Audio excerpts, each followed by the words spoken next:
Courage for the Cowboy, written by Hannah Jo Abbott. Narrated by Lorena Hoops. Audio copyright 2022. Chapter 1. Jenson Macklin sat atop his horse and looked out over the pasture. 3 of his 6 brothers were in the field, riding their own horses. He was supposed to be focused on the cattle they were moving from one pasture to another. His eyes darted around, looking at the animals as they moved. But Jenson's attention was always on the horses. "When's that new horse trainer supposed to be here?" Colton called out to him. Jenson squinted his eyes and pulled off his cowboy hat to wipe his forehead. "Thursday," he said. Only 2 more days. He hoped his tone sounded like he was unbothered by the whole thing. Sawyer had agreed to build a new barn and bring in someone to open a horse training facility when Katie suggested it. Sawyer never would have been talked into anything by someone besides Katie. But when she said they needed to bring in additional income for the ranch if it was going to support all 7 brothers for the future, that was enough.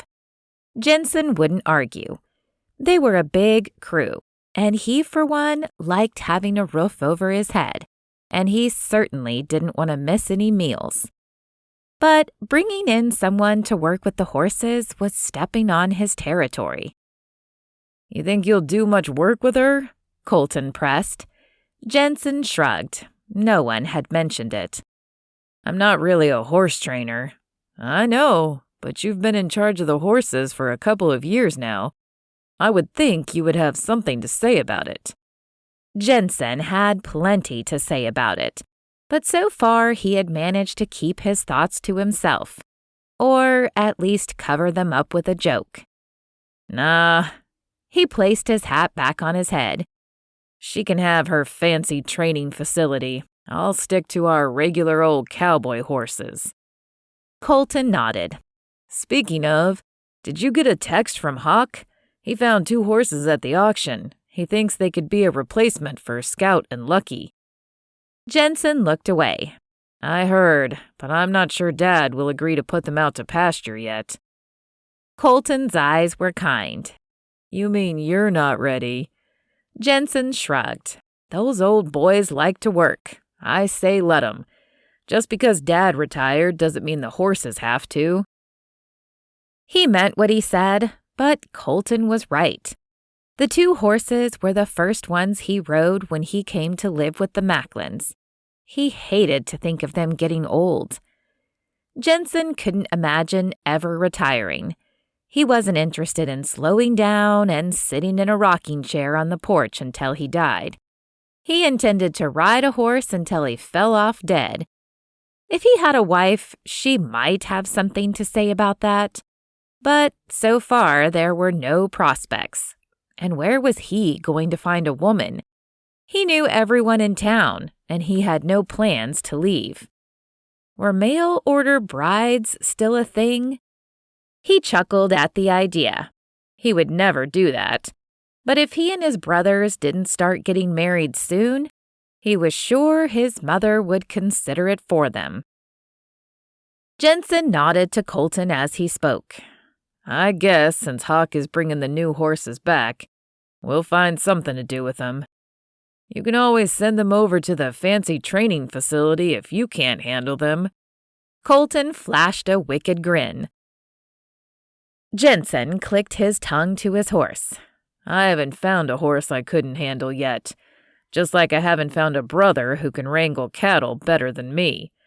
He turned and took off after a rogue cow. He could hear Colton's laughter behind him. Maybe he hadn't convinced his brother that he was fine with the new trainer, but at least he'd left him laughing. After the cattle had all been moved, Jenson headed back to his favorite place. He jumped down and led his horse by the reins into the barn. All the men were responsible for taking care of their own horses after a ride, but Jenson was the only one who truly enjoyed it. He talked to the animal as he removed the saddle and hung it in its place. "You did some good work today, Hercules." The horse whinnied and bobbed his head, as if he agreed. Jenson smiled. "Don't know what I would do without you." "Aw, thanks. I love you too, bro." Sawyer, his oldest brother, walked in with his own horse. Jenson laughed. "Didn't see you there. Do you always talk to the horses?" "You know I do. They're much better listeners than anyone else in this family." Sawyer nodded.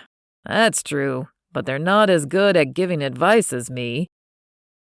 Jenson rubbed his chin. I don't know. They usually have pretty good discernment. Hercules, who's the best rider, me or Sawyer?" The horse shook his head before nuzzling Jenson's shoulder. "See?" Jenson said. "Yeah, you have a treat in your pocket and he knows it," Sawyer said. Jenson's eyes twinkled as he reached in his pocket and produced a piece of carrot. "Of course I do. What kind of horseman would I be if I worked him all afternoon and didn't reward him?" Sawyer laughed. "You win that one." He moved to brush down his own horse. "Is Katie ready to move to the ranch?" Jenson asked as they worked side by side. Sawyer nodded, and a look of bliss washed over his face. "I hope so. It will be a couple more weeks before the house is ready. She's been buying curtains and what she calls wall hangings. We ordered furniture weeks ago, but it's not in yet.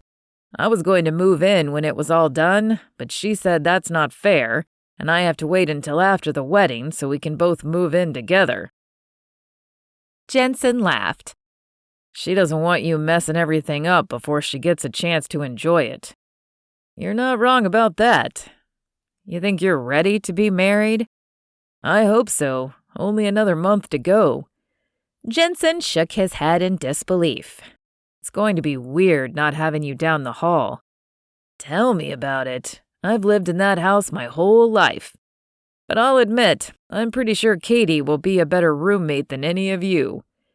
Jenson slapped him on the back. "I don't doubt that. Besides, you're moving out anyway. Your house has been finished for a month." Jenson nodded. "I know." The smaller cabin had taken less time to build than Sawyer and Katie's place. Jenson had everything ready, but hadn't made the move to actually living there. He kept the focus on Sawyer. "You still planning to come to family dinner at the big house?"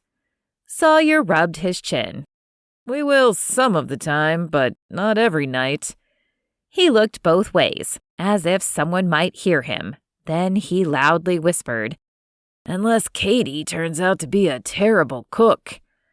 "Nah, Mom's been training her since before you were officially dating. I think she'll be just fine. I heard they're making honey chicken enchiladas for dinner. They're my favorite." Those are good. Maybe if you ever find a girl, Mom will teach her how to make them." Sawyer punched his brother in the arm. Jenson tipped his cowboy hat back. "Don't count on that anytime soon." "You never know," Sawyer said. "I wasn't counting on meeting Katie, but here we are." Jenson turned his attention back to his horse. Sawyer looked so happy. Jenson didn't have any plans of looking for a girl.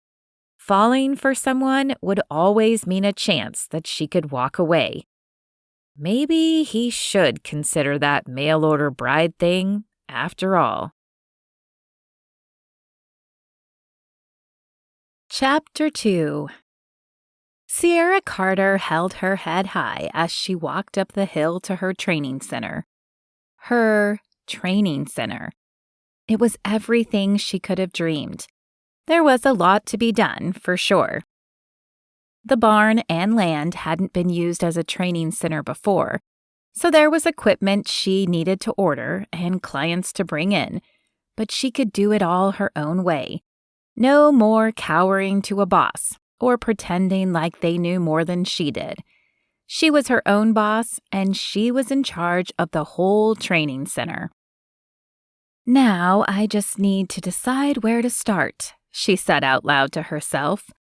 The barn seemed the most logical place, so she swung the door open and stepped inside. A smile broke over her face as she took a deep breath. Hay, a smell that was as familiar to her as her own childhood home. A barn had practically been her childhood home since she took her first ride when she was 3. Her parents hadn't grown up around horses, but Sierra had been obsessed since she could walk. Her mother would sit on the floor and pull out the animal toys and try to get her to play and make the sounds of all the animals. Sierra would only say, "Horsey." Sierra picked up the clipboard that hung on a nail inside the door. Katie, the business manager for Whispering Oaks Ranch, had told her there were 2 horses boarding already. They were hoping to grow that part of the business, but for now it gave Sierra plenty of room for horses to come for training. She wouldn't complain about that. Looking over the names of the horses, she made a note of them. They were her responsibility starting today. "Hi there," she said to the horse in the first stall. "Lightning, isn't that right?" she said as she stroked his nose. "You're a pretty thing. Do you like staying here?" The horse whinnied, and Sierra was sure that meant he did. "It's only going to get better from here," she promised him. Sierra walked through the barn, checking things out. She had been here once before when she came to interview, but walking through by herself was different.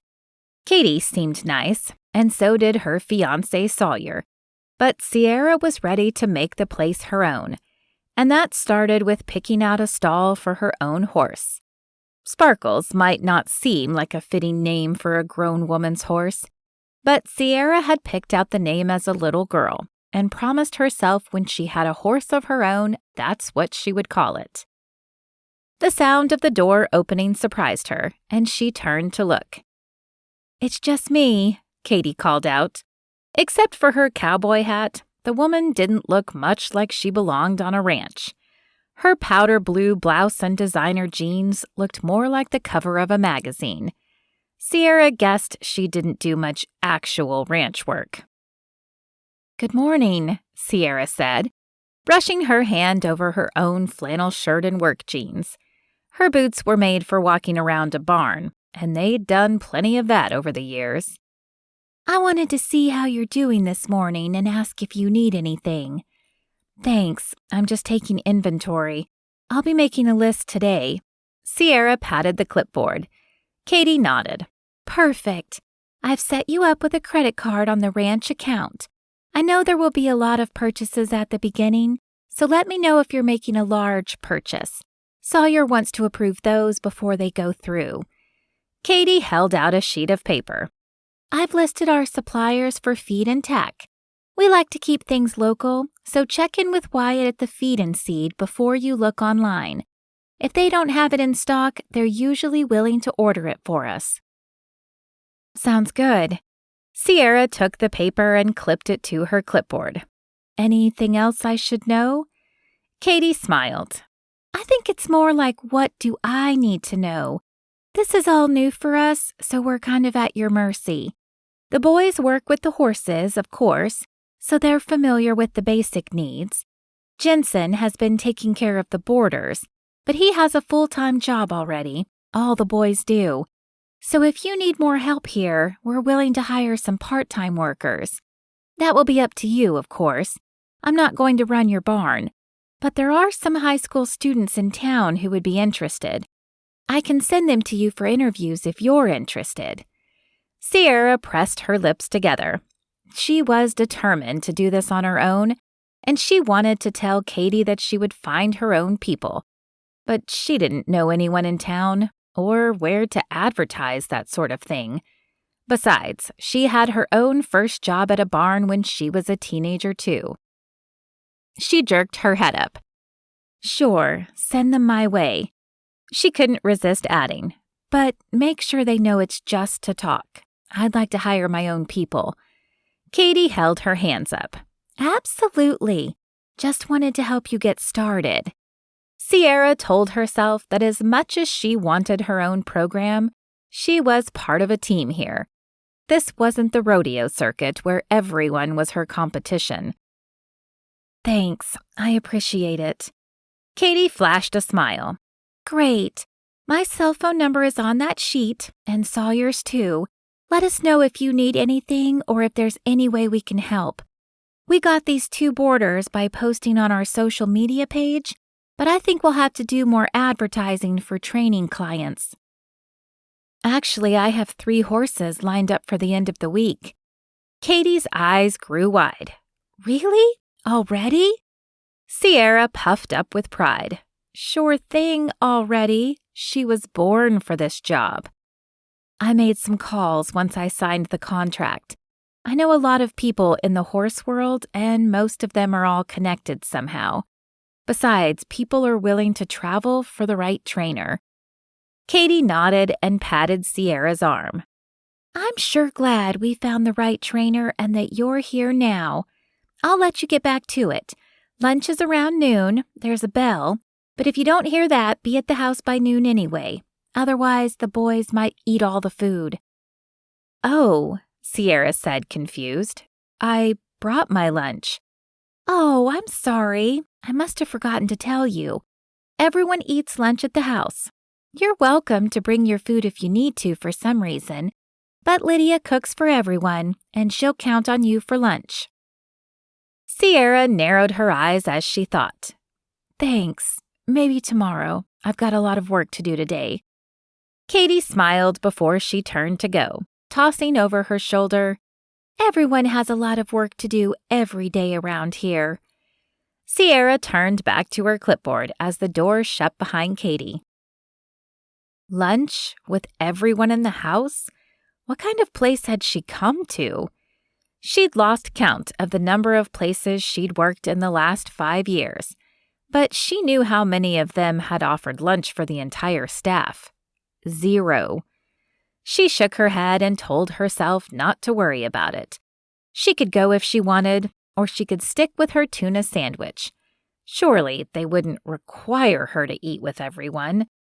Sierra was her own person, and she could decide when and what to eat for lunch, and how to handle her horse training program, and she would start right now. Chapter 3. Jenson sat at the table, stuffing bites of grilled chicken and asparagus into his mouth in between conversation. Sawyer, you know you're going to have to hurry up and pick a best man, don't you? Colton asked. Sawyer looked from one brother to another with a deer-in-the-headlights look. Well, I've asked all of you to be groomsmen, he said of his 6 brothers. Right, Jenson said. But what are you guys even worrying about? You know it's me. I'm the best of the best. Hawk rolled his eyes. The best at what? I could name a few things, Jenson said, laughter in his eyes. We all know I'm his favorite, Titus piped up. Being a best man is about being responsible, and good-looking, of course. Jenson tugged on his collar and winked. All the brothers busted out laughing. We might admit that you're the best at something, but being responsible wouldn't be the top of the list, Lawson said. Well, not everyone can be the fun brother, Jenson shot back. Sawyer held up his hands. Listen. I know we like to compete over things, but I didn't want my wedding to be one of those things. So I decided Dad will be my best. The rest of y'all can stand up beside me on my day as my brothers. All equals. A rare hush fell over the table. After clearing his throat, Hawk was the first to speak. That's great, Sawyer. We're all proud to stand next to you. Yeah, we are, Jenson agreed. A grin spread over his face. Thank goodness Katie was able to round up enough women who would agree to walk down the aisle with us. The brothers laughed and went back to their usual lunch talk. Jenson finished up his lunch and brushed his hands off on his jeans as he made his way out the front door. The morning had flown by, as it always did. He hadn't made it out to the boarding barn yet. Maybe it was the training barn now. And the new girl was in charge of those horses now, too. Still, he had taken care of them for the last few weeks, and he would make sure they were given the same kind of care he expected. He tugged his cowboy hat down as he mounted his horse that he'd left at the hitching post out front. A ride up to the barn was just what he needed. The path to the barn had become familiar over the last month, as he took care of the boarding horses. Maybe he was trying to mark his territory, but he told himself he just wanted to make sure the horses were okay. As the barn door cracked open, a terrible feeling settled in his stomach. What if he wasn't welcome here anymore? What if the new horse trainer didn't want anything to do with him? He set his jaw and determined not to let that fear show.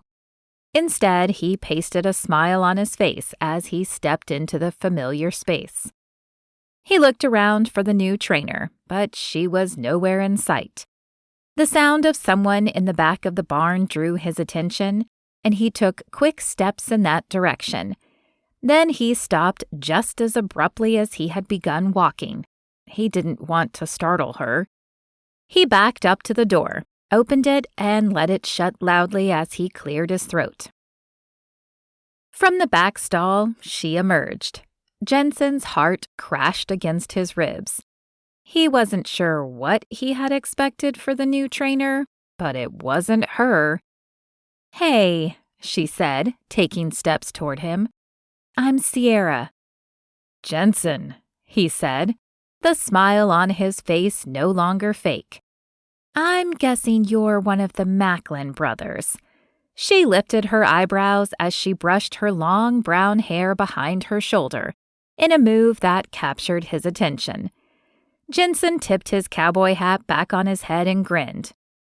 "Not just one of the Macklin brothers. Some people would say the best Macklin brother." Sierra glanced up and down him as she stepped back and crossed her arms in front of her. "Really? Who would say that?" Jenson laughed. "Okay, you caught me. None of my brothers would say that, but that doesn't mean it isn't true." Sierra cracked a smile. "I guess I'll have to wait and decide about that for myself." She turned away, but Jenson saw the twinkle in her eye before she did. "Is there something I can help you with?" she asked. He found himself following her as she moved through the barn. "I just came to check on the horses." Sierra stopped fast and turned around. Jenson almost ran into her. When she met his gaze, there was fire in her eyes. "The horses here are my job." Jenson stepped back and put his hands on his hips. "Sure, I get that, but horses on this ranch have been my job for a long time. I've been taking care of these for the last month." He pointed toward the stalls where the boarders were. "I just want to make sure they're doing all right." Sierra seemed to soften a bit. "Sure, no problem. I'm just getting to know them." "This one's my favorite." Jenson stepped past her to run his hand along the neck of the horse. "Gypsy's her name." Sierra nodded. "I know, it's in my notes." Jenson kept his hand on the horse and looked at Sierra. "Horses are more to me than notes on a clipboard." "They are to me, too. Like I said, I'm just getting to know them. But I have to agree, Gypsy's already becoming my favorite." Sierra furrowed her eyebrows. "But I'm not sure I'll be working much with her. My focus will be on training. I'll be hiring some hands to handle the boarding horses." Jenson rubbed his chin. "Is that so?" She crossed her arms again. "Yes," she said, jutting her chin up. "Did Sawyer agree to that?" "Sawyer isn't in charge of the training facility." Jenson couldn't help but grin. She was definitely going to stand her ground. "That may be true, but I'm sure he'll still have something to say about it." "It's already been approved. Katie said hiring workers is fine." Well then, if Katie says it, it must be true. She can talk Sawyer into anything. Sierra looked like she would never let a man talk her into anything. I guess that settles it then. Jenson shoved his hands in his pockets. If you need some help until you hire people, I'm happy to help. Sierra squinted as if she were considering that. Don't you have enough to do at the ranch? Yep, sure do. I chase cattle, look after the horses, the workhorses at the other barn, general cowboy stuff. Sierra gave him a look. I know all about cowboys. Do you? Jenson winked. You just met me. I've spent enough time around barns and the rodeo circuit. No kidding, Jenson said, not hiding his surprise. You competed in rodeos? She couldn't hide the proud look if she wanted to. Since I was in high school. Well, how about that? You? Sierra asked. Nope, not me. I did ride a mechanical bull once at the fair, but I like to keep my horse riding to the trails or the field. Oh, I get it. You're scared to lose. Scared to? Jenson scoffed. No way. I just thought I would leave that arena to other men. Give some other guys a chance once in a while. Sierra laughed as she rolled her eyes. Sure, that makes sense. Jenson swiped his hat off his head. Anyway, like I said, I can help out here until you hire somebody if you want. But if you think you can handle it, I'll stay out of your way. Sierra picked up a clipboard off the wall and looked it over. Thanks, I'll keep that in mind. I can handle it for the next few days. I've got some new horses coming in on Thursday, so things will start to get busy after that. Horses for training already? She nodded but didn't say more. Well, maybe this was a good idea after all. What? Jenson waved his hand in the air, indicating the barn. This whole thing, the new barn and the training facility. If you're bringing in business already, maybe it was a good idea. There it was again, that fire in her eyes. Does everyone else doubt it too? What? Oh, no, I didn't mean it like that. It's just something new. And around here, well, we're used to doing things the same way we always have. So yeah, it took some convincing for us to start something new. But here we are. Jenson looked over at Sierra again, a grin creeping over his face. Yes, ma'am, I think it was definitely a good idea. Chapter 4. Sierra watched as the barn door closed behind Jenson. She'd been watching him all the way out. She had known there were 7 brothers on the ranch, but she'd been certain she could resist some rough cowboys. In her experience, they were tough as they come, and rude and conceited to boot. But the look in his eyes when she told him she'd been in the rodeo circuit told her he was impressed. She had never seen a cowboy impressed with a rodeo cowgirl before. They always gave her a look that said, "That's cute. Now step aside and let the men show you how it's done." Still, she wasn't going to let Jenson Macklin tell her how to run her barn.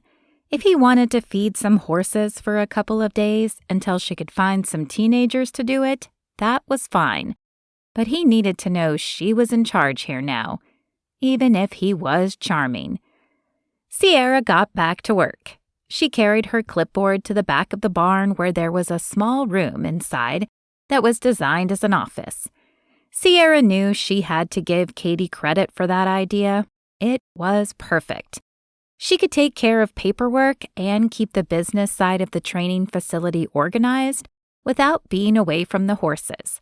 It was everything she could have wanted. At least, that's what she told herself. Yes, she would be happy here, working in the barn. Her mom was wrong all those times she said she would regret running off to live a life with the horses. Sierra didn't need the life her parents had. She could be happy living what her mom called wild and free, without a husband or kids. Wild and free sounded pretty good to her. Katie Wadford sat at her desk, looking over financial documents from the previous week. A few years ago, she never could have imagined how she would have fallen in love with working on a ranch. Not to mention a cowboy. Now she couldn't imagine her life any other way. Katie glanced up when she heard the front door of the office open and bang shut, as it always did. She expected to see her fiancé Sawyer or one of his brothers walking in. Instead, she found herself looking up at Sierra, making her way down the hall. "Hi there. I was just going over some numbers. Are you finding everything you need at the barn?" Sierra took the seat opposite Katie and set her cowboy hat in her lap. "So far, so good. You guys did a great job of setting it all up for me." Katie smiled. "I'm so glad. We weren't really sure what you would need, but I'm nothing if not a researcher, so I did the best I could." Sierra nodded. "You did great. I do have a short list here of a few things." She laid a piece of paper on Katie's desk. Katie picked it up and looked it over, nodding slowly. "All of this looks fine. Should be able to get those this week." She looked back at Sierra. "What about you? How are you handling the transition here? I know we're a lot smaller than you're used to." "I'm doing great," Sierra said. "I knew it would be smaller, but I'm happy to be here. I was ready for a change." "Oh, really? What made you ready for a change?" Katie asked. Sierra looked away as she shrugged. "You know, just the usual stuff, I guess." Katie tapped her fingers on her desk. "I'm still learning how to work with employees and handle a business. I hope that you would let me know if there are ever any problems that we need to fix." Sierra looked up at her then. "Sure, it wasn't anything terrible. It's just that, well, in the horse world, sometimes it feels like a boys' club. As a woman, I've been overlooked more than once for a position or for a job. That was one of the things that drew me to Whispering Oaks, when I found out that a woman was the business manager." Katie smiled. "Before I came here, I worked in the business world. I know all about being overlooked as a woman. I feel like I should tell you that on my first day here, pretty much all of the brothers were shocked to find out that their dad had hired a female for this job. But I learned to prove myself, and I think that they all respect me." Sierra nodded. "They do. I can tell. I mean, I know you're marrying into the family, so now you're like their sister, but it's obvious that they care about you and treat you like an equal." "They'll treat you the same." "I hope so. I've worked a lot of different places in the past 5 years. I can't say that I've ever been treated like an equal." "I think you'll find that things here are very different than anywhere else. And I hope that will keep you around here a lot longer than 5 years." Sierra stared off again. Katie noticed she did that often. Sierra shrugged. "We'll see. I'm thrilled to be here, and I plan to be here for as long as it's beneficial for the ranch and for me. I love it here so far. But I feel like I should tell you that I haven't been known to stick around one place for too long. I guess I'm what you call a wanderer. I can't promise I'll stay forever." Katie chuckled. "I understand exactly how you feel. When I came here, it was only supposed to be temporary. I was already looking for another job before I started. But this ranch has a way of making you feel at home. And the Macklins, well, they have a way of making you feel like family. So don't be surprised if you change your mind."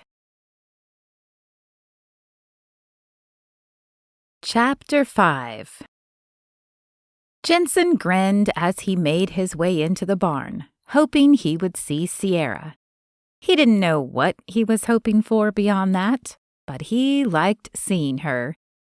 He went inside and glanced around, but the place was empty. She must be out in the training ring. It had only been a few days, but she had 3 client horses in the barn, and she was staying busy with them outside. He made quick work of checking on the boarding horses and then made his way outside. Keeping quiet, he walked to the fence. He gripped the rail with his hands and leaned close to watch. Sierra was in the ring with a horse, and all her attention was on the animal. She was dedicated, that was for sure. Jenson admired her work. He had been working with horses for years, but he didn't know how to train them like that. Sierra took a break, and only then did she notice him. "Oh, hey, sorry, I was in focus mode," she said, leading the horse to the fence. No apology necessary. You're good at what you do. "Thanks, I've worked hard to learn." Jenson nodded. It shows. I sure would love to learn more about it sometime. I'm good with horses, but I've never seen anything like that. That horse wouldn't even let me touch him yesterday. Sierra looked up at the animal. "It takes a lot of patience. You can't rush it. But when you do it right, it doesn't take that long either. It's an interesting pace." Jenson grinned and opened his mouth to say he wouldn't mind watching more when his phone rang. "Excuse me, must be one of my fans calling." Sierra snorted before going back to work. "Hello?" Jenson answered, even though he didn't recognize the number. "Jenson Macklin?" "Yep, you got him," Jenson answered, getting ready to make jokes with the voice he was sure was a telemarketer. "Mr. Macklin, my name is Sam Lawrence. I'm calling from the Department of Family and Protective Services." Jenson furrowed his eyebrows. He was all too familiar with the agency. They had passed him around to a couple of different foster homes before he met the Macklins. What could they want from him now? "Okay," he said slowly. "I'm sorry to be the bearer of bad news, but it's about your biological sister, Melissa." Jenson turned away from the fence and took his hat off to wipe his brow. "I haven't seen her in years. We didn't really talk after she ran away from our foster placement. I know it's been a long time. I'm sorry, Mr. Macklin, but Melissa has passed away." Jenson stopped, frozen in place.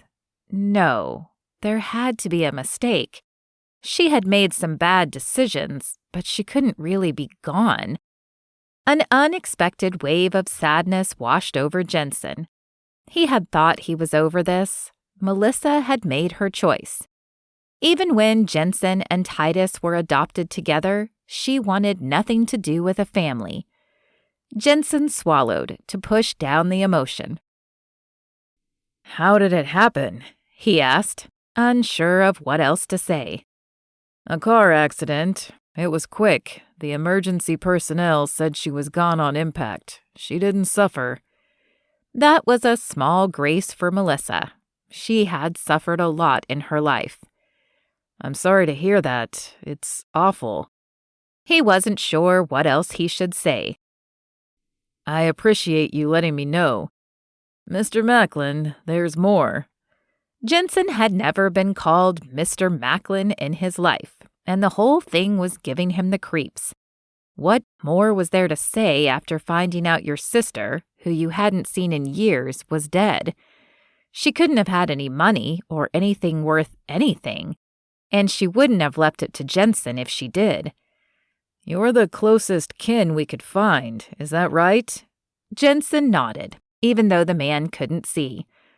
"Right, just me and my younger brother. We were adopted together." Jenson wasn't sure why he added that, but it felt important. "The thing is, Melissa had 2 children, a boy and a girl." Jenson stumbled backward. Children? 2 children? He had a niece and a nephew he'd never even met? And with his sister as a mother, what kind of life could they have had? "Kids?" he heard himself say. "Yes, sir. We are looking for a placement for them. They stayed with a friend from school the last 2 nights, but we always do our best to place children with family." Family. that was the most important thing in the world to Jenson. Those kids were his family too. "What do I need to do?" Jenson asked. "Are you willing to take them?" Panic rose in Jenson's chest. He wasn't ready to be a parent figure. He wasn't sure he would ever be ready for that. But these kids, they needed someone. "Yes," he heard himself say. "I'll do it."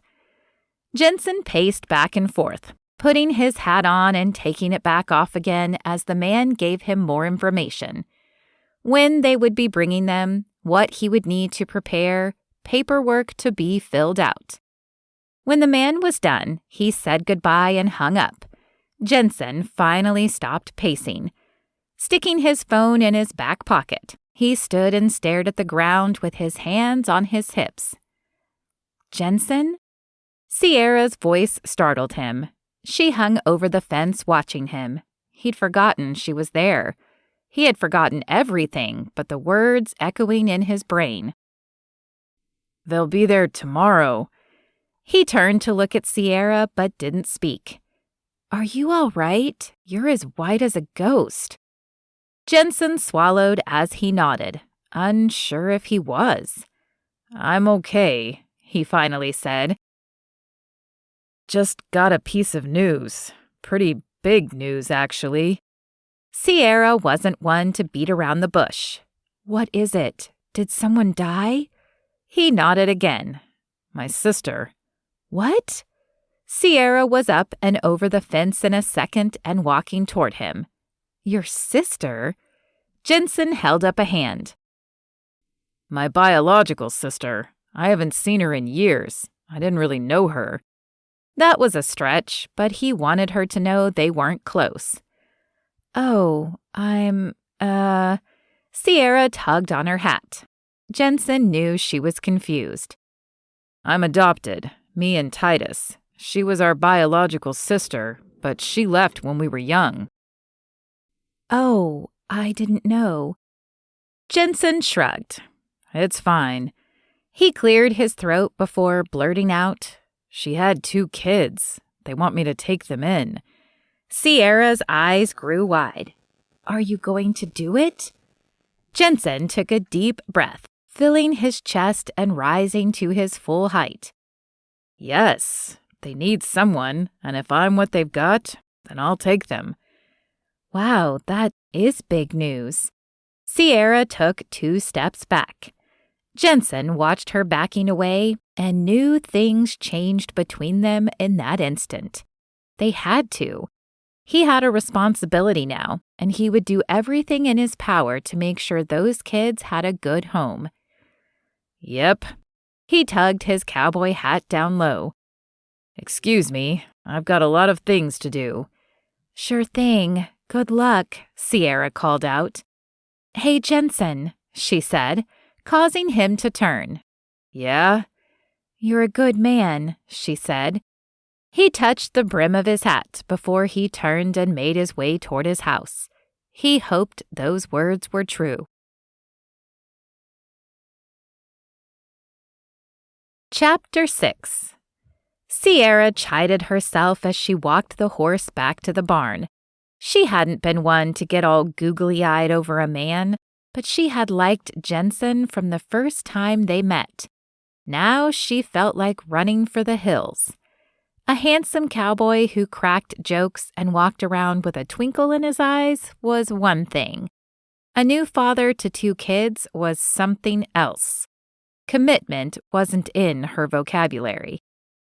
Sierra's phone rang in her pocket, and she reached to take it out. "Hey," she said, without looking at the name on the screen. At this time of day, only one person would be calling her.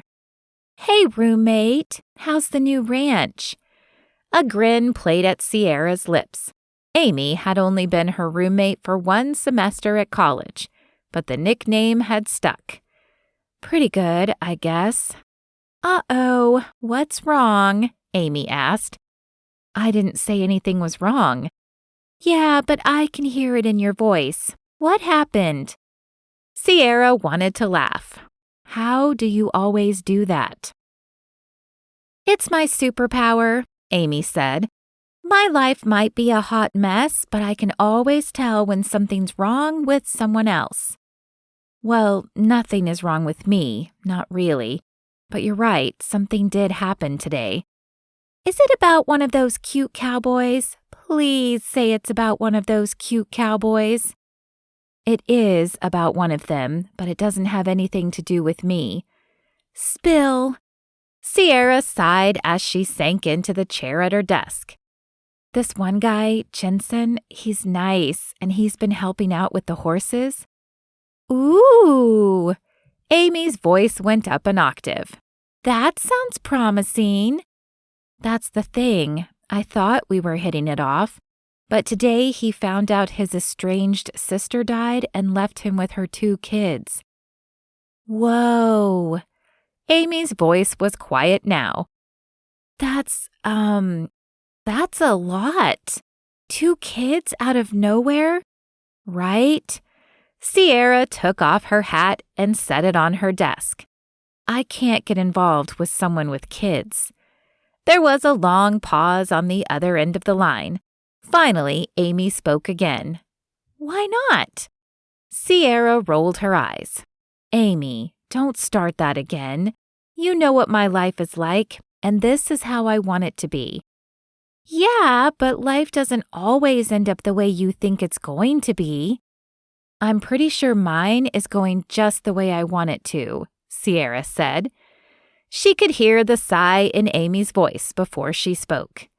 Well, if you ask me, a handsome cowboy who's willing to take in his niece and nephew doesn't sound like a bad guy in my book. I'm not saying he's a bad guy, but I'm just getting started here at the ranch, and I need to focus on my work. Anyway, Sierra determined to change the subject. What's new with you? Nothing is new with me. That's why I call you to find out what's new and exciting in your life. Working on a ranch with 7 cowboys is much more interesting than being a school nurse at an elementary school. We don't even have any male teachers. Only 6 of them are single, Sierra said matter-of-factly. She wasn't sure why she even mentioned it. Had she forgotten she was trying to convince herself not to be interested in any of them? Amy scoffed. That's a whole lot more than here. Anyway, I'll let you get back to work. I'm sure you're very busy. I do have a lot of work, but you know I'm never too busy for you, no matter how boring your life is, Sierra teased. That's good to know, Amy said. I'll let you get back to it. I'll talk to you later tonight. Love you, roommate. Love you too, roommate. Sierra hung up and set the phone on her desk. Amy would forever be trying to set her up with some man. But Sierra knew what she wanted, and now she finally had it. Running her own training program was a dream come true, and she wasn't going to mess it up obsessing over some guy. Amy was right about one thing. Jenson was a nice guy. Maybe the nicest guy Sierra had met in a long time. But it didn't make a difference. He had a family now, and she had work to do. And as far as she could see, those 2 things weren't going to cross any time soon. Chapter 7. Jenson dug through the back of the closet. He was certain he had an extra pillow back here somewhere. So far, all he had managed to come up with was 1 blanket and a twin-sized sheet.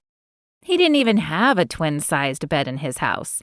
The house that he barely stayed in himself, but now needed to move into with 2 children. Finding nothing, he abandoned the closet and made his way to the couch, where he collapsed. He ran his fingers through his hair as he racked his brain for all the things he would need to gather in the next 24 hours. Jenson sighed. He couldn't do this on his own. It was time to ask for help. He knew his mom would have a number of the items that he needed at the house, but he had someone else to talk to first. Jenson tucked his hat on his head as he made his way out of his small cabin. This piece of the property had been his since he was 18 years old. All of the brothers had their own piece, but until recently they had all been empty. Sawyer was the first one to start building. When Jenson saw Sawyer making plans to move out, he decided it was time for him to get out of the big house too. Sawyer was building a home for a family. Jenson had decided to build a small cabin for himself.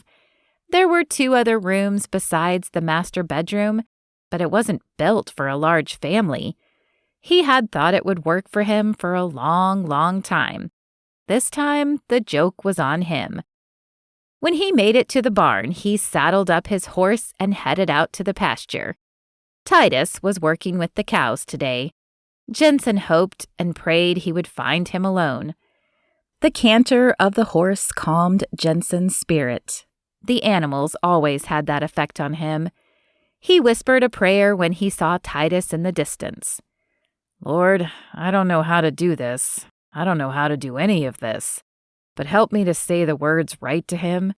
He didn't know her like I did, and I don't know how he will feel about this. Jenson pulled his horse to a stop next to Titus. How's it going today? Not bad, Titus answered. Same as usual, I suppose. Titus lowered his eyebrows and gave him a questioning look. What's wrong with you? You never ask how our day is going. Sure I do, Jenson said. I always care about how your day is going. Titus laughed. Come on, just tell me what's up. Jenson took a deep breath and pressed his lips together. He saw the moment Titus realized this must be something serious. Jenson didn't like being the serious brother. He liked being the fun guy, and everyone knew it. I'm sorry, Ty. I've got something to tell you. Dude, you're scaring me. Just spit it out. What is it? Jenson cleared his throat. It's Melissa. I got some bad news about her today. She's gone. Gone? Titus asked. What do you mean, gone? She's gone. She died. It was a car accident. They said it was quick. She didn't suffer. Titus pulled his cowboy hat off and set it on the horn of his saddle. He dropped his eyes to the ground. Well, I don't really know what to say, Titus said. I know I don't remember very much about her, but she was our sister. Jenson reached out and put a hand on the younger man's shoulder. I know. I'm sorry, he said. Maybe I should have tried harder to find her these last couple years. No, Titus shook his head. She didn't want to be found. How do you know? Jenson asked. Because I tried, Titus said. Like I said, she didn't want to be found. Jenson's stomach twisted in sadness and anger mixed together. I'm sorry, man. She wanted what she wanted. I don't know why. She just did. Titus shrugged. People make their own decisions. We don't always understand them, but sometimes we have to live with them.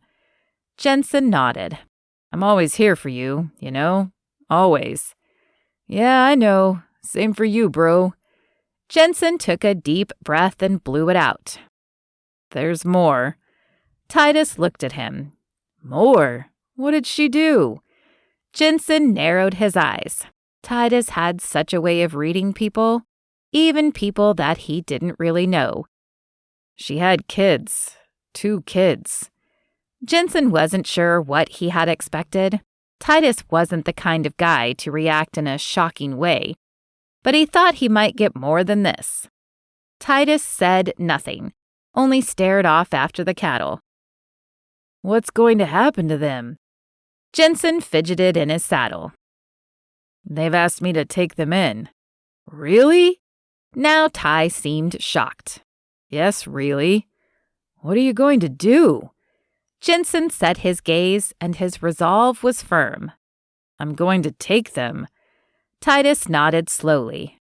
It seems like the right thing to do. They're family. We've never met them, but they are family. Titus nodded in agreement. You're right. I'll help you in any way I can. Thanks, man. I know I can always count on you. I don't know what this is going to look like, but we'll get through it together somehow. Titus turned back to his work.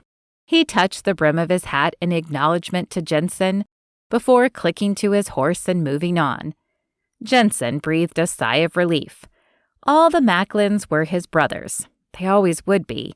But nothing could ever change the bond between him and Titus. They had been through too much together. He turned his horse and headed toward the house. Halfway there, he turned the other way and went toward the barn. He had planned to go and tell his mom the whole story. Now he felt drained. How many times was he going to have to explain his sister had died and he was taking in her children? He couldn't keep doing it.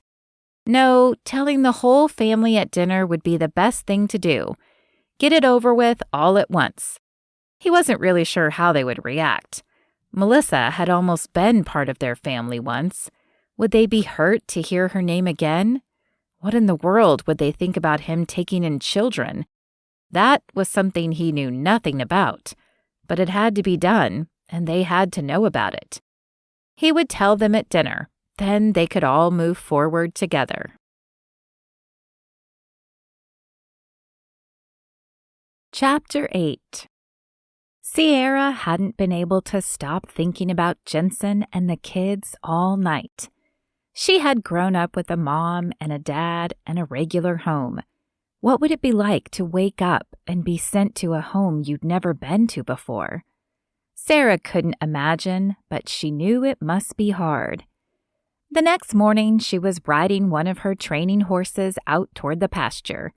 He was going to be a trail horse at a riding stable a couple of hours away, but he needed to get over his fear of other horses and people. Sierra told herself she wasn't looking for Jenson. Still, she found herself leading the horse toward the other barn. She needed to explore the ranch, after all. Katie had told her she could ride the horses wherever she needed to, as long as she stayed out of the way of the cattle and the cowboys. And that's all she was doing. Besides, this horse needed to be around other horses, and how else would he do that than near the barn where the other horses were? She made her way into the barn, speaking gently to the horse and stroking his head. "Good boy. That's a good boy." He jumped a little when he heard a noise. "It's okay, good boy. You're good." Sierra looked to see what the noise was while keeping a tight grip on the reins. "Oh, hi. I didn't know anybody would be in here." Lydia Macklin stood in the barn saddling a horse. "It's no problem," Sierra smiled. "I'm the intruder here." "Not at all," Lydia said. "You're working. You're welcome wherever you need to be to do your job." Sierra nodded. "I'm still figuring it all out." Lydia smiled. "You'll get it. Transitions are always hard." She patted the bag slung over her shoulder. "That's why I'm here. I'm taking some supplies up to Jenson. Have you heard his news?" Sierra nodded. "I have." She didn't add that she was there when he got the call and knew before anyone else. "I can't imagine what those kids are going through. Jenson is doing a good thing to take them in, but I know it won't be easy." Lydia's forehead creased, and she narrowed her eyes in concern. "No, it won't be. I hope he'll let us help him." She seemed to consider something for a moment. "Would you like to ride up there with me? I'd appreciate the company." Sierra considered that for a moment. "I do need Lancelot here to walk with another horse." "Sure, I can do that." "Great," Lydia said. "It will give us a chance to talk." Sierra pasted on a smile. Why did she agree to this? She wasn't here to get to know people, and she certainly didn't want anyone to think she was interested in Jenson. She had a program to run. And besides, Jenson certainly had enough on his plate now. "So where did you work before you came here?" Lydia asked as they exited the barn. Sierra kept a close eye on Lancelot as they walked alongside Lydia's horse. She had to keep her focus on work. I was at a training facility in Oklahoma. Really? What did you do there? I was an assistant trainer, but I had only been there about 8 months. Before that, I was at Randall Packwood's facility for 2 years. Lydia's expression said she was impressed. I've heard of him. He's supposed to be the best. Sierra nodded. He is. He taught me so much. I knew if I kept learning, I could run my own program someday. And here you are. Yep, I saw the job posting online and sent in my resume. I was surprised when Katie called for an interview, though. I was sure there were more qualified candidates that had applied. Lydia smiled as her gaze swept the land. Being qualified is important, but we were looking for more than that here. For a long time, Sawyer didn't want to hire anyone outside of the family. She laughed. You should have seen his face when his father hired Katie. Sierra scrunched eyebrows. His fiancée? Lydia nodded. He wasn't too keen on the idea of hiring a business manager, but he quickly changed his opinion about that. I'll say, Sierra said. But now he sees how the ranch can grow by bringing in people from the outside. Still, he and Katie wanted to make sure to find someone who was a good fit. We want people here to feel like they are part of the family. Sierra didn't know what to think about that. All she could say was, That's nice. Lydia flashed a kind smile. We think so. We hope you'll be very happy here. Happy enough to stay a while. Sierra focused on the trail in front of her. As they made their way toward a small cabin, she had asked where the brothers all lived. At lunch the first day, it was obvious that at least most of them lived in the house. She hadn't considered where the rest of them lived. She definitely had not wondered where Jenson lived. Now here she was, headed straight for his house. It looked like a nice cabin, a little on the small side maybe, but nice nonetheless. Lydia dismounted and wrapped the reins of her horse around the front porch pole. Sierra followed suit, then made her way up the steps behind Lydia. Lydia paused only briefly to knock once before opening the door and walking in the house. Sierra lagged a few steps back. She didn't want to surprise Jenson since he wasn't expecting her. Son, it's me. Be there in just a second, came a voice from the other room. Sierra stood just inside the door as she closed it behind her and looked around. It looked like a typical bachelor pad. Couch on one side, TV on the wall, sparse decorations. Actually, it looked a whole lot like her apartment. She wasn't into fancy things and didn't see the need to spend much time and money hanging things on the wall. Hey, Mama, Jenson said as he walked into the room. He stopped when he saw Sierra standing there. Oh, hey. Hey. I hope it's okay that I'm here. Sierra tugged on the ends of her hair. I brought you a few things, Lydia said. I found Sierra here in the barn and asked her to ride up with me. Jenson rubbed the back of his neck. Oh, sure, it's fine. What did you bring? Lydia reached into the bag. I found a quilt I thought that the little girl might like, and a couple of things for her room. Did you find out her name? Jenson nodded. Yeah, I feel so dumb that I didn't ask their names the first time, but I called the social worker and found out. The girl, she's 8, is Naomi, and the boy, he's 6, is named Benjamin. Those are nice names, Lydia said, and Bible names, too. That 6-year-old boy, I bet he is a ball of energy. Jenson took a deep breath and blew it out. I guess so. I know I was at 6. Lydia laughed. You sure were, you and all your brothers. She sighed. I know this wasn't how you planned it, but it sure will be nice to have some children around the place again. Jenson flashed a grin. I know you've waited a long time for that, haven't you? He winked at her. Lydia shrugged. I won't deny it. I thought Sawyer was my next hope for that. Her expression turned serious, and she reached out and put a hand on his arm. Jenson, you know we're all here for you. You don't have to do this alone. Jenson dropped his gaze to the floor. I know. Right now, I just don't even know what to ask for. I just want to get them settled in tonight. I'm sure everyone wants to meet them, but that might be a little overwhelming. Do you think we could just have dinner here tonight? Lydia tapped her chin with her index finger. I'm sure we can make that happen. It sure will be strange not having you around the table, but I understand.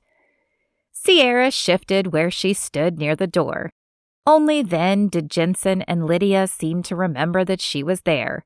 She cleared her throat. If there's anything I can do to help, let me know. A thought occurred to her, and she spoke before she could stop herself. When I was a kid, I loved horses more than anything. They got me through a lot of hard times. It might be good for them, too. Jenson rubbed his chin and nodded slowly. Thanks. I don't know what they like to do, but I'll keep that in mind.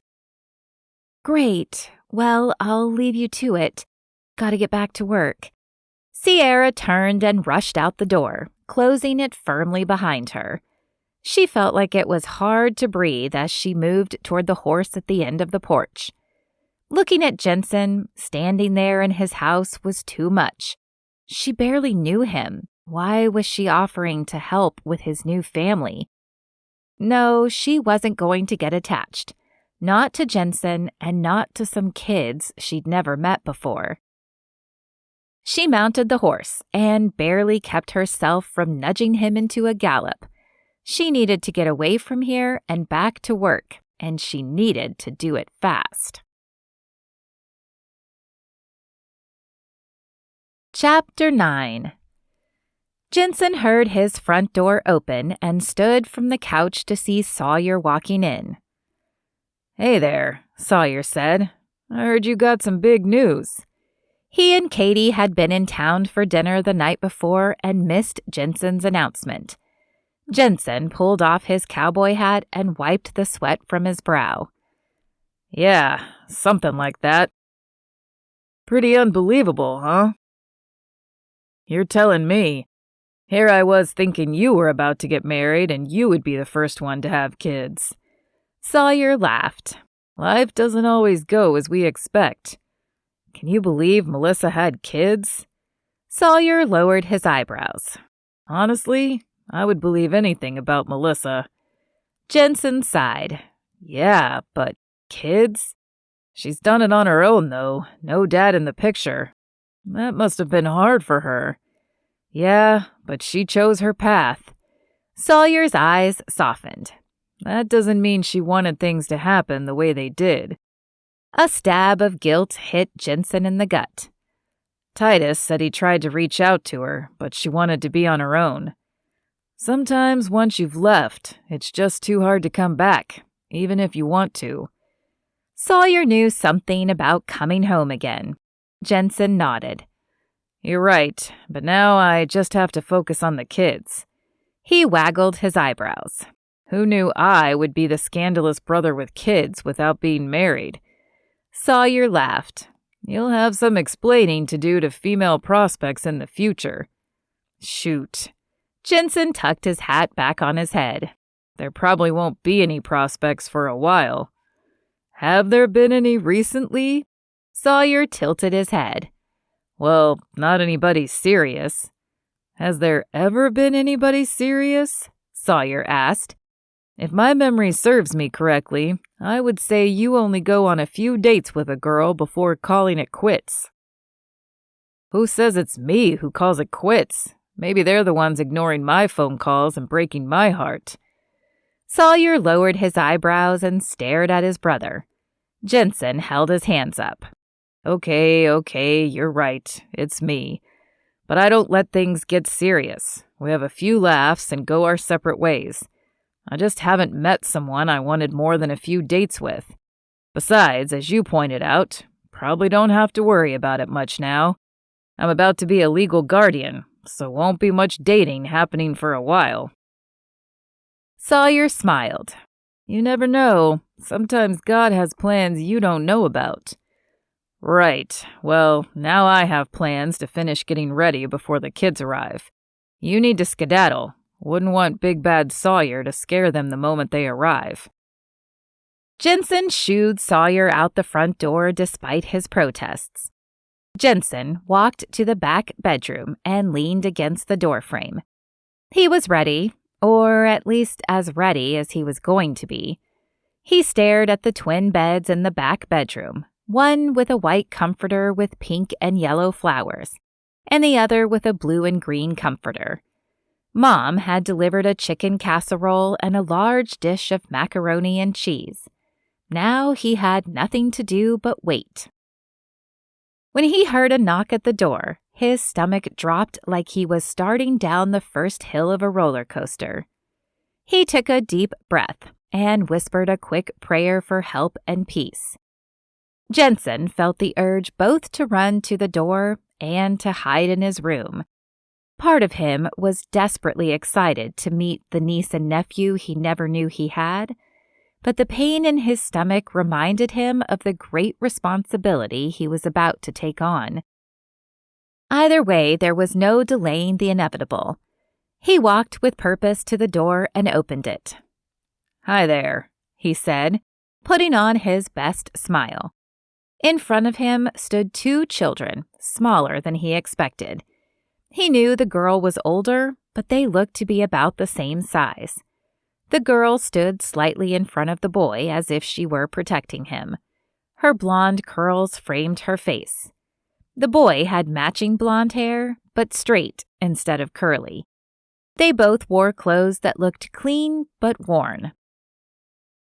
"This is Mr. Jenson," the man who stood behind them said. "This is Naomi and Benjamin." He reached out to shake Jenson's hand. "I'm Mr. Lewis from the Department of Families and Protective Services. We spoke on the phone." Jenson barely bothered to look at him. "I'm your uncle, Uncle Jenson." There would be no Mr. around here. Both of the kids looked up at him. They didn't smile. Jenson wasn't sure what he expected them to say. They said nothing. Jenson continued to smile as he reached out for the two small duffel bags that sat on the porch. "Come on in." The two children tentatively stepped through the door. The girl kept her arms folded in front of her, and the boy stared at the floor. Mr. Lewis came in behind them and closed the door. Jenson extended his arms as he said, "This is it. Not much, but it's home." He wanted the man to know that he had a good home here for the kids. Clearing his throat, he continued. "Through here is the kitchen. We eat a lot of meals at the main house with the family." Mr. Lewis took a glance around and nodded his head. "And you have adequate sleeping arrangements?" He raised his eyebrows. "Yes, this way." Jenson pointed to the hall, and they followed him. "There are 2 bedrooms, so they can each have their own, but I thought they could stay together at first if they wanted." "We'll stay together," the little girl spoke for the first time. Jenson looked at her and recognized that look of fear and desperation. He had always wanted to stay with Titus when they moved to a new home. He told himself it was so he could protect his little brother, but he knew he needed the security as much as Titus. "Of course," Jenson said, giving her a smile he hoped put her at ease. "I've got it set up for you. These twin beds were mine and my brother's when we were kids. That's your Uncle Titus. You'll meet him later." The girl didn't say anything else, but moved into the room and fingered the pink flowered quilt on the bed. Jenson turned to the boy who stuck close to his sister. "We have lots of room to run and play." When neither of them turned, he said, "And we have horses." Both kids turned, their eyes wide as if they couldn't believe that. "Horses?" Naomi said. Jenson grinned. That had gotten her attention. "Yes, several of them. I can even teach you to ride." "Really?" the boy asked. "Absolutely," Jenson responded. He would teach them anything to get them to talk to him. Well, it looks like everything is in order, Mr. Lewis said. I'll be in touch tomorrow to see how everything is going. You can get them settled. I'll let myself out. With that, he turned and left. Jenson felt his heart beating at a record-breaking pace. When he heard the front door shut, he knew this was it. He was alone here with his niece and nephew. They were his responsibility now. So, do you want to unpack your stuff? He moved his hands from his hips to his back pockets, but that felt wrong. He crossed them in front of his chest. Did that look firm, or mean, or unwelcoming? He groaned inwardly as he let his arms drop to his sides. How could he be so intimidated by two kids? "There's not much to unpack," Naomi said. Jenson furrowed his eyebrows. In your bags? Naomi shrugged. "A couple of outfits and some toys. We didn't get much out of the apartment." Jenson hadn't considered that. Was there more of your stuff that you need? She shook her head. "Not really." Jenson didn't know how to take that. We can get you whatever you need. Clothes, toys, school stuff. Don't worry about it tonight, though. We'll talk it over later. "I'm hungry," Benjamin spoke up. Me too, Jenson said, putting a hand on his shoulder. I have a casserole all ready for us. Why don't we eat, and we can talk? Jenson led the way to the kitchen. The kids fell silent again. Jenson's stomach turned, remembering how many times he had been taken to a new family home with a small bag of items, if he was lucky.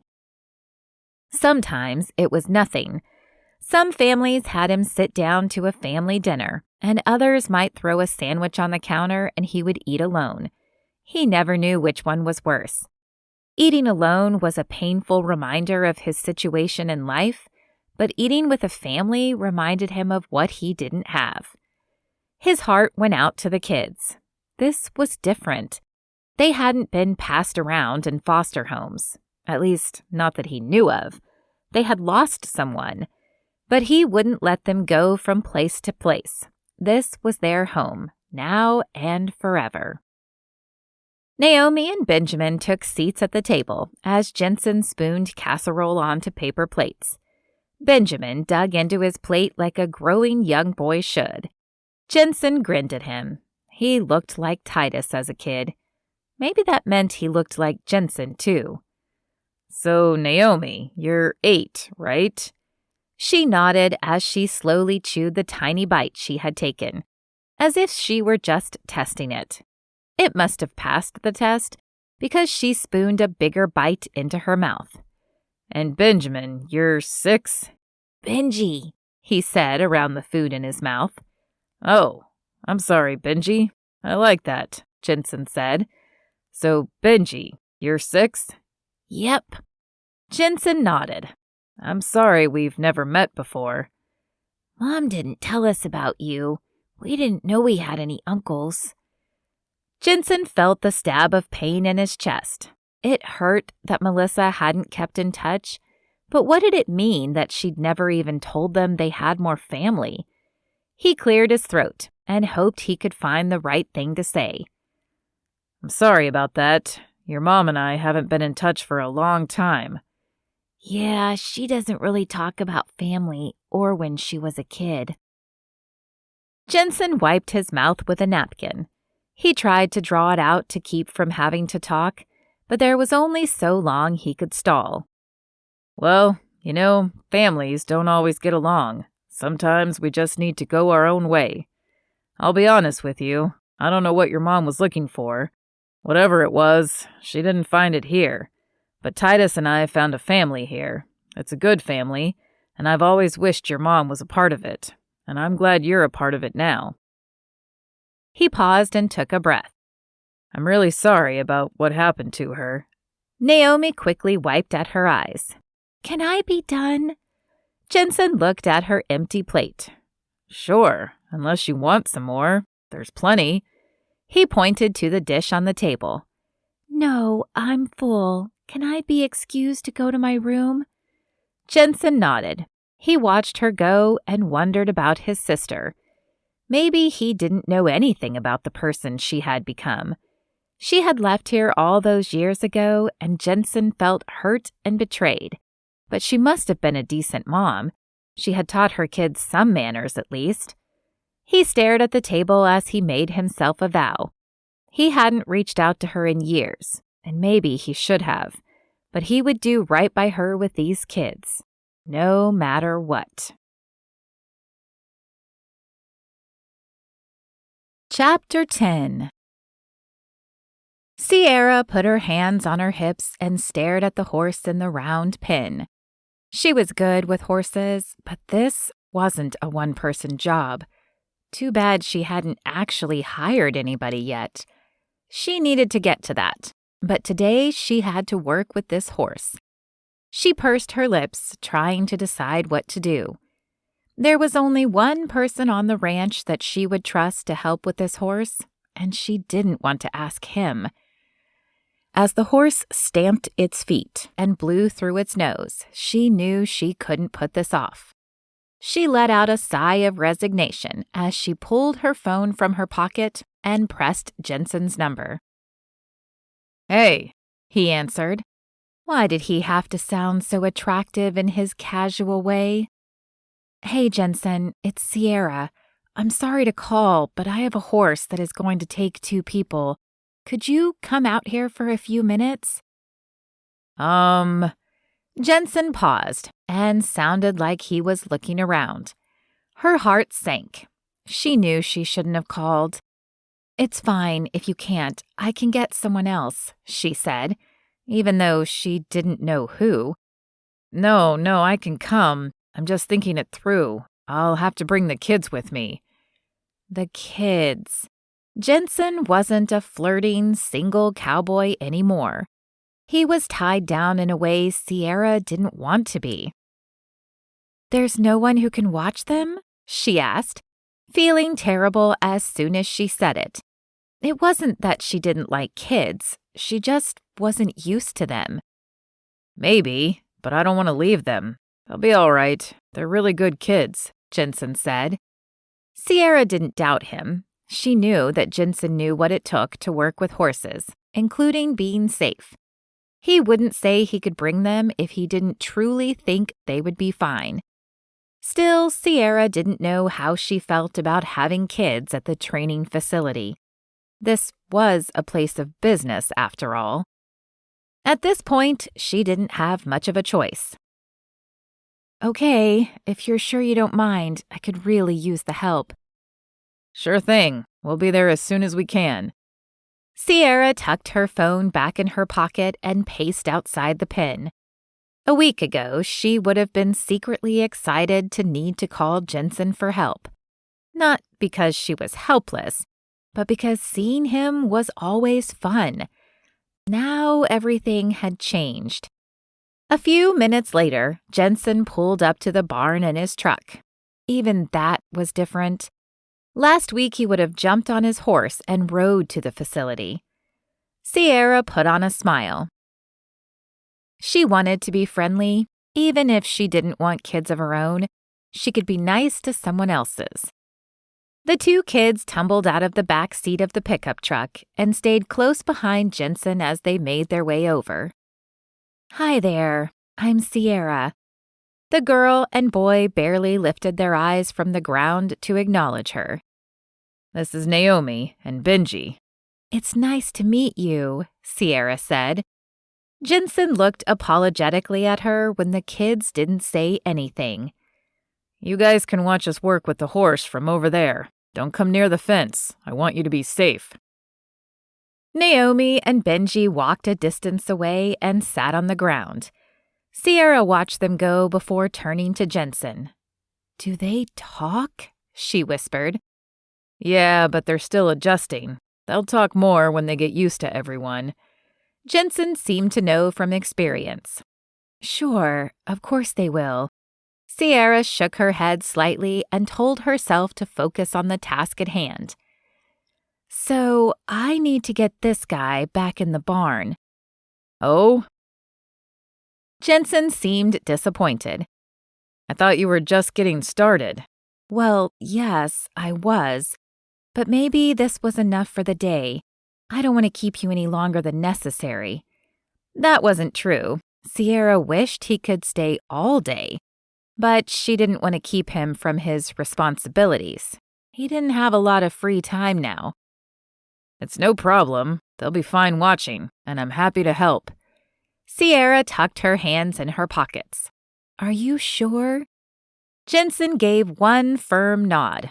Absolutely. Right this way, then. Sierra climbed over the fence, and Jenson did the same. What's the goal for today? Jenson asked. I would be happy with just getting him to walk with a halter. He needs to trust us first. Got it, Jenson said. But I'm sure he needs to trust you, so just tell me what you need from me. Sierra thought for a moment. I'll get the lead on. You come from the other side so he doesn't run the other way. Then we'll get him trotting around in the circle.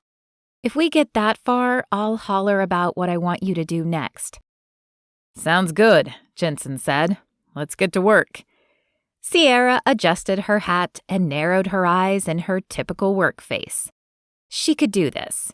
She had trained for this, and she knew what to do.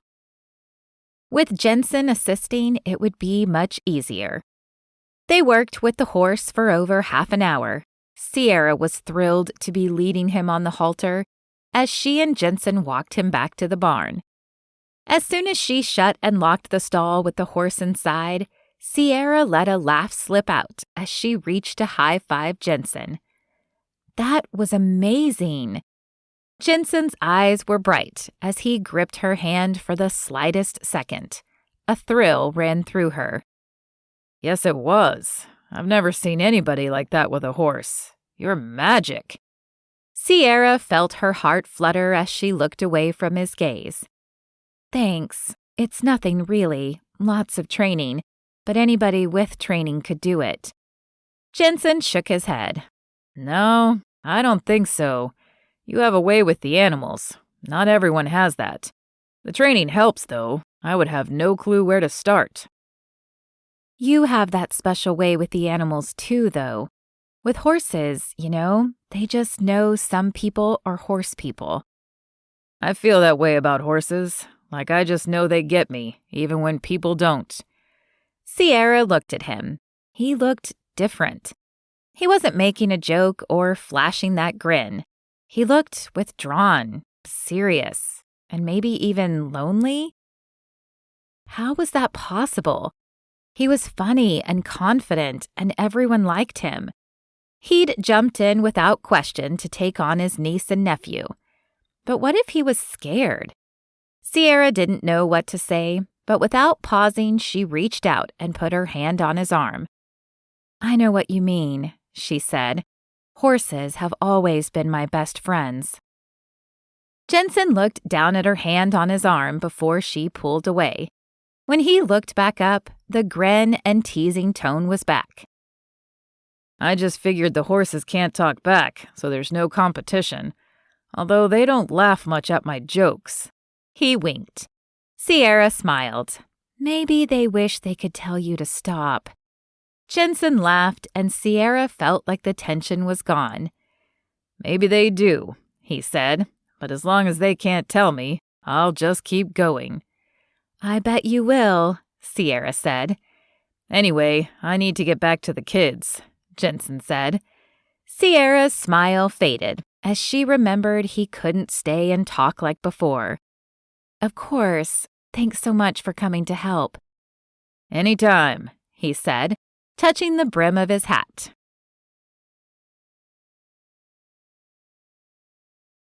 Chapter 11. Jenson sat at the breakfast table with Naomi and Benji, eating a bowl of cereal. It was nothing compared to his mom's bacon and eggs, and the biscuits he could be having at the big house. But Naomi and Benji had been nervous and quiet at dinner with the family, and Jenson decided eating breakfast at his house was the best thing for now. So, what would you like to do today? Jenson asked. Truth be told, he was itching to get back to work. His brothers had been understanding about covering for him, but work was who he was, and sitting at home wasn't his style. Naomi shrugged, and Benji didn't even look up from his cereal bowl. Jenson had been trying to get the boy to open up, to no avail so far. Did you like that Lego set?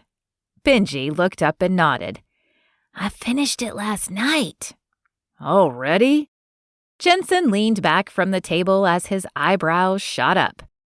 I thought it would take you a few days. Benji shrugged. That's impressive. You're pretty good at those. Benji said, before going back to his cereal. Jenson sighed inwardly.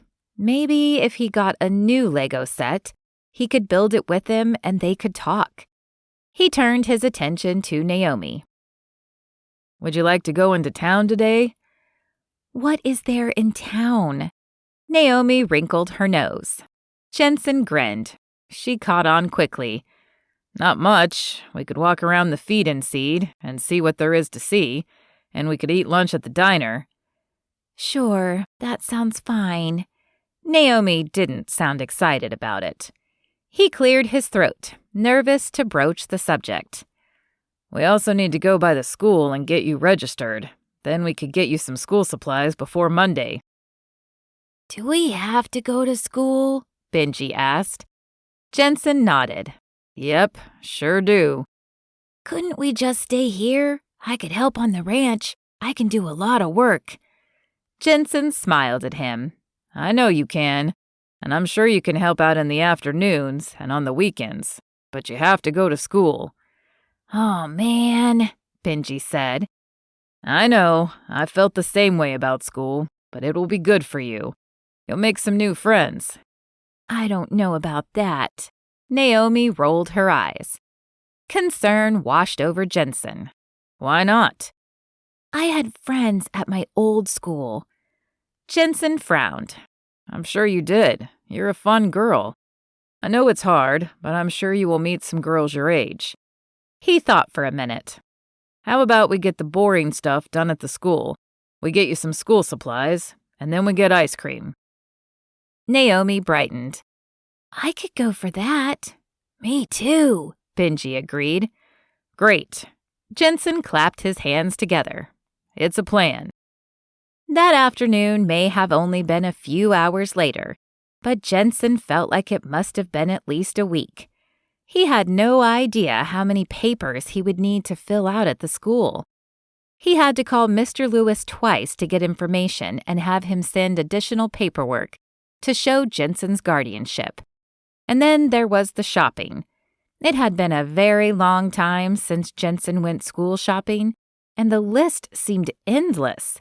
Backpack, pencils, notebooks, pencil boxes, not to mention clothes the kids needed. Jenson was grateful his mom had joined them. He had made it through the paperwork while the kids sat kicking their shoes on the floor and asking how much longer. But he was sure he wouldn't have accomplished everything at the stores on his own. I've done this a few times, Mom said, as she patted Jenson on the shoulder. With 7 boys, we usually had to get a second shopping cart for everything on the list.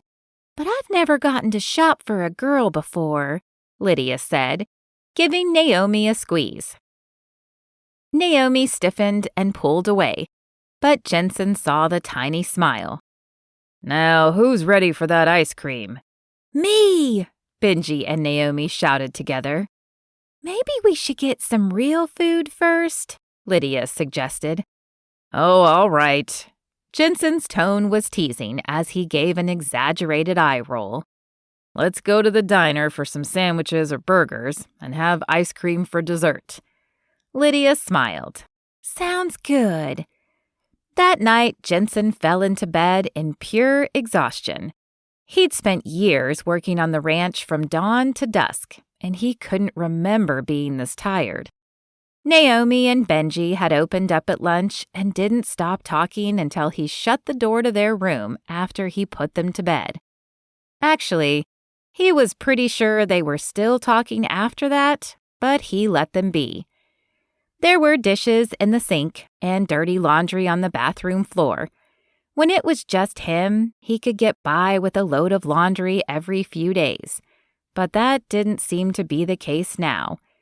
Maybe he should work on some sort of schedule. Or was he supposed to give the kids chores? Jenson groaned as he rolled over. How would he ever figure all of this out? Didn't most people read parenting books, or at least have a couple of years where the baby didn't do much but eat and sleep? No, this wasn't ideal, but he had to figure it out somehow. Another thought occurred to him and wouldn't go away. Most people also had a wife and mother to help make these kinds of decisions and share the workload. How often had he wondered if he would ever get married? It was true that he had wondered when his mom was going to suggest a mail-order bride, if that was still a thing. Sawyer was right. He hadn't done much serious dating, and how could he now? When he most needed a partner in life, his time was going to be taken up with kids who needed more than he could offer. Jenson rolled over and closed his eyes. He didn't have any answers tonight. Maybe he wouldn't tomorrow either. But if God wanted him to have a wife, he would prepare someone who wanted to start off their new life as a mom to 2 kids. As he drifted off to sleep, he wondered what it would be like for them to have a mom with long dark hair, who was the best horse trainer he had ever seen. Chapter 12. I don't want to go to school tomorrow. Benji wiped his eyes as he spoke quietly. Jenson sighed. I know, buddy, but you have to go to school. I'll go in with you when we get there so you can find your classroom and meet your teacher. Promise I won't leave until you're settled. Do we have to ride the bus back to the ranch? Benji asked. That had been one area Jenson had to concede. He couldn't be gone in the middle of the afternoon every day. There was too much work to be done at the ranch. You will be riding the bus home, but if it will make you feel better, then tomorrow I'll pick you up. It would mean more time away from work and his brothers covering for him again. But if it would help, he could do it for one day. I don't want to ride the bus, Benji said. I know. I'm sorry that you have to. But Naomi will be there with you. You can sit together on the bus, and I'll be here when you get home. Maybe I'll have some work you can help with. Would you like that? Benji nodded. We need to get you to bed so you'll get plenty of sleep before your big day tomorrow. Go brush your teeth and get in bed. I'll be there in a minute. Jenson sank onto the couch and let his face fall into his hands. It had been a 30-minute discussion with Benji, saying the same thing over and over. Jenson actually considered not sending him to school in the morning. Maybe he just needed more time to adjust to a new place. Jenson knew all too well the feeling of going to a new home and starting a new school where you didn't know anybody. It was like the whole life you knew before was just gone, and you were expected to plug into a new one.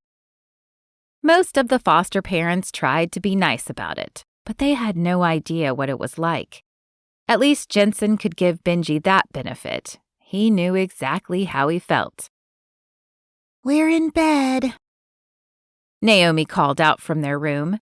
Jenson hadn't heard her say she didn't want to go to school. She seemed resigned to it, but he knew she didn't want to. He took in a deep breath and blew it out as he stood.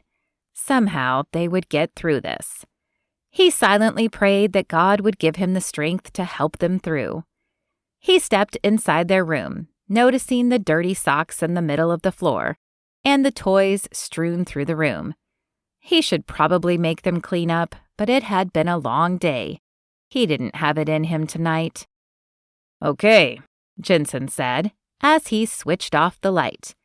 Let me pray for you. It sounded so strange to hear himself say those words.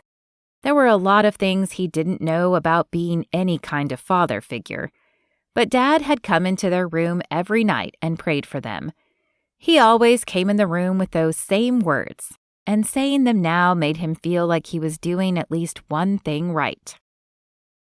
Dear God, thank you for today. Thank you for Naomi and Benji, and for the time we had together. I pray for them as they start a new adventure at school tomorrow. I pray that you will be with them as they go, and please help them to make a friend. Amen. As a kid, he would echo amen along with his brothers. Naomi and Benji remained silent. Night, Jenson said. He pulled the door closed and let out the breath he felt like he had been holding all day.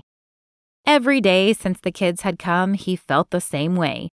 At least once they were asleep, he couldn't be doing too much to mess them up. Just as he sat down at the kitchen table, his phone buzzed. Hi, Titus, he answered. Hey, how are the kids? Titus asked the same question he called to ask every night. Fine, I guess. Benji says he doesn't want to go to school tomorrow. I don't blame him. I would much rather stick around the ranch. Math and writing aren't fun. I agree, but he has to go. I know, I'm just kidding. You always liked school. Well, maybe not the school part. Jenson grinned. You're right about that. At least once we stayed in the same school for a whole year. Doing the actual schoolwork wasn't great, but I liked being around people. You mean you liked being the class clown, Titus said.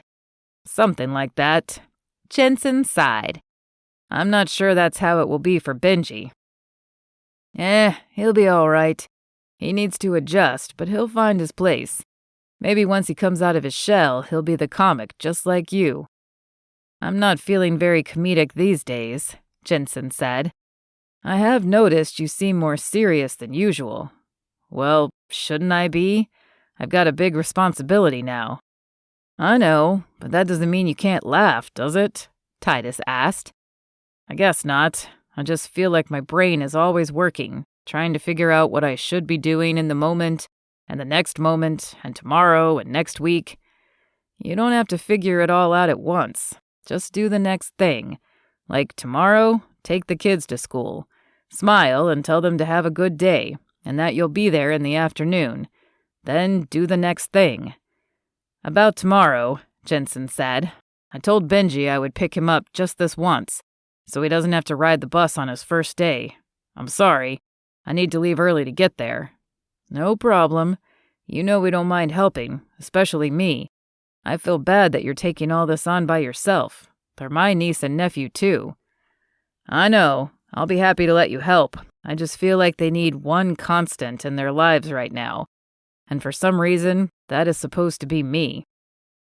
Everybody thinks you're doing a good job, Titus said. Really? Absolutely. Mom is bragging on you constantly. Jenson's heart soared. If Mom thought he was doing good, then maybe he wasn't as bad as he thought. Thanks, Ty. I needed to hear that. Come on, man. You just got this dropped in your lap. You didn't have any plans to be taking care of 2 kids a couple of weeks ago. But they're safe in your house, in beds with nice sheets and blankets, and they're all set to go to school the next morning. You're doing just fine. I guess. I'm just having a hard time connecting. With Naomi, for sure. But that seems obvious, since I don't know how to connect with girls. But it's hard with Benji, too. I just want something to click. Do you remember how long it took for you to talk to Dad? Yeah, I hardly spoke to him until that day. Jenson didn't have to say which day. Titus knew he meant the day he tried to run away. But you did eventually. Maybe it took a dramatic event, but really you just needed to know he was there and that you could trust him. Jenson rubbed his chin. And Benji has never had a dad or a consistent man in his life. He doesn't know how to talk to you or connect with you. You'll just have to be patient. I guess you're right. Just keep trying. Don't give up on him. Just let him know you're there and he can trust you. That's what he needs right now. Jenson nodded, even though Titus couldn't see him. Thanks, Ty. I know you're right. Titus chuckled. Of course I am. Now go get some sleep. I can hear how tired you are in your voice. Gee, thanks, Jenson said dryly. What, Isn't that what everyone says to new parents? You look tired? Sounds about right, Jenson said, but it doesn't make me feel better. See you tomorrow. Titus hung up, still laughing. Jenson stood and went to the kitchen. He had laundry and dishes to do before he could sleep. And even after that, he wasn't sure he would actually rest.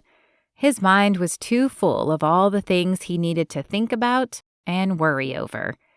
Yep, he was definitely a parent now. Chapter 13. Sierra squinted at the morning sun high in the sky. She put a hand up to shield her eyes as she looked out over the horses. A few were out in the pasture, and one was in the round pen. Things had seemed a little easier the last few days. She had hired 2 high schoolers to help out in the barn. They weren't here this morning, but knowing they were coming after school took a load off her. But something else had put a pep in her step this morning. She looked up and saw Jenson riding across the field on his horse. Sierra pressed her lips together, not wanting to admit to herself how excited she was to see him. Howdy, ma'am, he said as soon as he got close. He tipped his hat. Good morning to you. He exaggerated his accent more than normal. How are you this fine day? Just fine, sir, thank you kindly. Her smile broke wide across her face. Jenson was back to himself today. How about you? He took a big breath and blew it out. I'm doing just fine now. I think I needed the ride this morning. I've been moving cows, but had some time to come check in on things out here. He stopped himself and cleared his throat. Not that you need to be checked on. I'm sure you've got it under control. Just like to see how things are going. Sierra secretly hoped he came just to see her. Of course, you're always welcome. He jumped down from his horse and led it over to the railing. Honestly, it's nice to take a break and know that I don't have to work up here. Don't get me wrong, I love the work. It's just been a long week. Sierra furrowed her eyebrows. Right. How is everything going with the kids? He leaned against the rail. Not too bad. It's just busy. I want them to know I'm there for them, so I stick close and keep asking them questions and trying to get to know them. It feels strange to have taken them in and be fully responsible for kids I'd never met before. I can't imagine. They started school yesterday. Naomi seemed to do all right, but Benji really didn't want to go. I picked them up because he didn't want to ride the bus. But today they're riding the bus home. Well, they don't call it home yet. Back to the ranch, they say. Gosh, it's got to be a strange adjustment for them, too. Did they move around a lot before with their mom? Jenson shook his head. You know, that's what I expected. I don't know why, except that I've only known my sister to leave places. So I assumed she had moved around a lot. Maybe she did before she had them, but since Benji was born, they've lived in the same place. They went to school, ate meals at home. Jenson sighed. It's weird, but I think maybe she was a pretty decent mom. You know, people can change. Jenson turned and hung his arms over the rail as he stared at the horse in the pen. I know. I'm sorry to say, I just didn't think she would. I hate that she got her life together and had these great kids, and I never even knew that part of her. Sierra felt herself pulled to him, and she went to the fence and matched his posture. You're getting a chance at that now. He turned to look at her, confusion on his face. What do you mean? They can tell you about her, and you will see her in them. What's important is that she did change. Maybe she was too scared to come back and tell you, but she made something of her life, and now you get another chance with her kids. I hadn't thought of it that way. Sierra shrugged. I guess that's what I would want if I were her. I'm not sure the kids are ready to talk about her. It might help them. You could try it and see. I'm sure they miss her, and talking can remind them they still have her in their memories. I hadn't thought of that either. Jenson tilted his head and looked at her. What are you, like a horse whisperer/therapist combo? Sierra laughed. Definitely not. I'm not qualified to offer therapy to anybody, but working with horses usually means a lot of figuring out what they need. What most people need is just somebody to listen to them. Jenson nodded. You're right about that. Gosh, I don't think I've talked much to adults in the last few days. Sorry if I'm talking your ears off. Not at all. Like I said, I'm a good listener. My brothers might say I don't need a good listener, 'cause I'm pretty happy to listen to myself. Jenson laughed. Your brothers like to pick on you too, don't they? We all do it. Mom likes to say it's how we show affection. We're always roasting somebody, or we're competing over something, or both. I don't know much about that. I'm an only child. Really? Jenson's mouth dropped open. What in the world is that like? Sierra laughed. You're looking at me like I'm an exhibit at the zoo. Sorry, I'm just surprised. I don't know many people who don't have any brothers or sisters, and it's truly hard for me to imagine. I had my sister and Titus, and then we lived in a few foster homes with lots of other kids before we came here, and then we came here to 4 more brothers. All I know is big families and loud houses. Was your house super quiet?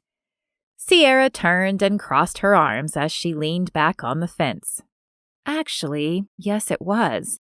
I played by myself most of the time, but I didn't mind. I guess it was nice to have my own space and no one bothered my toys. I went to a friend's house once, and her little brother was always running in her room and breaking her dolls. So I was happy to go home and not be bothered. But sometimes it felt lonely. My parents tried to fix that by putting me in lots of activities. She paused as she laughed. Ballet at 3 didn't go over very well. So they tried church choir, softball, and gymnastics too. But I really only wanted one thing. Horses, Jenson said. It wasn't a question, but a statement, and he stared at her with that intense gaze of his. Sierra nodded. It's all I wanted to do. When they took me to my first riding lesson, I think they expected me to go a few times and get over it, but they were wrong. I wanted to be there every day, even in high school.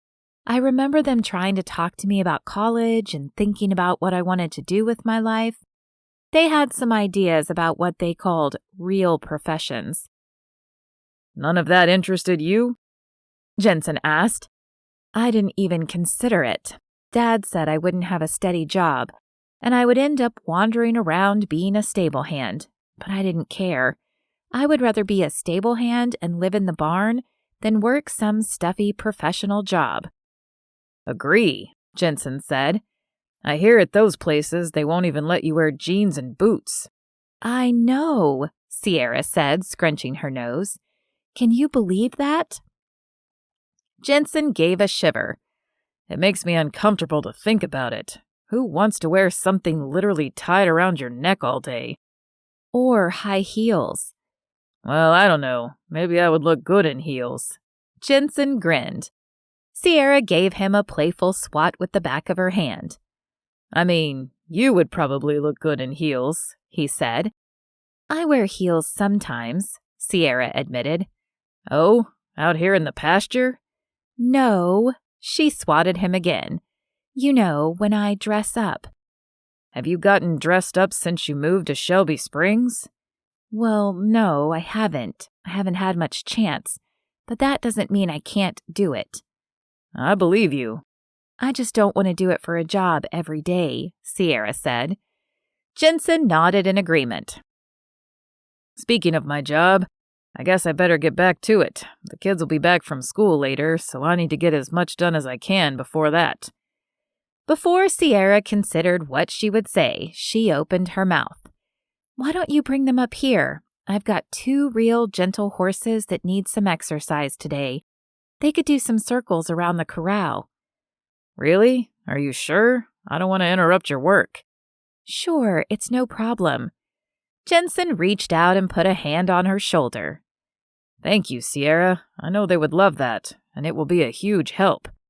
Sierra blinked rapidly as she looked into his eyes. His hand on her arm sent tingles through her entire body. She cleared her throat and forced herself to look away as he dropped his hand. No problem. Happy to help. I'll see you later then, Jenson said, as he climbed onto the saddle in one swift move. See ya, Sierra said quietly as she watched him lift a hand to wave and turn to go. She watched for longer than she should have as he galloped across the field, but it was too nice of a view to look away. Jenson felt an excitement he hadn't known before. He was eagerly awaiting the kids getting off the bus. They would only bring them to the end of the drive, just like they had when Jenson and his brothers were kids, and rode home from the same elementary school. So Jenson drove his truck down to pick them up. One day they could walk up the drive to the big house, but they weren't ready for that yet. As he watched the bus stop and the kids climb down, he whispered a prayer that they would have something good to say about school today. The two kids jumped into the back seat, and Benji excitedly began, Hey, Uncle Jenson, guess what? We learned about owls at school, and tomorrow we're going to digest an owl pellet. Jenson smiled and tried to keep from laughing. Do you mean dissect? Oh, yeah, that, Benji said. But we'll get to see what the owls ate. Isn't that cool? Naomi made a gagging noise. That sounds disgusting. Whatever, Benji said. Kendrick thinks it's cool. Jenson's heart leapt, and he turned to look at Benji. Who's Kendrick? He sits next to me in class, and we played during recess today. Jenson wanted to shout, You made a friend! But he played it cool. Oh yeah? That's good.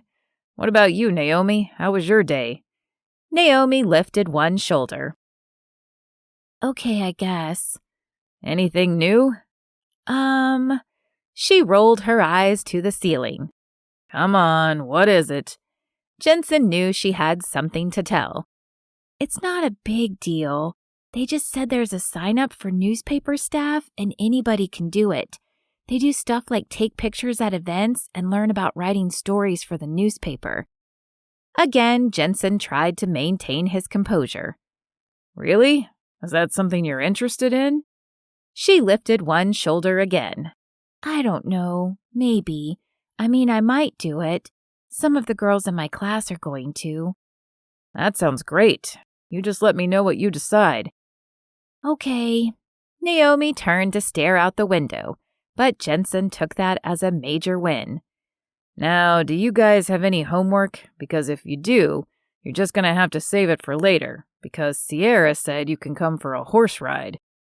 Really? Benji yelled. Yep, so we're going to swing by the house so you can change and head out to the barn, so be quick. Naomi and Benji didn't waste any time. They dropped their backpacks in front of the door and ran to their room. They were back in a matter of minutes, and Jenson followed them out to the truck. Jenson slowly climbed out of the truck once they parked in front of the training barn. He watched with a smile on his face as Naomi and Benji ran for the barn. It was the same thing he did as a kid. His smile grew even bigger when Sierra walked out the front to greet them. He stayed back as she greeted the kids and led them into the barn. She smiled and put an arm around Naomi as they walked. He couldn't believe how natural she seemed with them. She talked as if she were a girl who had been happy to be an only child and wanted a life of freedom and adventure, but she sure was good with those kids too. Jenson had waited long enough and picked up his pace as he followed them inside. Now the first thing to do is to let the horse get to know you, he heard Sierra say. They need to trust you before you climb in the saddle. They're animals, but they have feelings too, so we need to respect them. Naomi and Benji nodded eagerly as they listened. Sierra took their hands and showed them how to gently stroke the horse's neck. Jenson had taught plenty of people to ride, but this time he was happy to watch. Sierra went over exactly what they should do and how they should sit and hold the reins. She was very thorough, and about 30 minutes later, she had both of them climbing into the saddle. "Hey, Uncle Jenson, look at me!" Benji called out, waving a hand at him. Jenson lifted a hand and smiled at him. "You look great. Keep your eyes on where you're going." Jenson heard the words come from his mouth but could hardly believe it was his own voice. He sounded like a grown-up. No, like a parent. So much of the time he was the one goofing off and not keeping his eyes on where he was going. He couldn't say whether he liked this change or not, but it was there all the same. Jenson walked out to the corral, keeping a distance so Sierra could be the one to give them instruction. Somehow he thought they would take it better from her, especially Naomi. Maybe spending time up here would be good for her. She definitely could use a female to talk to. He watched as Sierra pointed out how to hold the reins and kept a close watch on them. Jenson tilted his head as he studied her. What if the kids hadn't come into the picture? Would he be up here flirting with Sierra like he had nothing to lose? He shook himself to push that thought away. The truth was, he had everything to lose. Naomi and Benji were his world now.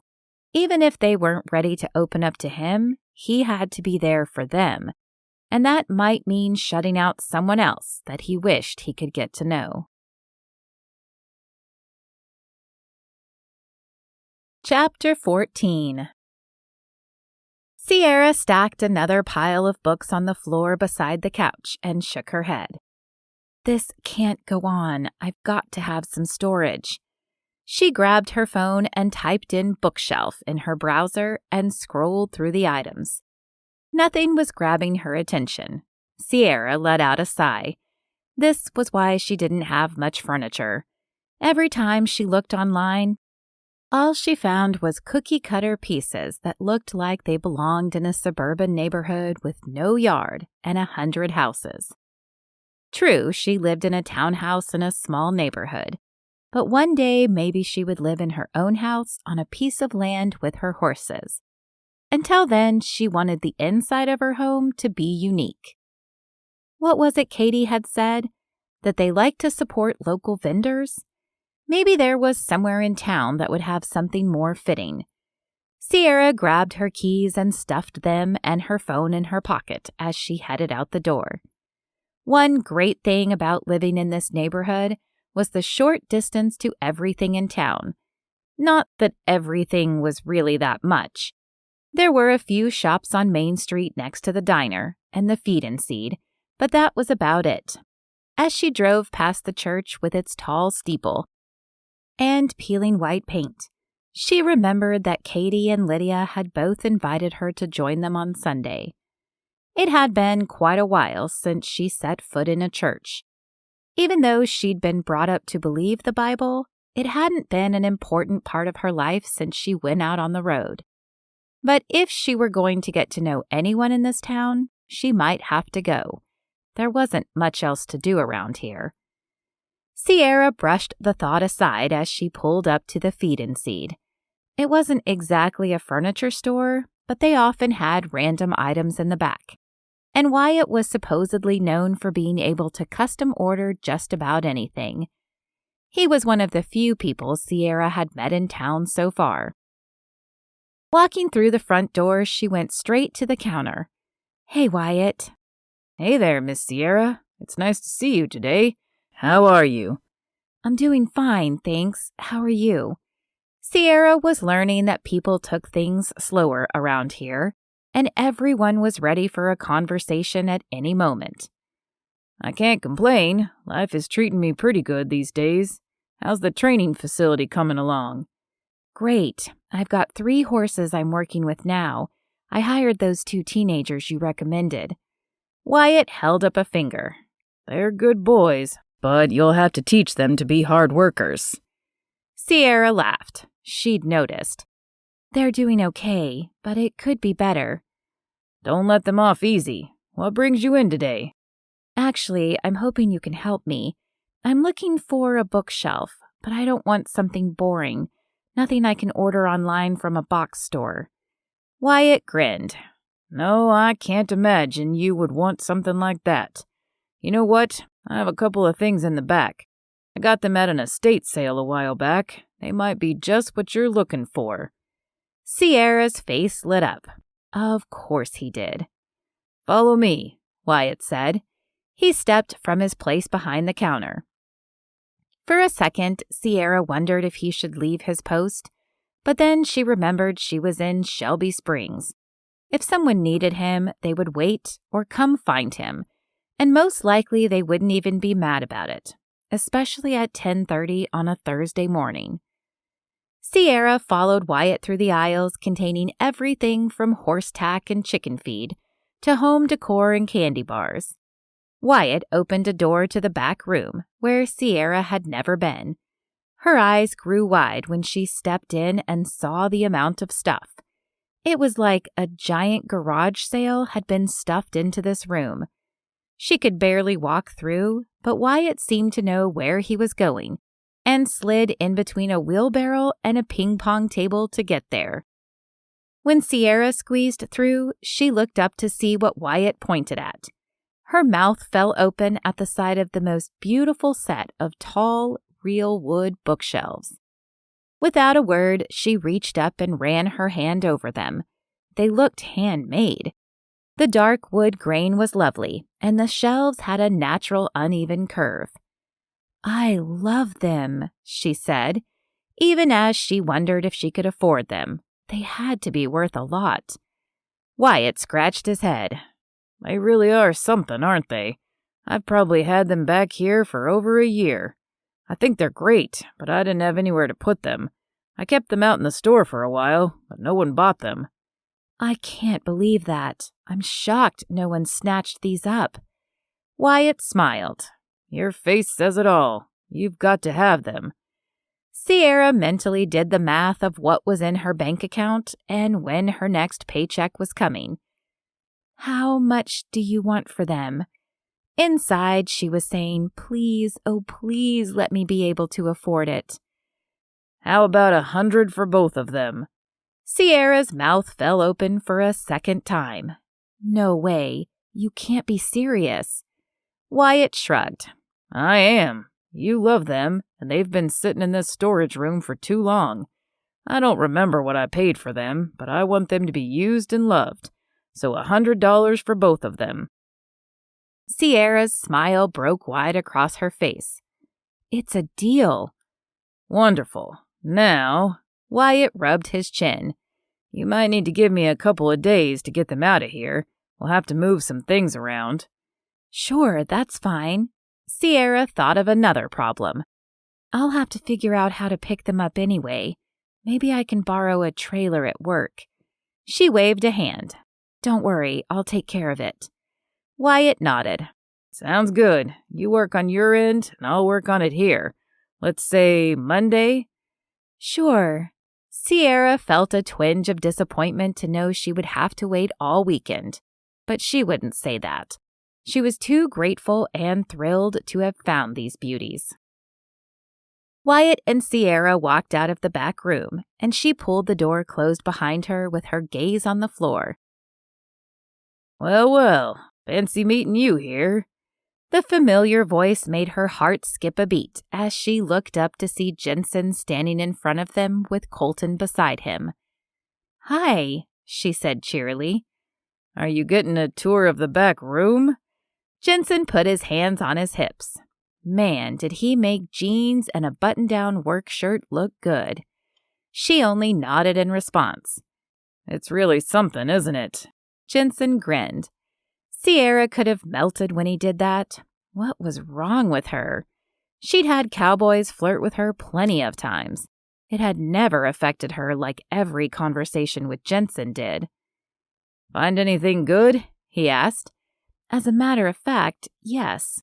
I was looking for some bookshelves, and Wyatt had the most perfect ones just waiting for me.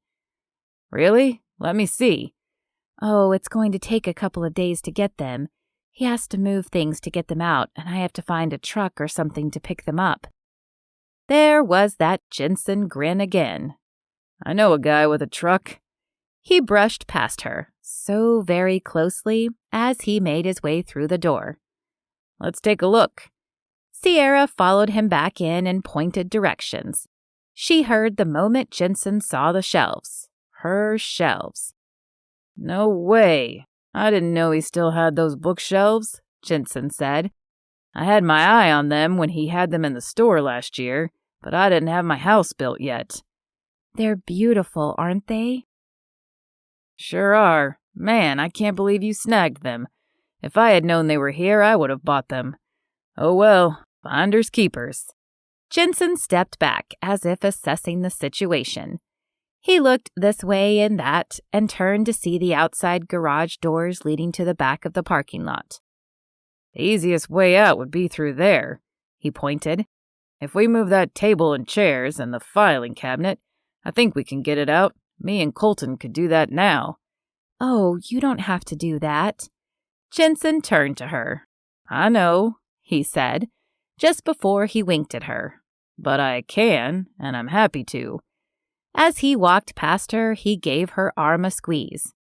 Anything from my favorite horse trainer / expert kids horseback riding instructor.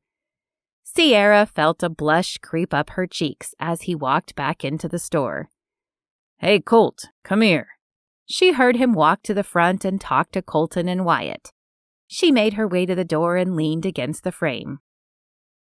It's fine by me, she heard Wyatt say. Great, we'll get right to it.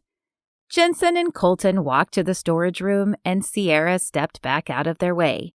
They made quick work of moving a few pieces of furniture before Jenson moved to the back and flung the garage door open. Sierra didn't mind watching him.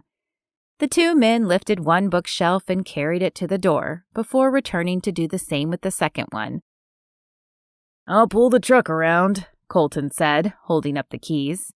As he disappeared, Sierra found herself standing next to Jenson outside. Something occurred to her. Was there something you were here for? Huh?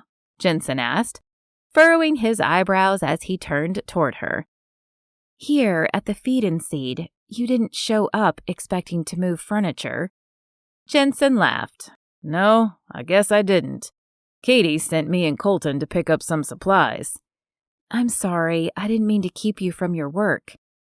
Not at all. It wasn't an emergency. Besides, Katie will be glad to hear we were able to lend a hand. That does seem to be what folks do around here. Jenson leaned against the doorframe. Of course. What do folks do where you're from?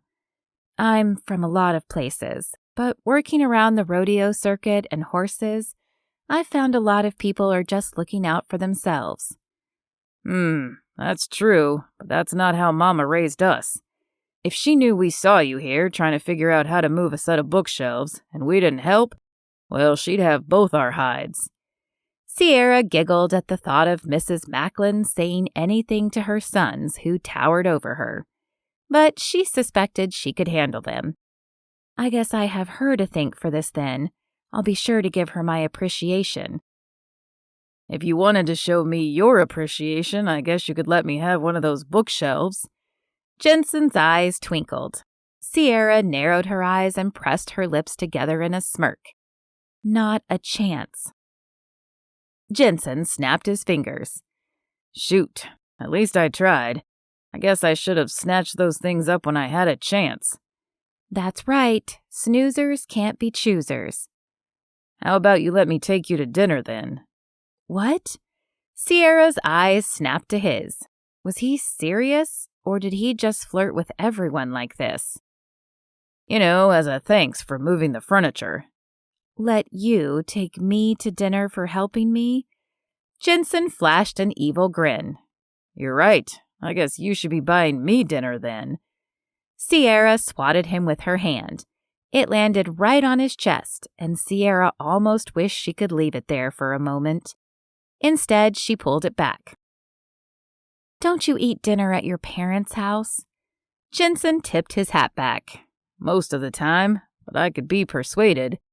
He cleared his throat, as if he just remembered. But I have Naomi and Benji, so I'm not sure when I could break away. Right. Sierra said the word twice, as if that made her more okay with it.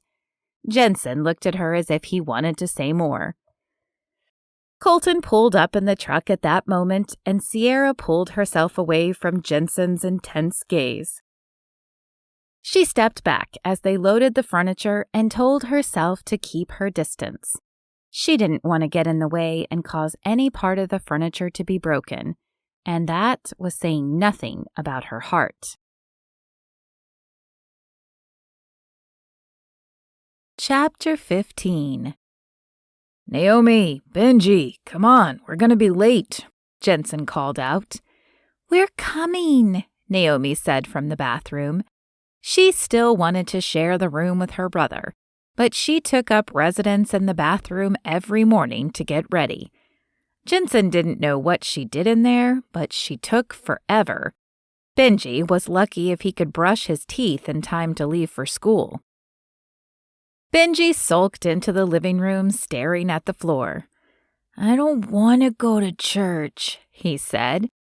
Jenson resisted the urge to say, It will be fun. He hadn't always been a big fan of church when he was a kid either. It meant wearing a tie and those itchy pants and sitting still for what seemed like an eternity. But he did remember the lessons he'd learned about the Bible, and he wanted that for Naomi and Benji too. I know it's something new, Jenson said. That can be scary sometimes. But I'll drop you off in your class and then I'll come back and pick you up. We'll go to the service together and sit with the whole family. And then we'll go to the big house for lunch. And I promise you, my mom is a fantastic cook all the time. But she pulls out all the stops for Sunday lunch. I've heard she's making a special dessert today. Benji grinned as he licked his lips. All right, I guess I'll go if there's dessert. That's my boy. Jenson heard the words come from his mouth and realized how happy he was to say them. It wasn't traditional, and the way they came to live with him wasn't what he would have hoped for. But he was glad the kids were here. It was doing him a lot of good. Go get your shoes on and tell your sister it's time to go. Benji scurried off, and Jenson picked up his keys and his Bible. He hadn't bought Bibles for the kids. Why didn't he think of that when they were buying school supplies? Surely a Bible was more important than their pencils and backpacks. He shook his head at his lack of thought in that area and made a note to get them Bibles soon. Benji and Naomi came walking out, each with something under their arm. What you got there? He asked, mentally preparing himself to tell them they couldn't take comics or coloring books to church. Benji was the first to pull it out and show Jenson. Naomi did the same, but rolled her eyes. Jenson could have been blown over by a feather. You have Bibles? Of course, Naomi said. That's great. I was just thinking I needed to take you to get one. Our mom gave us these, Benji said. Jenson stopped breathing. Really? The little boy nodded. When we started going to church. If Jenson thought he was surprised before, that was nothing compared to this news. He hadn't thought to ask them if they'd been to church before. He just knew they hadn't. His sister fought church tooth and nail the few times they'd been expected to go. He couldn't imagine her voluntarily going to a church service. Suddenly being on time didn't seem too important. Jenson knelt down to the kid's eye level. So you went to church with your mom? Like, often? Every Sunday, Benji said. Jenson swallowed hard before he could speak. That's great. I'm so glad she took you to church. He stood and decided he needed to process this before he talked with the kids about it anymore. But as he walked out the door with his niece and nephew, he had a spark of hope he'd never hoped for, that his sister had known Jesus before she died. Jenson dropped Naomi and Benji off at their classes and made his way into the fellowship hall for the adult Sunday school class. He was grateful for the coffee and muffins available. He had fed the kids eggs, but he hadn't managed to eat anything himself. How was it possible that it took so long to get 2 kids ready to go to church? They even dressed themselves, but it took several times of telling them to finish eating and get ready, and at least 2 outfit changes before they were good to go. "Hey, man." Titus clapped a hand on his brother's shoulder. Jenson held his coffee cup in the air, trying not to let it spill over the edge. "Hey, bro, careful there. Sorry, doubling up on the caffeine this morning?" Jenson nodded as he took a long sip of the hot beverage. "You know it. 2 kids wearing you out that much?" Titus grinned. "Every day, but this week was better. The weekdays seemed a little more normal with them gone to school. And I actually got to work. But Saturday was back to full time. I'm sure I'll get used to it, but yeah, it's exhausting. Why don't you let me take them this afternoon? They can ride home with me after church." Jenson took a deep breath. A sense of relief flooded him at the same time as the responsibility and fear of letting them go planted itself on his shoulder. "Thanks, I appreciate it. I'm not sure. We're just getting into a good rhythm." "I know, but I'm their uncle too. All of us are. But you know, we're blood. I can help, and they need to get used to me too. It's just a ride home. Mom is feeding them anyway. Even just to drive home would be a chance for you to think and breathe." Jenson put a hand on Titus's shoulder and gave him a grateful smile. "Thanks. You don't know what that means." "I think I have an idea. I told you, I'm here to help. Any time." "I know." Jenson sighed. "I'm not used to needing to ask for help." He laughed. "Anyway, I promise to return the favor one day when you have kids. I'll be the uncle who takes them out for ice cream and candy and horse rides, and brings them back to you all hyped up." Titus grinned. "You would, wouldn't you?" "Yep, 100%. Maybe someday, but by then maybe you'll have a house full of your own and you won't have time to be a fun uncle." "Hey, I'll always be a fun uncle. Besides, it's not looking good for any more kids for me. You need a wife for that." Yeah, you could have any girl in town." Jenson flashed a smile and winked. "You know it." He had said it before, but it was just a joke. He didn't think he could have any girl. But now it didn't seem so funny.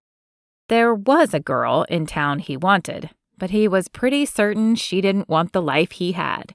And he couldn't start something with her now, especially when she might leave if a better opportunity came up. "I think they're ready to get started." Jenson gestured with his coffee cup toward the chairs. His brother followed as they took seats. Jenson hoped he could keep his eyes open and took another long sip of his coffee. After the lesson, he made his way to the children's wing to pick up Naomi and Benji.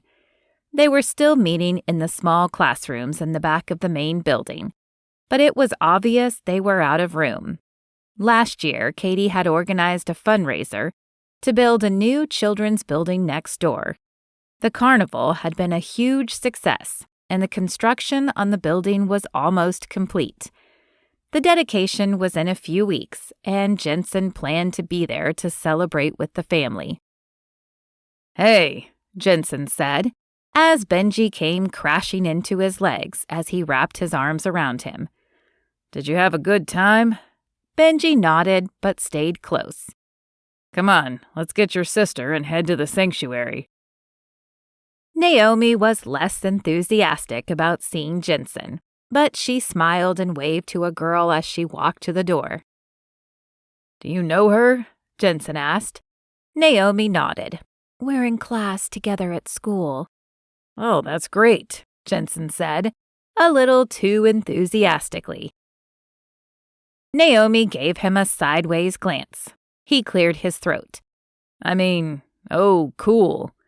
Jenson walked into the sanctuary with the kids on either side of him. Halfway down the aisle, he saw someone talking to his mom and Katie.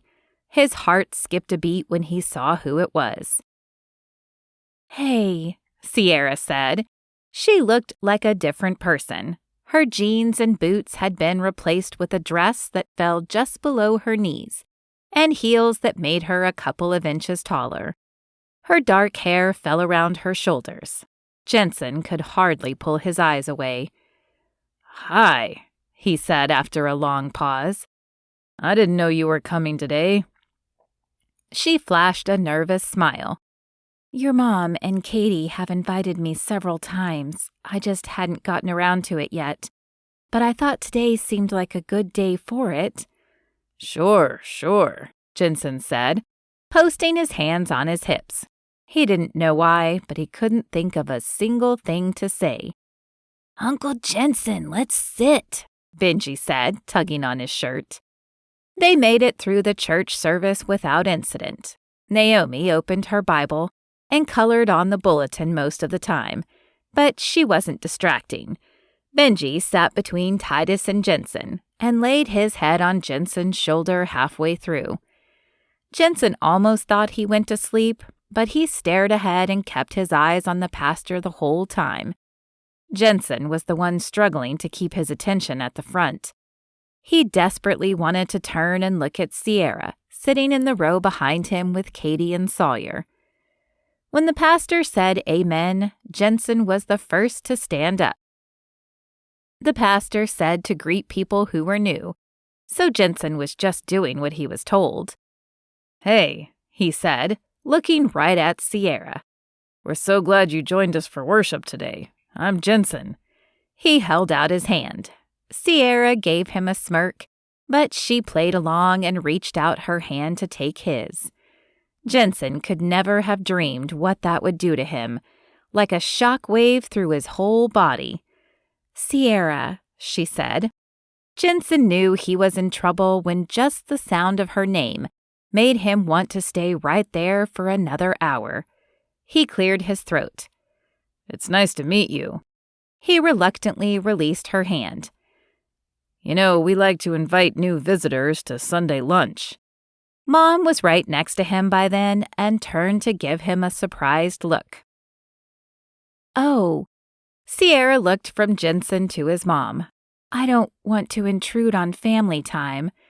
"Nonsense," Lydia said, waving a hand in the air. "We always have room for one more. We would be glad to have you, if you don't have other plans." "Well," Sierra cut her eyes at Jenson. "I was thinking about styling those amazing new bookshelves I got." Jenson put his palm to his chest as if he'd been wounded. "Ugh, you have to bring those up again? You know the Bible says not to covet. Don't tempt me." Sierra laughed. "Fine, I'll just say they look perfect in my living room." Jenson held his hands up. All right, that's enough." Sierra looked back to Lydia, who didn't understand any of this conversation. "Thank you so much for the invitation. I would be happy to come." "Wonderful. We'll see you there then. I have a few people to speak to, and I'll head out to get everything ready." Jenson turned his attention to his niece and nephew, but only for a second before Titus spoke up. "Hey guys, who wants to ride back to the ranch with Uncle Titus?" Me, Benji said, jumping up and down. Naomi agreed too, but less enthusiastically. "See?" Titus said to Jenson. "I told you." He ushered the kids out of the pew and spoke over his shoulder. "We'll see you at lunch. No rush." Jenson realized his entire family had made a quick exit and left him standing alone with the beautiful woman in front of him. "Titus is taking the kids?" Jenson shrugged. "Apparently. I mean, he mentioned it before. He's just trying to give me a break." "Oh, well, you could do something by yourself. You don't have to babysit me." Jenson laughed because that was the most ridiculous thing he'd ever heard. I think you're the last woman in the world who needs babysitting. I'm sure you're fully competent, but I'd be happy to walk out with you while we talk." Sierra tilted her head as she took in his words. "Sure," she finally said. "Does that surprise you to hear that I think you're capable?" "Actually, yes, a little bit." "Why is that? You moved to this city on your own, you took care of yourself traveling, and you're a grown woman who is running a training program that is already taking off in the first few weeks." They had made it to the parking lot and kept walking as Sierra took a minute to answer. "Sometimes I'm a woman in a man's world, and a lot of men don't take kindly to that. They either want me to move out of the way, or they want to act like they need to handle everything for me." Jenson came to a stop next to his truck and turned to face her. "That's ridiculous." A look of disgust washed over his face. "Why would anyone treat you like that? I haven't known you that long, but I certainly wouldn't tell you that you couldn't do anything. That would only be a challenge." Sierra lifted her chin in the air. "That's right, and that's how I took everything for a long time.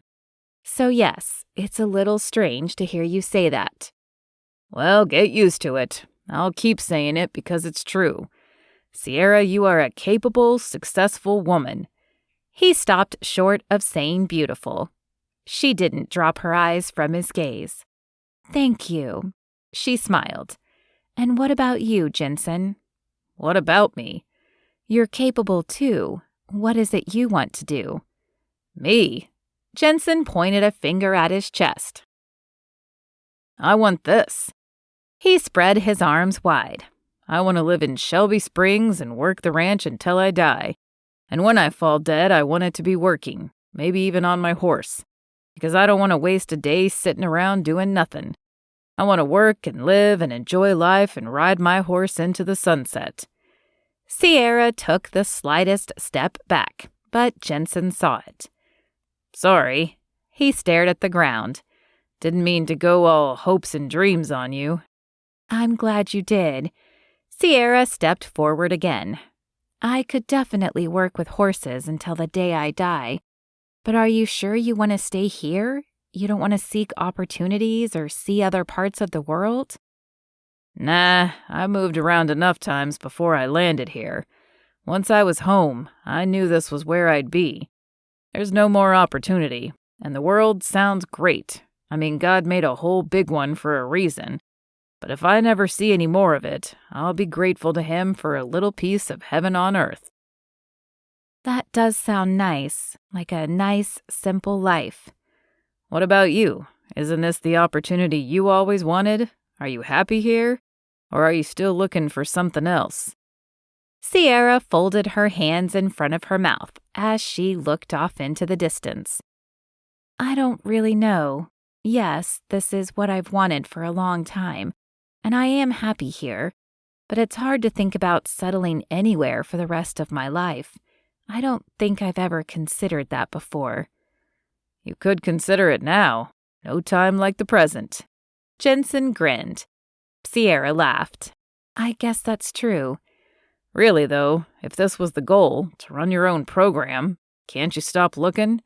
What if you could stay here forever and run the program of your dreams? Could you be happy with that?" Sierra dropped her hands and looked up at Jenson. He felt drawn to her, as if pulled forward, but she hadn't answered the question, so he stopped himself. "I don't know," she said. "I've never thought about it before, but I'd like to." "That seems like a good idea." Jenson started to reach for her, but his phone rang. Loudly, in fact. Had he not turned off the ringer before church? He grabbed it from his pocket, and his heart thudded against his chest when he saw Titus's name on the screen. "Hey," he said, before the phone was to his ear. The words he heard sent terror through him. Chapter 16. Sierra watched Jenson's face turn pale white. "I have to go," he said as soon as he hung up. "What's wrong?" she asked. even as he was walking to the other side of his truck. "Benji got hurt. I have to go," he repeated himself. "I'll come." Sierra didn't know why she said it, but she climbed into the passenger seat of his truck anyway. Jenson pulled himself into the driver's seat and gave her a curious look, but he cranked the truck and headed toward the ranch. Sierra chided herself the whole ride as Jenson explained the situation. "Titus said he jumped out of the car and went straight for the big tree in the front yard. He must have been running full speed, but when he reached it, he tripped over the roots at the bottom and hit his head on the trunk of the tree." Jenson winced. "Titus said there was blood everywhere." "Do you think he needs stitches?" Jenson nodded. "All of us brothers have seen enough cuts to know when something is bad. Titus said we need to go to the ER. That means it's bad." Sierra sat back in the seat and sighed. Why had she jumped into the truck? Jenson didn't need her for this. She wasn't the kid's mom or even aunt. She was just someone who worked on the ranch.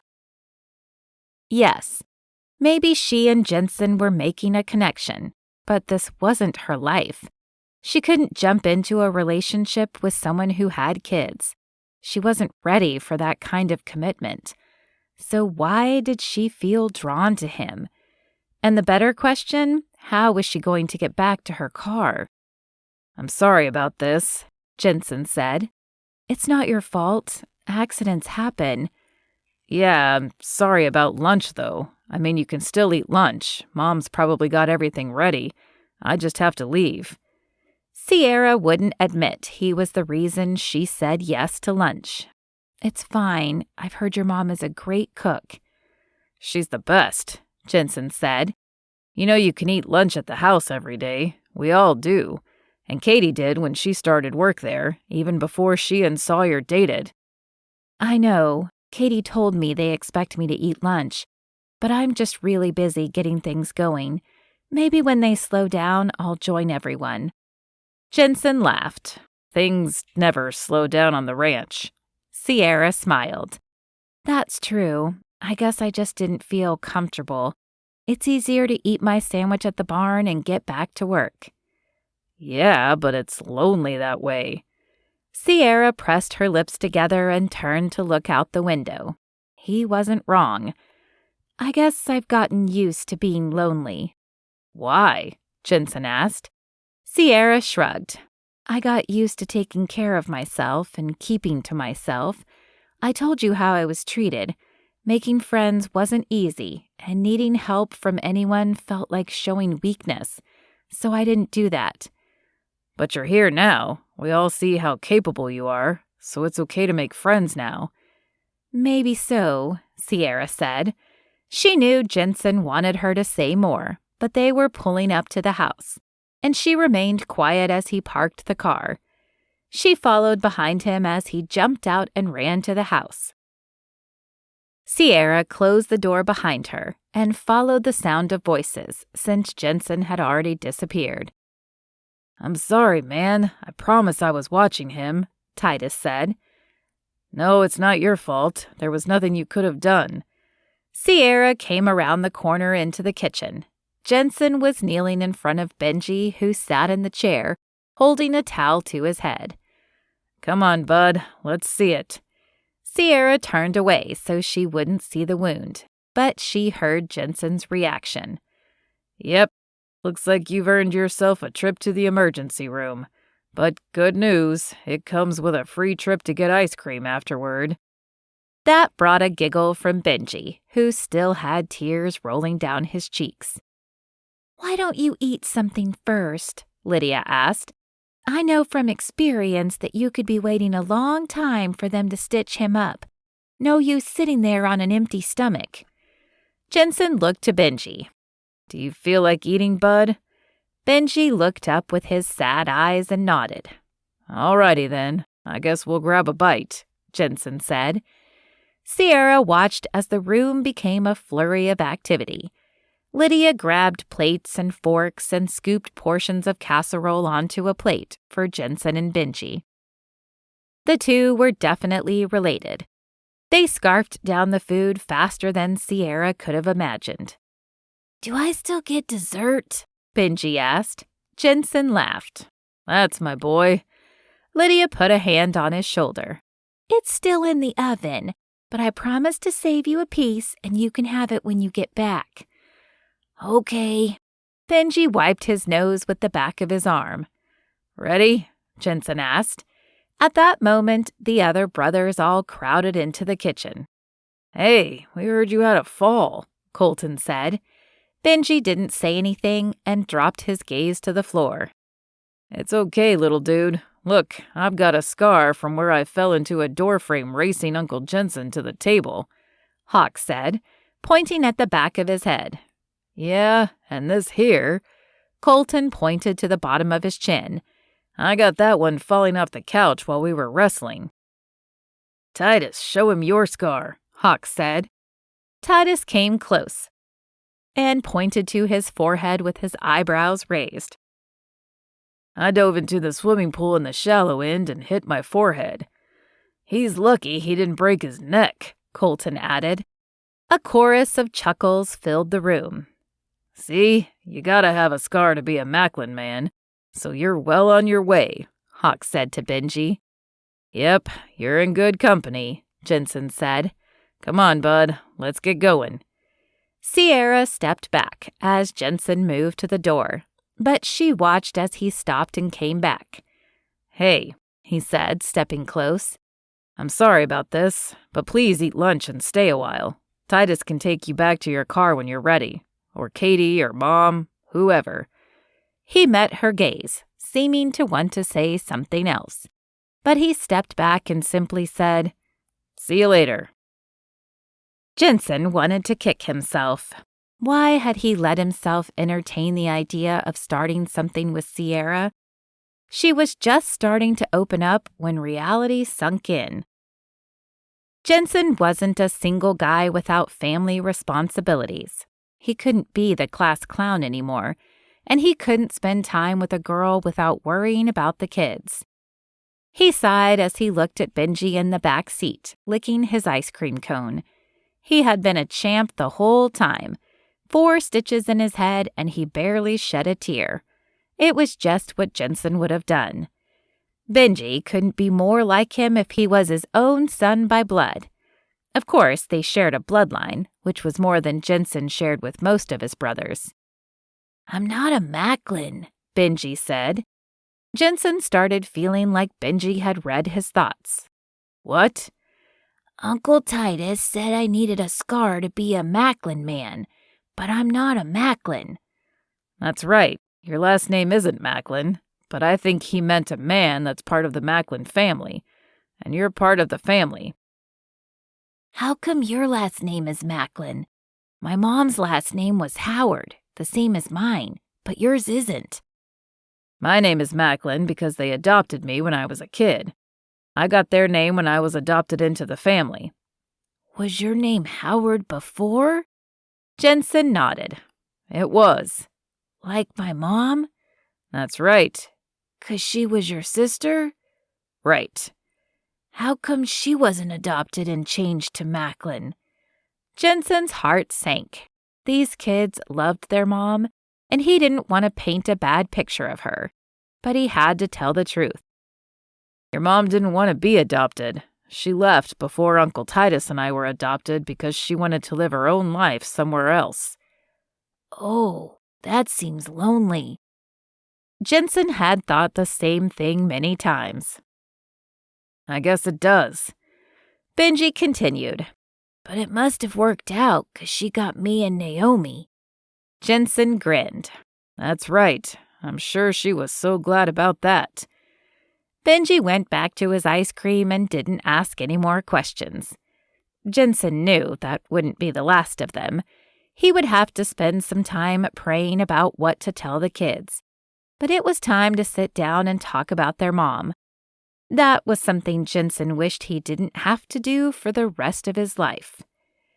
That night after dinner and baths and pajamas, Jenson asked Naomi and Benji to come to the living room. They did as they were told and took seats next to each other on the couch. Jenson took a deep breath before he spoke. I'm sorry we haven't talked about this before. I know I'm the grown-up, but I was the one who wasn't ready to talk yet. But I want y'all to know that it's okay to talk about your mom. Naomi looked away, but Benji looked happy as he gave a sigh of relief. The person I knew as my sister and the mom you knew are the same person, but they're very different. I never knew your mom to be happy, or to go to church, or to take care of anyone. But from everything I know about you, your mom took great care of you and taught you well. So I would like to know more about her. Naomi stared as if he had grown 3 heads. She took a long moment before she said, "What do you want to know?" Anything you want to tell me. She was a good mom. Naomi sniffed. We never had a dad, and I think when I was a baby we moved a lot. But after Benji was born, we lived in the same apartment until we came here. Benji jumped in. She worked at a clothes store. Sometimes we went there after school if she was still working. She liked it because she got a discount on the clothes. Her favorite color was yellow. She was wearing a yellow shirt the last time I saw her. Jenson's heart wrenched in pain. He didn't know they remembered those details. Yellow is a nice color. He tried to picture Melissa wearing yellow, but he didn't remember if she told him a favorite color. And she took you to school every day? Naomi nodded. Every day. We didn't do much besides church and school. We didn't have money for sports or anything. I don't like sports anyway. We went to church every Sunday. Mom said she didn't want us to miss. She told me about Jesus when I was really little. I think she met Jesus at church after Benji was born. We went there to get some food after we moved into the apartment. We didn't have any money, and they had a food pantry. The lady there told Mom to come back in a few days, and they had a whole trunkload of food for us. She gave Mama a Bible, too. After that lady came to the house and talked to Mama once a week. They always had their Bibles out on the table while they talked. Then we started going to church. Jenson didn't know whether to cheer or sob. His sister had come to know Jesus. It wasn't the way he had, being brought up by the Macklins and being taught as a child, but it was in the way God had for her. It must have been a lonely, hard road for a long time, but she wasn't lonely anymore when she knew Jesus. He cleared his throat when he realized the kids were waiting for him to say something. I'm so glad you told me that. Like I said, that's a side of her I never knew, but I'm so happy she met Jesus and took you to church. Mama's in heaven now, Benji said, coming to sit next to Jenson. Yes, she is, Jenson said confidently. I'm so sorry you have to be separated from her. Losing your parent is never easy, but it's especially hard when you're little. Jenson could attest to that. But you can be at peace knowing that your mom is in heaven with Jesus, and if you trust in Jesus too, then you'll see her again someday. And now we have you, Benji said. That's right. You have me and Uncle Titus and Uncle Colton, Uncle Hawk, Uncle Lawson, and Uncle Sawyer, and my parents too. So they are kind of like our grandparents? Jenson nodded. They are. Your mom was a part of this family, and I think they would like it if you think of them as grandparents. Can we call them Grandma and Grandpa? Benji asked. Jenson smiled. I'm sure nothing would make them happier. Chapter 17. Sierra sat on the floor of her house on Sunday night, staring up at her bookshelves. They were exactly what she wanted, and now she had all her books displayed with room to spare. It was beautiful. So why did she feel so sad? Lunch had been delicious. Everyone was right when they said Lydia Macklin was the best cook. But the meal had been awkward for Sierra. The brothers swapped stories of their childhood, starting from where they left off, telling Benji their scar stories. Sierra tried to laugh at the appropriate parts, but she couldn't stay engaged in the conversation. Her mind was with Jenson and Benji. If they were a couple, maybe she would have gone with him to the hospital. But they weren't a couple, and she wasn't Benji's mother. She couldn't even expect him to let her know how it went. When the meal was over, the women carried dishes to the kitchen and helped clean up. Sierra felt terrible to ask them to leave. "I'm sorry to bother you, but I rode here with Jenson. My car is at the church." "Oh, no bother at all. One of the boys can give you a ride," Lydia said. The ride back to the church with Titus had none of the connection of her time with Jenson. Titus was nice, but he didn't have a whole lot to say. Sierra thanked him for the ride, and he touched the brim of his hat without a word. Now Sierra wished she could pick up the phone and call Jenson, but did they really have that kind of friendship? She shook her head. Didn't he say she was a capable woman and she could do what she wanted? If she wanted to call him, she could do it. Before she could talk herself out of it, she picked up her phone and hit the button. "Hello?" Jenson's voice on the other end made her certain she had made the right choice. "Hey," Sierra said. "I guess you made it home." "You sure did." "I just wanted to call and see how Benji is." Sierra felt her heart twinge at the mention of the boy. He was adorable, and she hoped the ordeal hadn't been too terrible for him. "He's doing just fine. 4 stitches, but he did great. Toughest kid I've ever seen.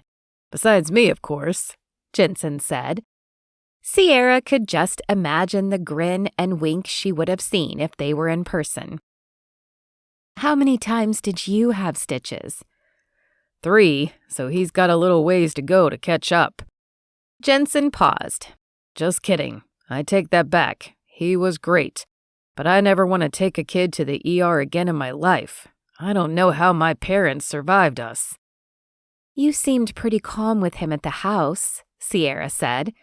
She'd been impressed with him, actually. He was confident and talked the little boy through the whole thing. "I tried my best, but I was shaking inside. It's totally different when it's your kid you're looking at with blood on their face." Sierra swallowed to push down the lump in her throat at the thought of him having a kid. "I'm sure it is." "What about you? Emergency room visits as a kid?" "More when I was in high school. I fell off a horse more than once. Most of the time I just went to be checked out. I did break my wrist once, though," Sierra said. "Did they let you compete with a cast?" Jenson asked. "No, I had to wait 6 weeks. It nearly killed me." Jenson laughed. "I bet it did, but I'm sure you got right back to it as soon as they took that cast off." "I sure did. Learned to barrel race with my other hand for a while." "Wow, that's impressive." "Just another day in the rodeo life." "I know you like horses, but what made you pick rodeo over something else, like horse racing or show jumping?" Sierra scoffed. "Can you really see me in one of those preppy suits with a horse with braids at fancy horse shows?" Jenson laughed. "I told you, you could do anything you put your mind to." "Yeah, well, I had no desire to put my mind to that." "But you have jumped horses, haven't you?" Jenson asked. "For training, yes, all the time. That's one thing people are willing to pay money for, so I'll always jump for training," Sierra said. "I'd love to see you ride."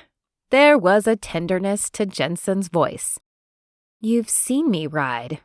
"Not really. I've seen you train, but I haven't seen you on a horse you trust. I'd love to see you at top speed. You know, barrel racing or even jumping. I'm sure you're great at both." Sierra smiled. "I feel like I'm supposed to be humble and say no, not really. But I have buckles that say otherwise. Let's just say don't challenge me to a horse race, 'cause you'll lose." "Ooh, that's quite a challenge to not challenge you. I just might do it someday to see it for myself," Jenson said. "Oh, you'll see it all right, 'cause I'll be way out in front of you." Jenson laughed. Sounds good to me. You just let me know when and where, Sierra said. I'll get back to you on that, Jenson said. Sierra smiled even as the conversation lulled. She thought she heard Jenson yawn. I guess I'll let you go. I'm glad Benji is okay. Thanks for checking in. Maybe I'll see you tomorrow. Sure. And Sierra? Yeah? This was nice. Sierra smiled. Yes, it was. Chapter 18. Monday morning flew by in a hurry. Sierra had 2 new boarders coming in. She was hoping to have a new client this week, but they'd called to cancel at the last minute. Sierra told herself not to think about it, but she wondered all morning who they had taken the horse to instead. She hoped it wasn't her old boss or her competitor in Dallas. Really, she just hated it was anyone but her. Just before 12, she hung up her clipboard and walked out of the barn. Butterflies did a dance in her stomach as she made her way to the big house for lunch. Even though she'd eaten a meal with some of the family yesterday, this seemed different. Sunday lunch was an invite after church. Going to lunch with everyone felt like saying she was finally part of the group at the ranch. The door creaked on its hinges as she entered the back. At her house growing up, that noise would have been heard through the whole house.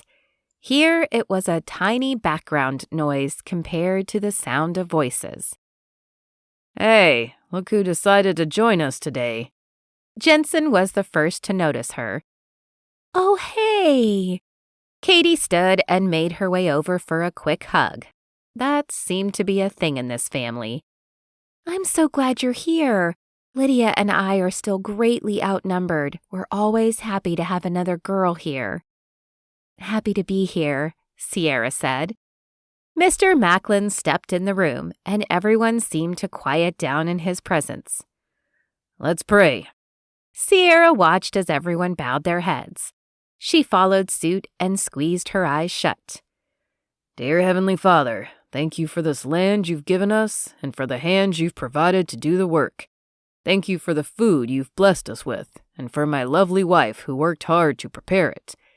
Be with us now and bless our time together over this meal. Amen. Amen, everyone agreed in unison. Lydia held up her hands as her husband kissed her on the cheek. Now wait a minute. I have to give credit where it's due. Katie made the meal today. I only supervised. Katie turned a shade of pink as Sawyer kissed her on the cheek. I did my best, but my skills aren't up to par with Lydia yet, so bear with me. Nonsense! I tasted it and it's delicious, Lydia said. Now you boys know the rule, ladies first. And Sierra, you're our special guest today, so you start us off. Sierra tried not to panic as she felt all eyes turn to her. It's okay. Katie stepped up beside her. We'll go together.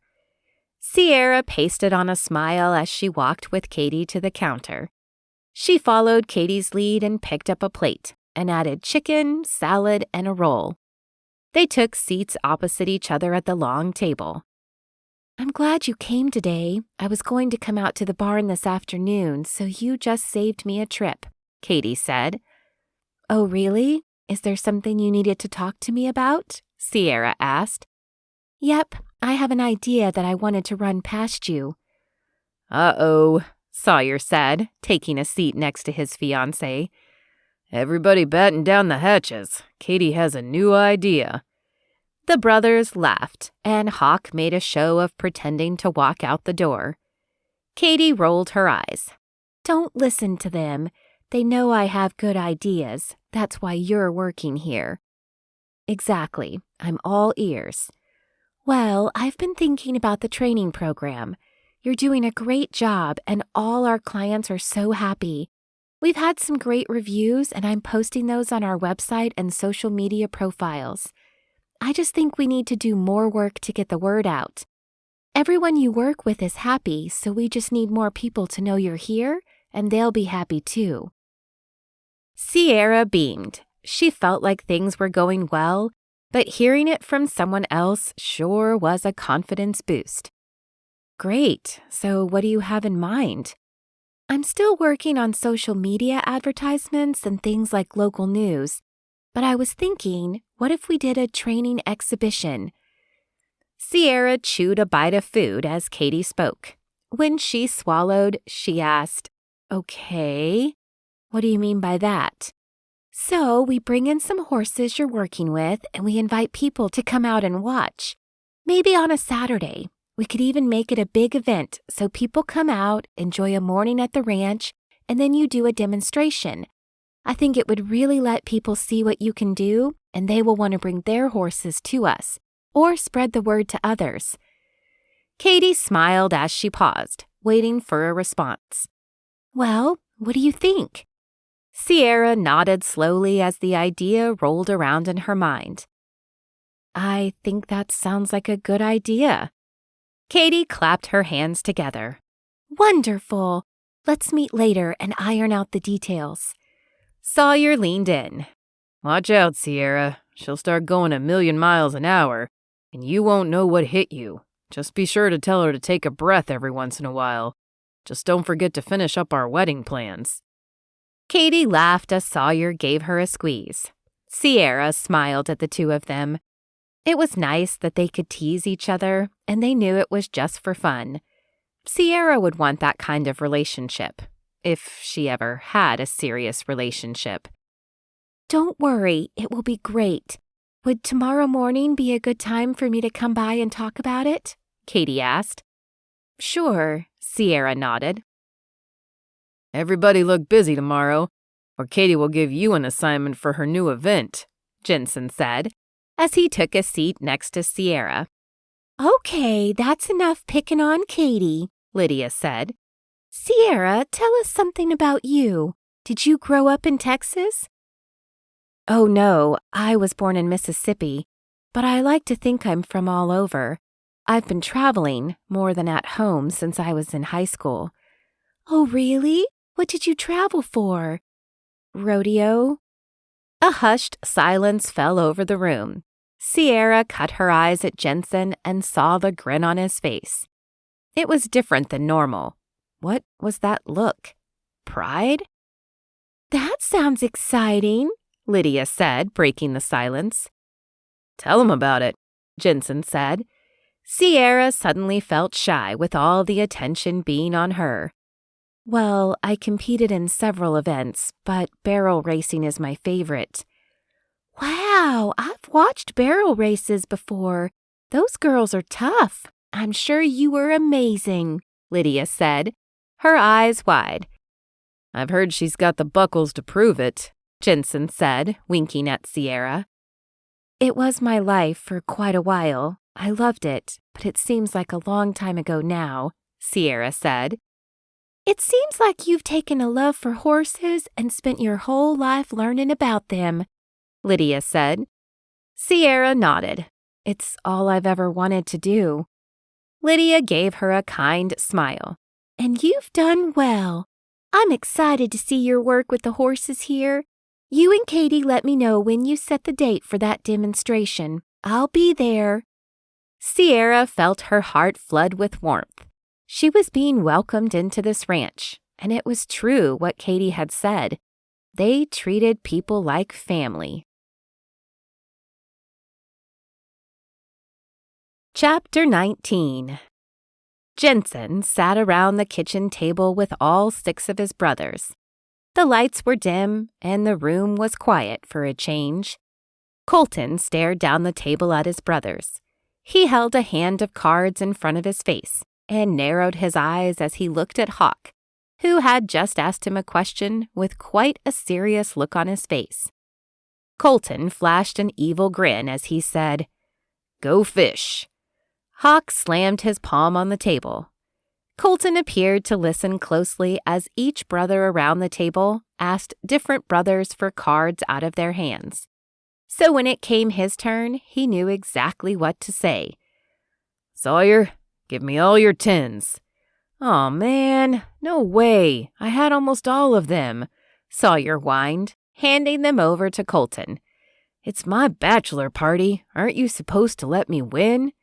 "Ha!" Colton shouted as he shook his head. "Four of a kind." The other brothers laughed at his antics as they played their favorite game from childhood. Sure, they were really too old for it now, but it felt right that they celebrate Sawyer with a tradition before his big day. It was still a couple weeks away, but they didn't want to miss their chance. As the game ended and they stacked up the cards, Jenson stood and raised his glass-bottled root beer in the air. "Boys, here's to Sawyer." The men all lifted their bottles and clinked them together. "To Sawyer," they echoed. "The first brother to leave us behind in the single life and get married. It's true, we all thought you would be the one to stay a bachelor forever." Sawyer laughed with the rest of his brothers. "You and me both. But you found a wonderful woman, and we're all happy for you. Here's to your new life with your wife." The men all took a drink and sat back down. Lawson spoke up. "There's just one question now." "What's that?" Hawk asked. Lawson's eyes twinkled as he smiled. "Who's next?" The men groaned and looked away. "Come on," Lawson said. "I'll bet on—" He looked around at each of his brothers. "Titus." The room rang with laughter. "No way," Colton said. "He would have to actually talk to a girl first." Titus blushed. "Yeah, probably not going to happen." "All right then," Huck jumped in. "What about you, Colton?" Colton crossed his arms and smiled. "Better than the bunch of you." "Nah," Jenson said. "You're too young. You can wait a while longer than some of these old dudes." Colton's face turned red. "I'm old enough to get married if I want to. And if none of you have been jumping at the chance to walk down the aisle, then just make way for the youngest." "Fine, fine. But just who are you planning to get hitched to anyway?" Hawk asked. Colton crossed his arms. "I didn't say I had any prospects. Just said you can't count me out because of age." "We know, Colt," Jenson said. "If we forget, you're always happy to remind us." "Yeah, well, you seem to forget a lot. I work just as hard as anybody else on this ranch." "Come on now. Nobody bet on me being next," Lawson said. The brothers all laughed. Jenson cackled.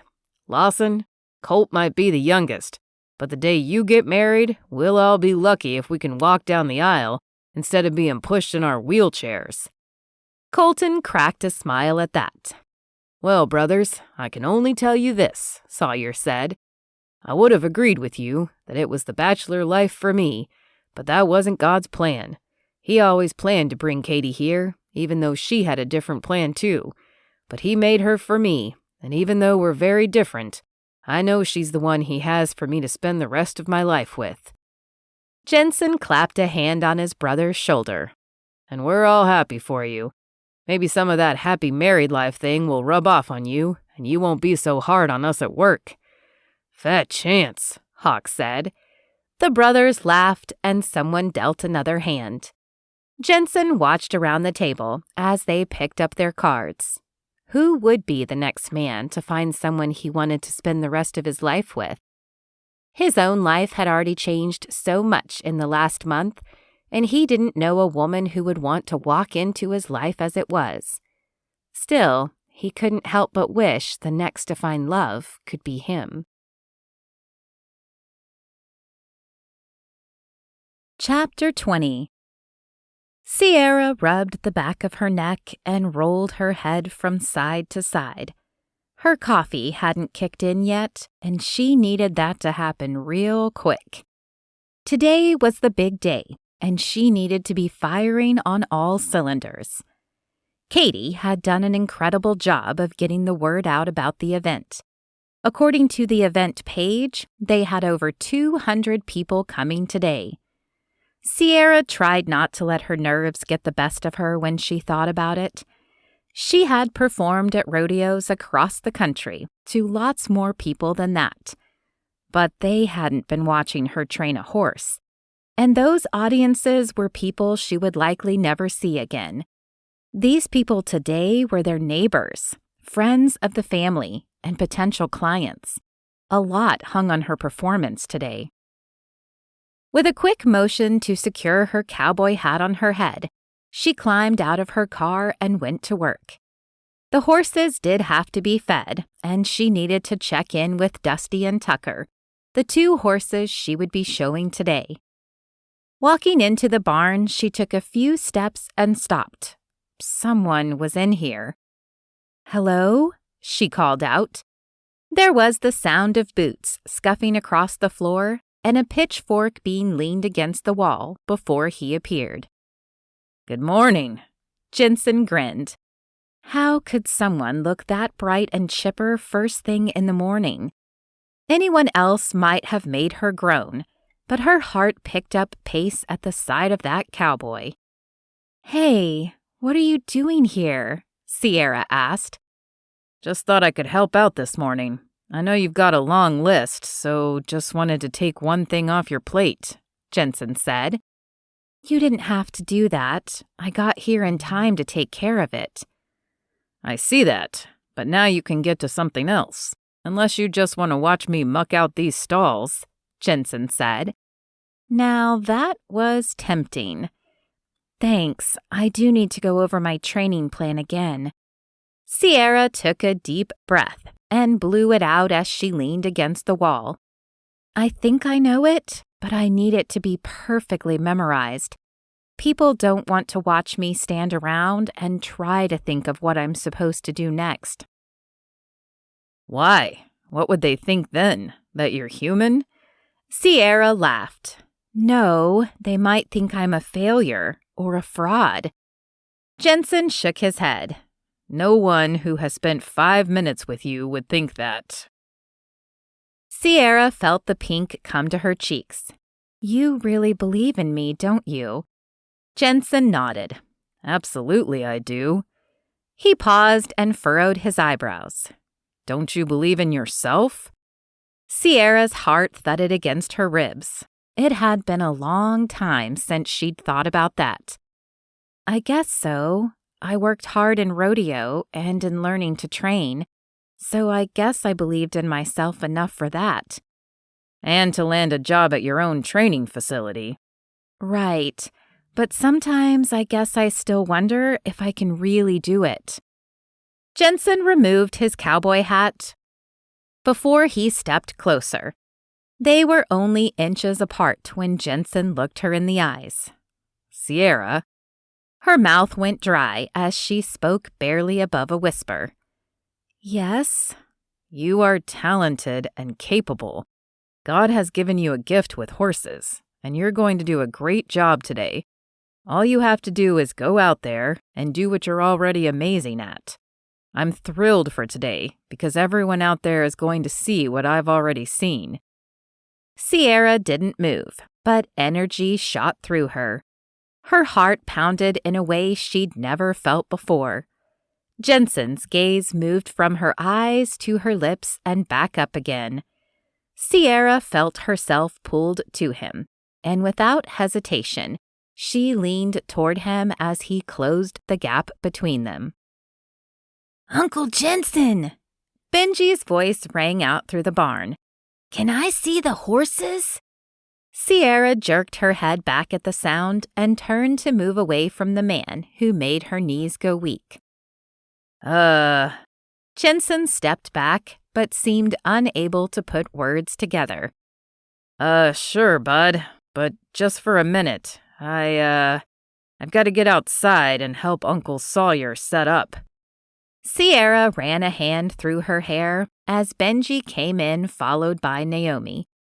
"It's okay. You can go if you need to. I can keep an eye on them while I get the horses ready." Had she really just said that? She was offering to help watch his kids? "Oh." Jenson put his hands on his hips and then dropped them as if he wasn't sure what to do with his arms. "But don't you need to get ready? I thought you wanted to go over your plan again." She looked him in the eyes and shook her head. "I don't think I need to. I feel confident and capable and prepared." He grinned at her and winked. "You're ready. No need to worry. If you're sure, I'll see what I need to do outside. My mom is coming soon, so she can take over with them if you need her to." Sierra put her hand on his arm, which sent tingles through her. "They'll be fine. They're great with the horses."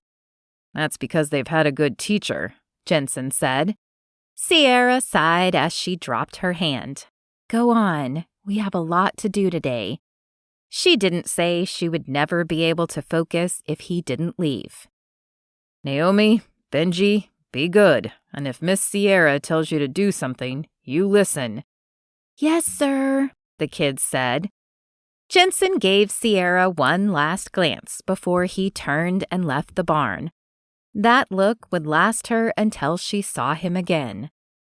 Sierra told herself to pull it together. She had never let a guy throw her off her game, not for a rodeo or training or anything in life. He was a handsome cowboy, but she still had work to do. She looked over at Naomi and Benji, who had picked up a brush and were each brushing down a horse. They really weren't any trouble, and she had told them they were welcome at the barn. Kids usually made her nervous, but these two were fun. "Just be gentle and keep doing what you're doing. Holler if you need me." Sierra moved to the back two stalls, where Dusty and Tucker were waiting. Thanks to Jenson, they were already fed. She would be saddling them later in front of everyone for the demonstration. They looked ready to go, and she felt a little bit more at ease.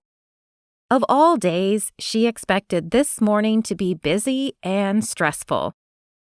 Now, with the chores taken care of and no longer worrying about her plan for the event, Sierra found herself with no stress and nothing pressing to do. She walked back to the kids and watched them brushing and talking to the horses. They sounded so much like she had as a kid, but she was only able to see horses once or twice a week for riding lessons. What she would have given to grow up where she could run out to the barn and see the horses every day. Something clicked inside of her. Maybe she was getting older, or maybe this place was changing her. But at that moment, she wasn't concerned about her own future, whether she stayed or went, or traveled, or moved up in the world. All she could think about was these kids who deserved a wonderful childhood. They could grow up running to the barn every day.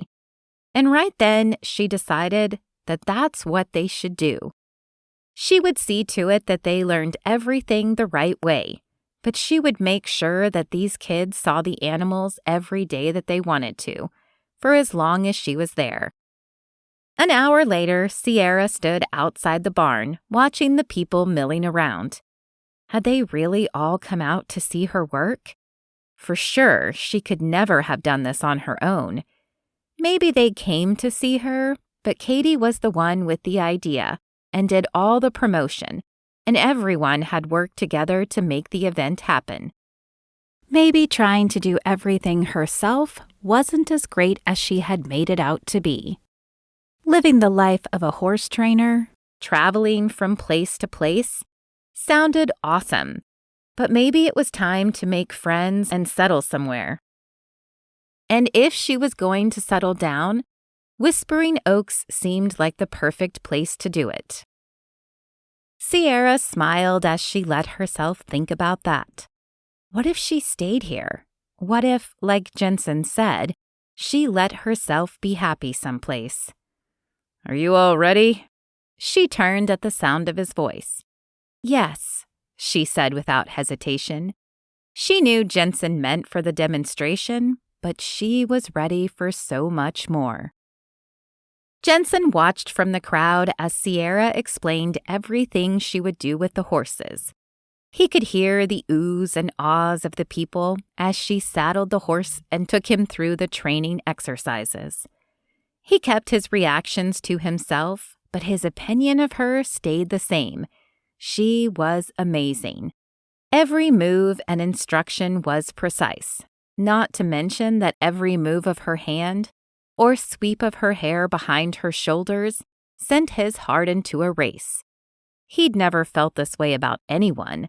He'd tried to keep his distance, but that moment in the barn this morning told him he couldn't do that anymore. He wanted to know her better and to move closer to her, not farther away. The crowd cheered as Sierra finished and waved.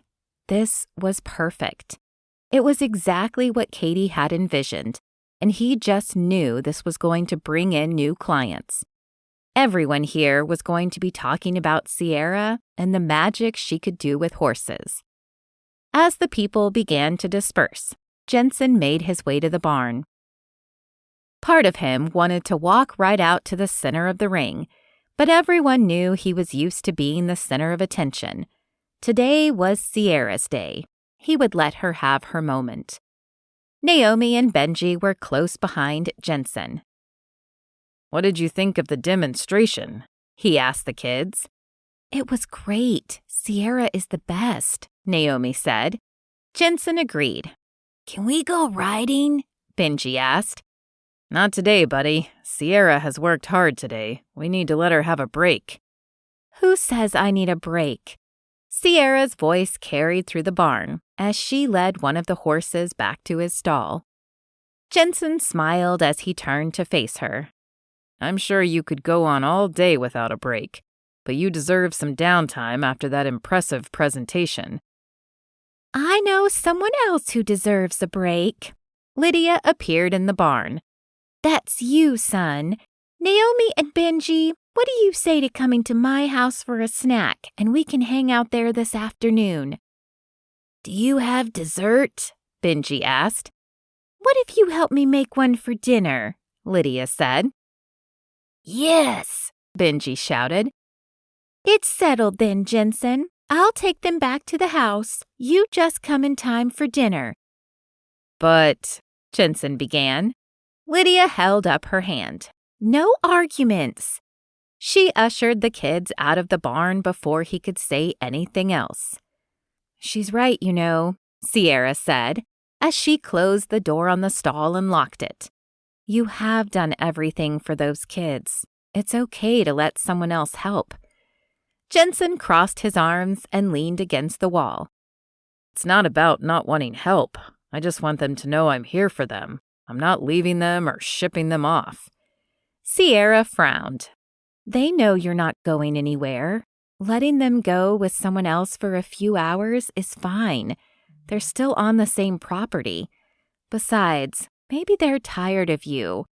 Sierra grinned. Jenson laughed. "You might be right about that. My mom's house is probably way more fun than mine. I would get tired of me too."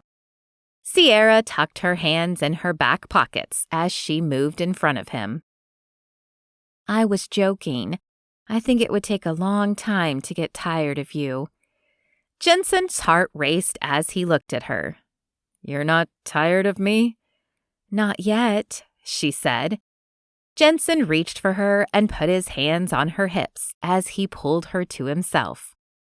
"I don't think I would ever get tired of you." He lowered his head as she closed the distance between them, and he pressed his lips to hers. Sierra wrapped her arms around his neck and pulled herself close. Jenson did the same. She fit so perfectly against him. Her lips moved with his as he reached up to cup her face. He wanted to stay right there with her the rest of the afternoon, but reluctantly, he pulled back to look her in the eyes. "I certainly wouldn't get tired of that." Sierra smiled. "Me either." Jenson laced his fingers through hers. "Take a ride with me. No work, no racing, just riding." Sierra nodded as she kept eye contact with him. "Sounds perfect." Chapter 21. In a short time, Jenson had driven to his barn and saddled up Hercules. He hated to leave Sierra even for a short time, but when he made it back, she sat atop her own horse ready to go. "You sure you don't want to race?" Sierra's eyes twinkled as he pulled his horse up next to hers. Nope, he said with confidence. No competition today, just riding and talking. Sierra clicked at her horse and started off. Where to? Follow me, Jenson winked. They fell into a comfortable rhythm as they led the horses toward the back of the ranch property. I don't know the last time I went riding just for fun. I've missed this. Me either. I love my job, so most of the time it doesn't feel like work, but my mind is always working. Poor Sparkles here hasn't gotten much time with me lately. Sparkles? Jenson asked. Yep, I picked out the name when I was a little girl. It's cute, and it suits you. Some people might think it's a little frou-frou for a woman like you, but I say it's perfect. You can be a tough horse trainer and have Sparkles too. Sierra laughed. I'll limit my Sparkles to the horse, but thanks. Jenson pulled his horse close to hers and reached for her hand. I think you have plenty of sparkle about you. Sierra's cheeks flushed pink. How do you feel the demonstration went today? Sierra smiled. I'm pleased. I was nervous, but everything went smoothly. It went smoothly because of you. And you. Me? Jenson asked. What did I do? You were just there, like you always are, showing up to help with the horses before, giving me a pep talk. You're just always around for whatever you're needed for. Your family knows it. I can tell they count on you. And you were there for Naomi and Benji when they needed you without a second thought. Jenson shrugged. That's what being part of a family is about. They've been there for me, and I'll help however I can. It's one of the first things I noticed about you, Sierra said. Want to know one of the first things I noticed about you? Jenson asked. Sierra met his gaze just briefly before turning her eyes back to the path. What? Your hair. Really? Sierra eyed him curiously. Wasn't it in a ponytail? How do you remember? It's almost always in a ponytail, especially if I'm working. It's not in a ponytail today. I know. I started to put it up, but I just didn't. But it's unusual for me to work with it down. I like it down, but it's pretty no matter how you wear it. You look amazing dressed up, like that day at church. I almost fell over when I saw you in a dress, but I like that you're a hard worker. Jeans and boots is perfect for you, and you look amazing in that too.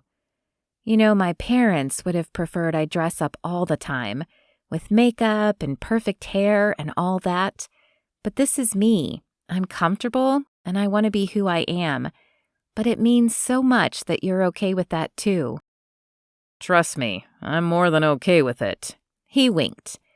So where are we headed? Sierra asked, changing the subject. Just around the ranch. There's still a lot of it that you've never seen. Have you actually seen all of it? Jenson nodded. I have. It took me a long time, but yes, I have. Sierra seemed hesitant, but asked anyway. How old were you when you came here? 8. Oh, the same age as Naomi. That's right. The circumstances were different, but I know something about how she feels. If it's not okay to ask, you don't have to answer. I'm happy to tell you anything you want to know. What happened to your parents? Sierra asked. They died. Sierra gasped. Oh, Jenson, I'm sorry, I didn't know. Jenson narrowed his eyes and nodded. Thanks. It's all right. It was a terrible thing to go through. But they made bad choices and it cost all of us. I was 8 and Melissa was 10. Titus was almost too young to remember. He was only 5. We had a rough go of it. I honestly don't know exactly how they died. They were gone a lot, especially at night. They would put us to bed and thought we didn't know, but they would leave. They left you alone at home at night? Sierra asked, her eyes wide. He nodded. I think it started as just a few drinks with friends. They would be really tired in the morning and miss work sometimes, but it got worse.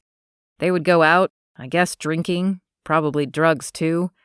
We started waking up in the morning and they hadn't come home. Sierra's eyes were sad. Jenson, that's awful. One day they didn't come home at all. Melissa was fixing us sandwiches for dinner when the police showed up. They took us to Family and Protective Services, and that's where they told us our parents had died. I'm so sorry. They told us we were going to stay with a new family. At first, it almost seemed like a relief. Maybe they would take care of us better. But they had other kids too, and it was obvious that we were the foster kids and they were the real kids. It didn't take long for one of their sons to get mad at us, and the parents called to tell them to take us out of there. Seriously? Why would they do that? Jenson shrugged. Some people think they want to help out with kids, but they find out it's harder than they think, so they send them to someone else. Did you come here after that? Oh no, we were in and out of 4 or 5 different homes after that. I lost count. Some of them had good reasons, maybe a family situation came up, and sometimes we were too much for them. Melissa did her best to make things miserable wherever we went. I think she was just mad at the world, so she wanted the world to be mad too. I'm sorry. I'm sure that was hard on her, and on you and Titus too. Jenson took a breath, pushing down the old feelings that no one wanted him. We got used to being moved around every few months, so when we came here, I was sure the Macklins were just one more family we would stay with for a while, and they would get tired of us and we'd be gone. Sierra paused for a few moments before asking, "What was different here?" They didn't quit on us, Jenson said without hesitation. Sierra nodded as if she understood. It took some time, though. Titus was quiet, like Benji. He didn't say much, but he stayed out of trouble. Melissa was a different story. She caused trouble from the moment we got here. She refused to eat whatever they put in front of us, kicked a hole in the wall, would go outside in the middle of the night and try to break into cars. It was awful. But even then, Mom told her that she loved her and brought her back inside and sat on the bed until she calmed down. Eventually, she seemed to resign herself to being here, but she never let herself get attached, and she kept her distance. What about you? I kept my distance for a while, too. I didn't cause problems quite like that, although I had my days where I didn't get along with everyone. I was on my guard, always waiting for the day they would tell us we were moving again. That must have been a terrible feeling. It kept me awake at night, so one day I decided I didn't want to wait anymore. Since they would make us leave one day, I decided to get a jump on them this time. So I packed my bag, and when we went to walk to the school bus the next morning, I turned and walked right into the woods. He shook his head. I had no idea where I would go, and all I had was the food in my lunchbox. But the idea that someone else could decide any day to just send me away was eating me alive. I had to go. Even if I was by myself, I knew I could count on me. How far did you make it? Sierra asked. Jenson laughed. Not far. You know the ranch is over 800 acres. I walked all morning and was still on our property. I took a break to eat lunch. I just sat there for a long time. I finally got up and walked some more, but I'd lost my bearings and ended up walking in circles. When Titus got home from school, he told Dad I didn't get on the bus. Poor guy, he'd been worried about me all day, but was too afraid to tell anyone. It was almost dark by the time Dad found me, and the worst part, he had come on horseback. What's wrong with that? I was terrified of horses. What? Sierra almost fell off her horse. You were scared of horses? He nodded. Yep, it seems silly now. I was a little kid and they were all so big. They had tried to get me to ride or even just pet them, but I wouldn't get anywhere close. So what happened? Dad said he would take me home. As soon as he said it, I knew that he meant it. I was really home. Not just some place I was staying for a little while, but home. He had come to find me because he cared about me. He said our family wasn't complete without me there. He was right. I can't imagine the Macklin family without you. Jenson swallowed to push down the emotions. So he said I could walk beside him all the way back, or I could get on and ride home with him. Let me guess, Sierra said. You know the answer. I climbed on and hung on for dear life, but Dad kept me safe, and that ride was the best day of my life. It started out as the worst and could have ended badly, but that was the day I finally got a family, and the day I fell in love with horses. They rode on in silence for a little while. Jenson felt the weight of all he had said. Would she run away from this? He hoped not, but he couldn't be sure. She had to know who he really was if there was any chance for them to be together. Sierra gave him a small smile, as if she wasn't sure what to say. I know it's a lot, Jenson said. Sierra reached for his hand and squeezed it. I'm glad you told me. I knew you were adopted, but I guess I just thought you came here when you were little and the Macklins adopted you. I didn't realize how much you went through before that. I'm so sorry. It was hard. I hated it so much for Titus, too, and Melissa. Emotions rose at the mention of her name, and he blinked quickly to push away the water in his eyes. I didn't think Melissa ever got over it, but the kids told me she met Jesus. A lady taught her the Bible, and she took the kids to church every week. I feel terrible that we never saw her make that decision, but I'm thrilled that she turned her life over to him. I can rest assured that she's with Jesus. Have you told your mom that? Sierra asked. Jenson shook his head. No, I guess I haven't. You need to. Melissa might have been gone a long time, but I'm sure your mom still thinks about her and considers her her daughter. She would be happy to know. Your whole family would. Jenson nodded. And what about your family? Do you see them often? Sierra turned away and gazed off. No, I haven't seen them in a while now. Where do they live? Still in Mississippi? She nodded. They live in the same house where I grew up. That sounds nice. Jenson paused, wondering how to continue. But you don't like to visit? Sierra sighed. I don't think they want me to visit. Why not? Jenson blurted before he thought better of it.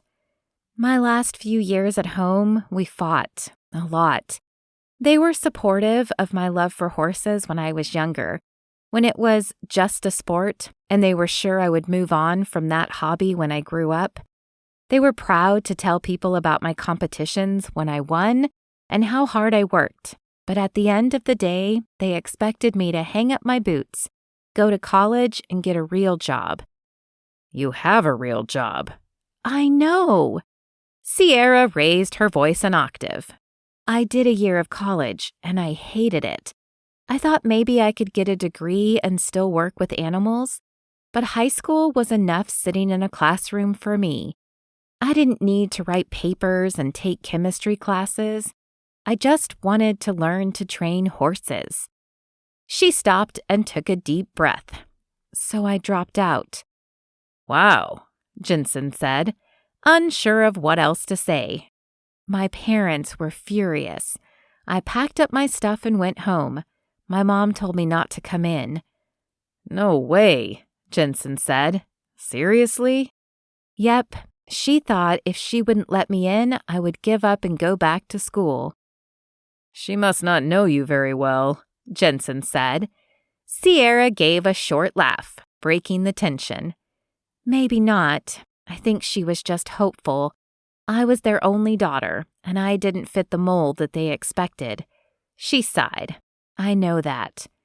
Still, they raised you to be a strong, independent woman. Sometimes it's hard for parents to let go of the idea that they have, but they should have accepted your decision. So what did you do then? I went to Kentucky. I knew that Randall Packwood was there, and I was determined to learn from him. I met him once at a rodeo, and he said I would make a good horse trainer. So you just showed up at his place and asked him to teach you? Jenson asked. Sierra shrugged. Yep. The corners of his mouth lifted into a grin. I'm not surprised one bit. What did he say? He was surprised, I think, but he said okay. I would have to work for it, but if I really wanted to learn, he would teach me. I stayed in the barn. It had a tiny guest room attached with a bed and a bathroom. I got up at dawn and mucked out stalls and groomed horses and worked in the barn. Then, whenever he was training, I was out there watching. At first, that's all I did, watch from the fence. Eventually, he started calling me over and teaching me. That's incredible. Learning like that is way better than any book or college course you could ever take. Sierra nodded. I spent 2 years there with him, and I wouldn't trade it for anything. I've learned to put my own spin on it, but he's the best for a reason, and I have to give him credit for everything I know. You have to give yourself credit, too. Not many people would have the gumption to show up and ask to be taught, and plenty of people would give up if they had to work that hard for it. I'll keep saying it, Sierra. You are an amazing, capable woman. I'm proud just to know you and have you work alongside us.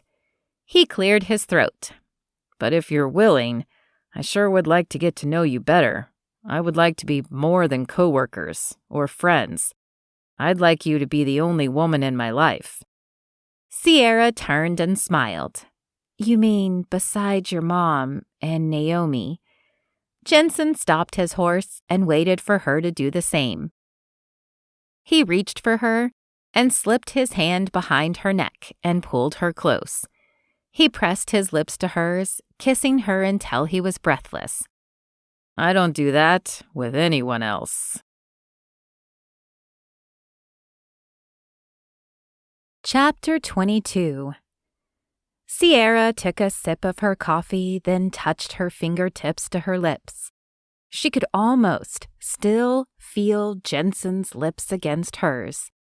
A grin spread across her face as she wondered when she would get to kiss him again. Hopefully soon. The ride together felt like the beginning of something new and wonderful. She hadn't talked with anyone about her parents in a long time.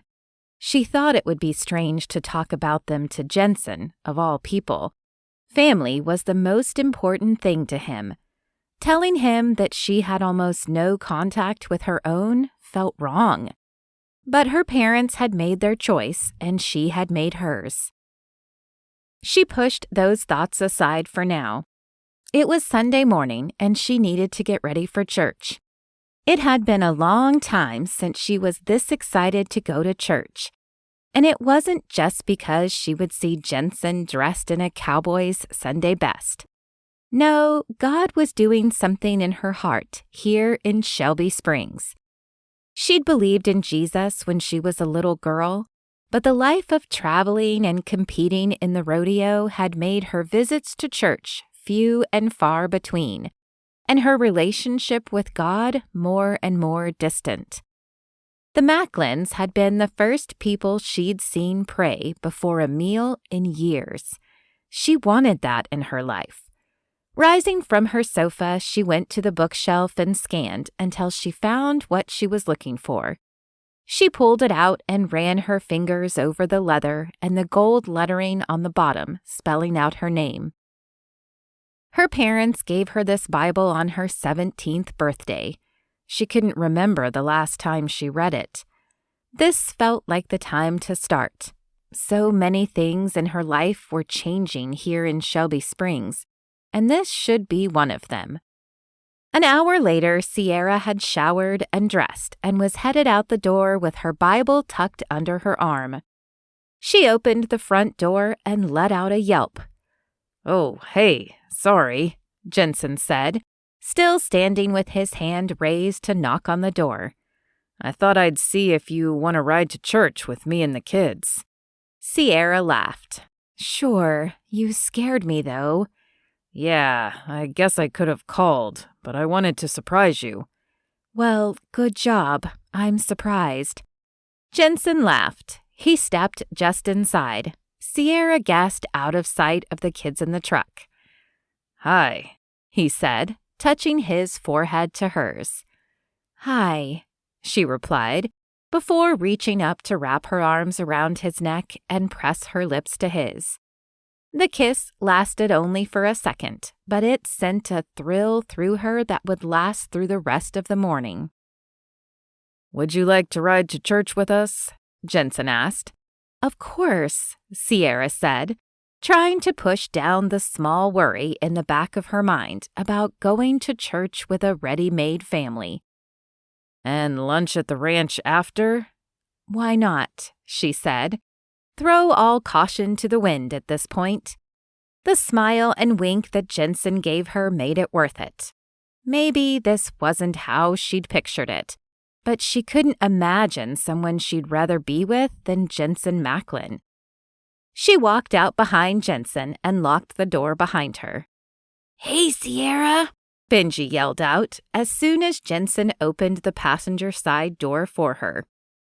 "Hey, buddy. Thanks for coming to pick me up for church," Sierra said. "It was Uncle Jenson's idea," Naomi said, "but we agreed to it because you're cool." "Well, thank you for that compliment. So does that mean that Uncle Jenson isn't cool?" Sierra asked. "No, he's cool too, I guess, but we see him all the time." Naomi rolled her eyes and turned to look out the window.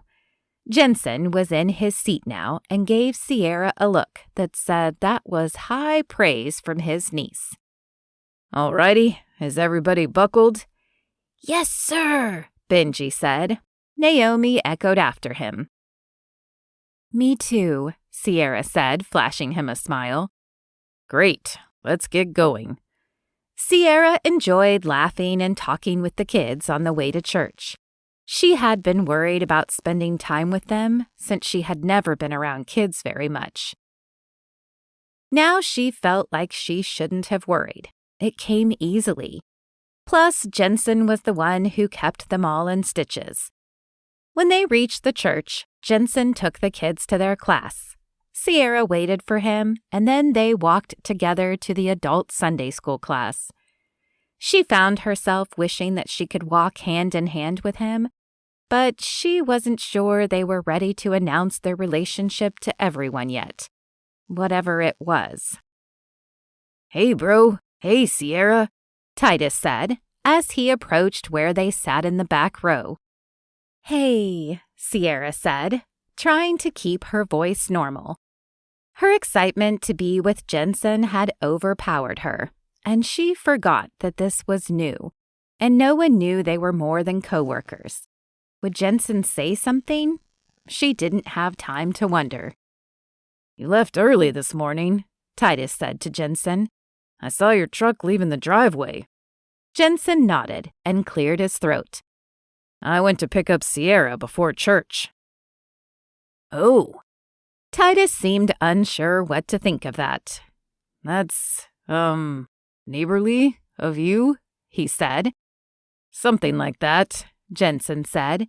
Then he reached for her hand and took it in his. "Well, how about that?"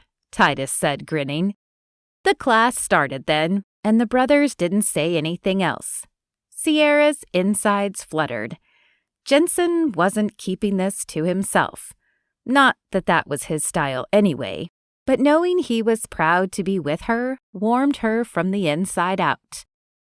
When the class ended, Jenson took her hand again as they walked to the kids' classroom and picked them up. She thought he might drop it in front of the kids, which she would understand. Maybe he wanted to talk to them about it, or maybe wait a while. After all, it was new, and they had been through a lot lately. But he surprised her and held on all the way into church, where they sat together in the Macklin's pew. "Hi there, Sierra," Lydia Macklin said with a wide grin. Her eyes darted to Sierra and Jenson's hands linked together, and she looked like she might burst. "I'm so glad to see you here." "I'm glad to be here too," Sierra said. Katie and Sawyer moved into the pew behind them, and Sierra watched as Katie stifled a squeal. Sierra felt her cheeks flush. Maybe Katie had been right that day when she said maybe Sierra would stick around longer than she thought. Jenson tugged her into the seat beside him, and Naomi made her way to sit beside Sierra on the other side. Benji found his place next to Jenson, and the four of them looked ahead as the service started. Sierra felt her heart swell. She hadn't been a part of a family for a long time. Not really, anyway. The thought terrified her and excited her at the same time. She already knew that the Macklins were nothing like her parents. But was she ready to join a family again? Especially with a man who already had kids to take care of? Her mind raced through the hymns that they sang. Silently, she prayed for help and wisdom. If this is what God had for her, He needed to calm her nerves and show her. And she really hoped He would, because despite her concerns, a family sounded pretty great, especially one with Jenson. Chapter 23. After church, Jenson, Sierra, and the kids drove back to the ranch.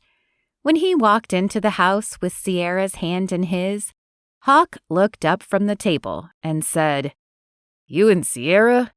Jenson glanced around at his brothers and parents and nodded. "Me and Sierra." "Cool," Hawk said, and went back to his conversation. Jenson smiled.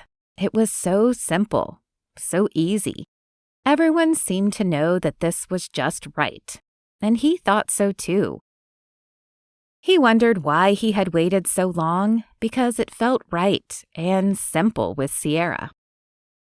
After lunch, they spent the afternoon together. No agenda, just talking and being together. Benji and Naomi asked to go back to Jenson's house. The kids went to their room and played or read, coming out every once in a while to show them what they were doing or ask for a snack. Jenson found himself imagining more days like this, relaxing at home with the kids and with Sierra. Was she hoping for the same? Jenson looked over at her sitting on the couch next to him as Benji explained his Lego creation. She listened with interest, her chin propped in her hand, as she leaned forward with her elbows on her knees. When the boy went running off, she leaned back and smiled at Jenson. "He's sure got a great imagination." Jenson laughed. "Yeah, he's always coming up with a new idea. Legos are a great thing for him. What about you? What do you usually do on Sunday afternoons, or any time you're not working with horses?" "Well, I'm almost always working. That's the nice thing about liking your job, though. If you don't have time for hobbies, it's good to have a job that's like a hobby. But I do like to read," Sierra said. "What do you read?" Sierra pressed her lips together and darted her eyes back and forth. "Books about horse training." Jenson laughed and poked her in the ribs. "You're joking." Sierra giggled as she shook her head. "Nope, I read about training and horse breeds and the business side of horses. Every once in a while, I'll read a fiction book, and I do enjoy that." "Cooking?" I've done a little cooking, but I prefer baking. I might not cook a 5-course dinner, but I can make a mean batch of brownies." Jenson licked his lips. "You might have to prove that to me." "How about next Sunday?" Sierra asked. "So you think you'll be here next Sunday?" Sierra shrugged. "Sure, if you're okay with that." "Of course I am. I guess what I'm asking is if you see this going somewhere." Sierra pressed her lips together and blinked rapidly. "I like you, Jenson. I'm happy with how things are. Let's just see what happens." Jenson wanted to press for more, but he dropped it. He was happy with how things were, too. If they just kept spending time together, he was sure she would want to make plans for the future. He knew he already did.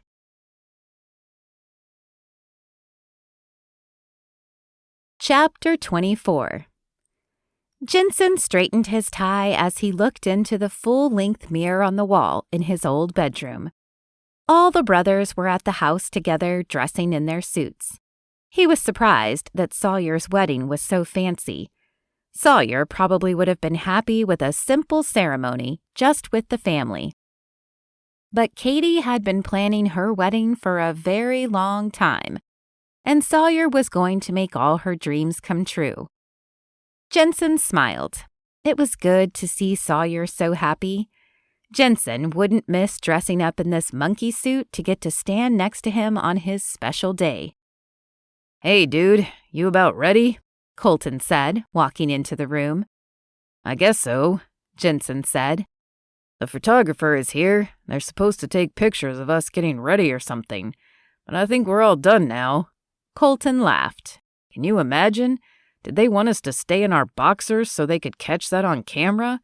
Are they going to put those pictures in the wedding album?"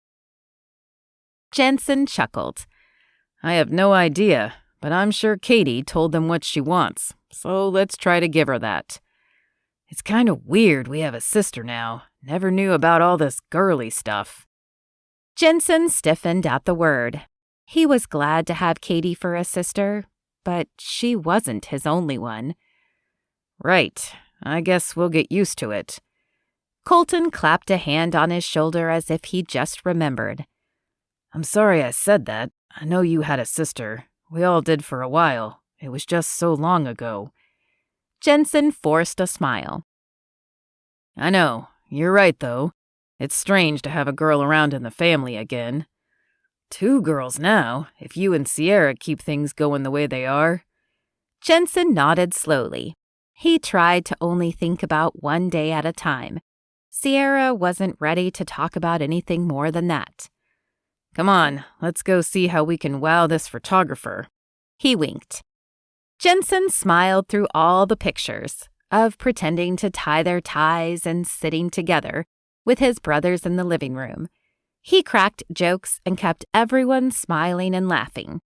An hour later, they were ready to head to the church. He called for Naomi and Benji, who were playing upstairs. As he waited, he silently prayed they hadn't messed up their outfits. Katie had surprised them only a few days before when she came in with special outfits for both of the kids. "We hadn't planned for a flower girl or ring bearer because we didn't know anyone special that we wanted to ask. But when you came and joined the family, we knew we wanted our niece and nephew to stand up with us." The kids sat in silence as if they didn't know what to say, but Jenson's heart swelled when Katie called them niece and nephew. They were part of the Macklin family, just like he was. They would grow up here with a family who loved them. They had known a mom who loved them and wanted them, and now that they were with him, they would never be passed around. They had a family. Now Jenson watched as they came down the stairs. Naomi wore a white flowing dress with a pink sash to match the bridesmaids' dresses. Benji wore dress slacks and suspenders with a bow tie. Jenson beamed with pride. "Come on, guys. It's time to go to the church."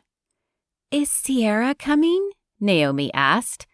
Jenson's heart skipped a beat at the mention of her name. "She's working with a horse this morning, but she will be there before the ceremony."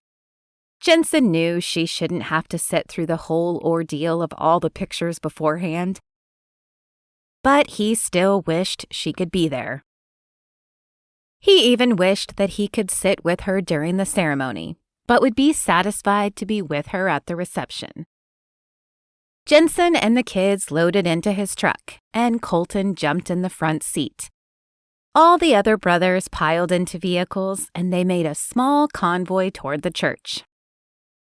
Sierra tried to calm the butterflies dancing in her stomach as she walked through the church doors. It wasn't long until the ceremony, but she planned to slip in the back and take a seat. She still didn't know that many people in town, besides the Macklins. And all of them would be in the ceremony. Just as she was about to slip through the door, a hand reached out and took her arm. She looked up into Jenson's smiling face.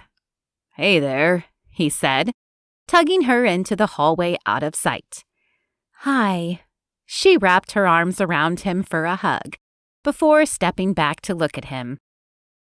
She liked his jeans and work shirts a lot, but this was something else.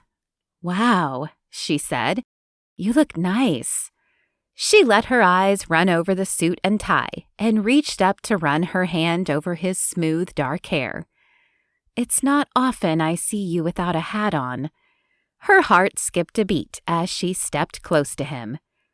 "I was right, though," he said. "About what?" "You do look good in heels." Sierra grinned just before he leaned forward and kissed her.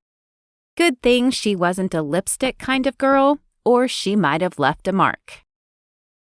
She pressed her hands to his chest to put some distance between them. "Aren't you supposed to be somewhere?" Jenson grinned. "I'm pretty sure I'm supposed to be wherever you are." Sierra smiled. "As nice as that is to hear, I don't want you in trouble with Katie for ruining her ceremony by being late. So let me get to my seat." "I'll wave to you from up there." Jenson winked. Sierra swatted him with the back of her hand. "Don't you dare." Jenson shrugged. "I make no guarantees." Sierra rolled her eyes as she turned to go. "I'll see you at the reception." "I'm looking forward to it," he said. She didn't turn back, but she smiled. She was looking forward to it too. Sierra settled into her seat just as the music changed. Turning, she watched as the grandmothers were escorted in on the arms of a groomsman. Colton walked Lydia down the aisle and gave her a kiss on her cheek before returning to the back of the church. Sierra looked up as the pastor came in from the side door, followed by Sawyer and Mr. Macklin. Sawyer looked calm and sure and happy. Jenson had mentioned that a big wedding was a bit much for Sawyer, but he was happy to marry Katie, so he went along with what she wanted for their big day. The bridesmaids and groomsmen made their way down the aisle in pairs. There were more groomsmen than bridesmaids with all the brothers, so each woman walked in with 2 Macklin brothers at her side. Sierra tried to push down the unexpected wave of jealousy that came when she saw Jenson walking with another woman on his arm. But he met her eye as he passed and winked, sending a different sensation through her, this one full of excitement. He did care about her, didn't he? She wasn't just another girl he liked to flirt with. She smiled again as Naomi and Benji walked down the aisle together. The kids had excitedly told her they were going to be in the wedding. Sierra knew how much it meant to Jenson for them to be included. Benji was still struggling with going to school and fitting in here. Jenson had mentioned the nightmares and the tummy aches that seemed to come from nowhere. And Naomi seemed to be making friends at school, but there was so much she still wasn't opening up about. Sierra whispered a prayer that she would in time. Then it was time to stand as Here Comes the Bride began to play. Sierra turned to watch a beaming Katie walk into the sanctuary on her father's arm. She was a beautiful bride, and Sierra knew this wedding meant a lot to her. But at that moment, she only looked at Sawyer. It was as if no one else was in the room. As Sierra watched the couple exchange vows, she thought about how Katie had told her she never planned to stay in Shelby Springs. She'd had bigger, better plans, or so she thought. Now Sierra was sure you couldn't drag her away with a team of horses. A strange feeling grew in the pit of her stomach. Would she be happy to stay here forever? Katie had other plans, but she stayed here in this small town.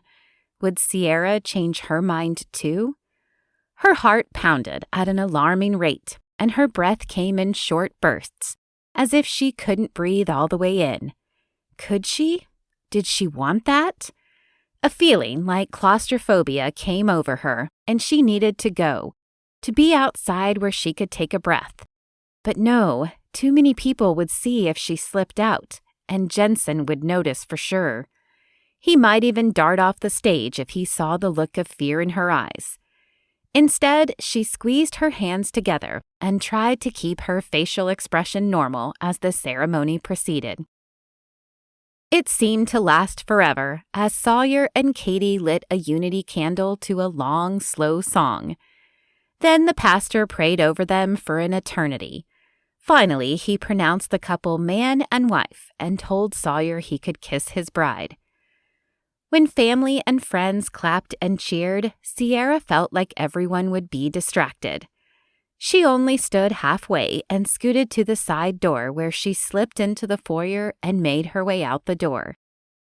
Outside, she took deep breaths, trying to calm her racing mind. What if she never went anywhere else? What if she never traveled or worked at another facility? Her mind flashed to a conversation with her parents when she was in high school. Sierra, you need a steady life. It's important to get a good job and settle down somewhere and have a family. Sierra had practically screamed at the idea. She wanted to go and do. She wanted to travel and learn and be free to do what she wanted. Sierra hadn't planned to find a place to stay forever. Now, was that what was happening? Didn't Jenson ask if she could be happy staying here? Is that what he wanted? For her to settle down forever? The doors of the church burst open, and Sierra moved out to the sidewalk as Katie and Sawyer exited, followed by the rest of the wedding party. She tried to hurry out and duck behind a car, but as she looked back, she met Jenson's eyes. He had seen her. He didn't look mad, or worried even. Disappointed, maybe. Sierra didn't go any farther, but waited for others to pour out of the church. The reception was a short drive away, and guests moved to their cars. Sierra felt unsure what to do. Jenson had asked her to ride with him, but he would probably have the kids too. Today wasn't the time to talk about this. She could put on a smile and pretend nothing was wrong. Maybe nothing was wrong. Maybe she was upset for nothing. She and Jenson weren't making any commitments right now. Maybe she should just enjoy his company today. She took a deep breath and gripped her purse as she moved back toward the church. The wedding party was moving back inside for more photos before leaving for the reception. Sierra slipped back in the church into the same back pew she had been sitting in a short while before. She had barely sat down when Lydia made her way over. Sierra, I'm so glad you're here. Come sit up front with me. Hopefully we will get this done quickly so we can go enjoy the party. Sierra pasted on a smile as Lydia looped an arm through hers and led her to the front. Jenson smiled at her from his place with his brothers on the platform, but he seemed as unsure as she did.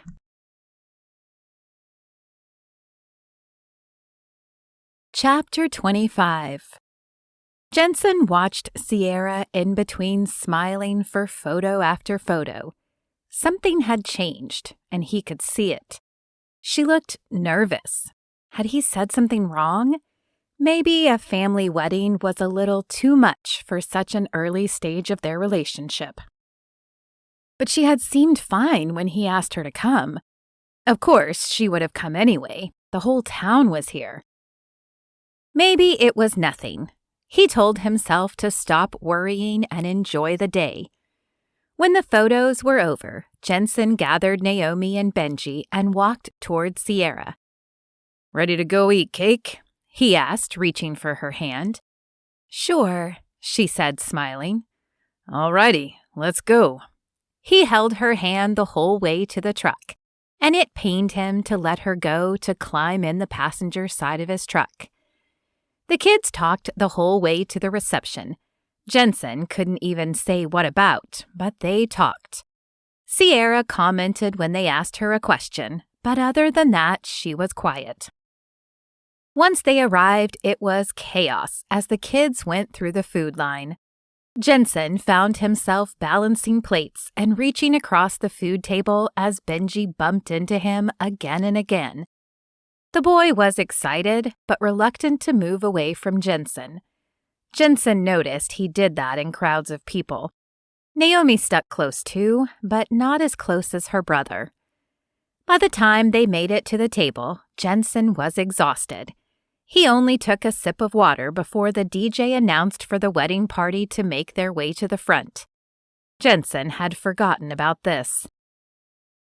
Oh, I have to go out for introductions. He glanced at Sierra, who still had that slight look of panic in her eyes. Can you keep an eye on them? I'll be back as soon as I can. Sure, she said. How many times had she said that in the last hour? It wasn't yes or be happy to, just sure. But was she sure? He didn't have time to think about it now. Thanks. Benji, I just have to go over here for a few minutes. I'll be right back. He hoped it would assure the boy, but he saw his hesitation as he moved away from the table. Naomi, stay with Benji and Sierra. Jenson felt like he was swimming upstream as he moved to the front of the room. Sierra looked like she was ready to run, and he hated to move away from her. He tried to focus on Sawyer and Katie as the wedding party was introduced, and then the couple had their first dance as husband and wife. He smiled, seeing the look of happiness on his brother's face.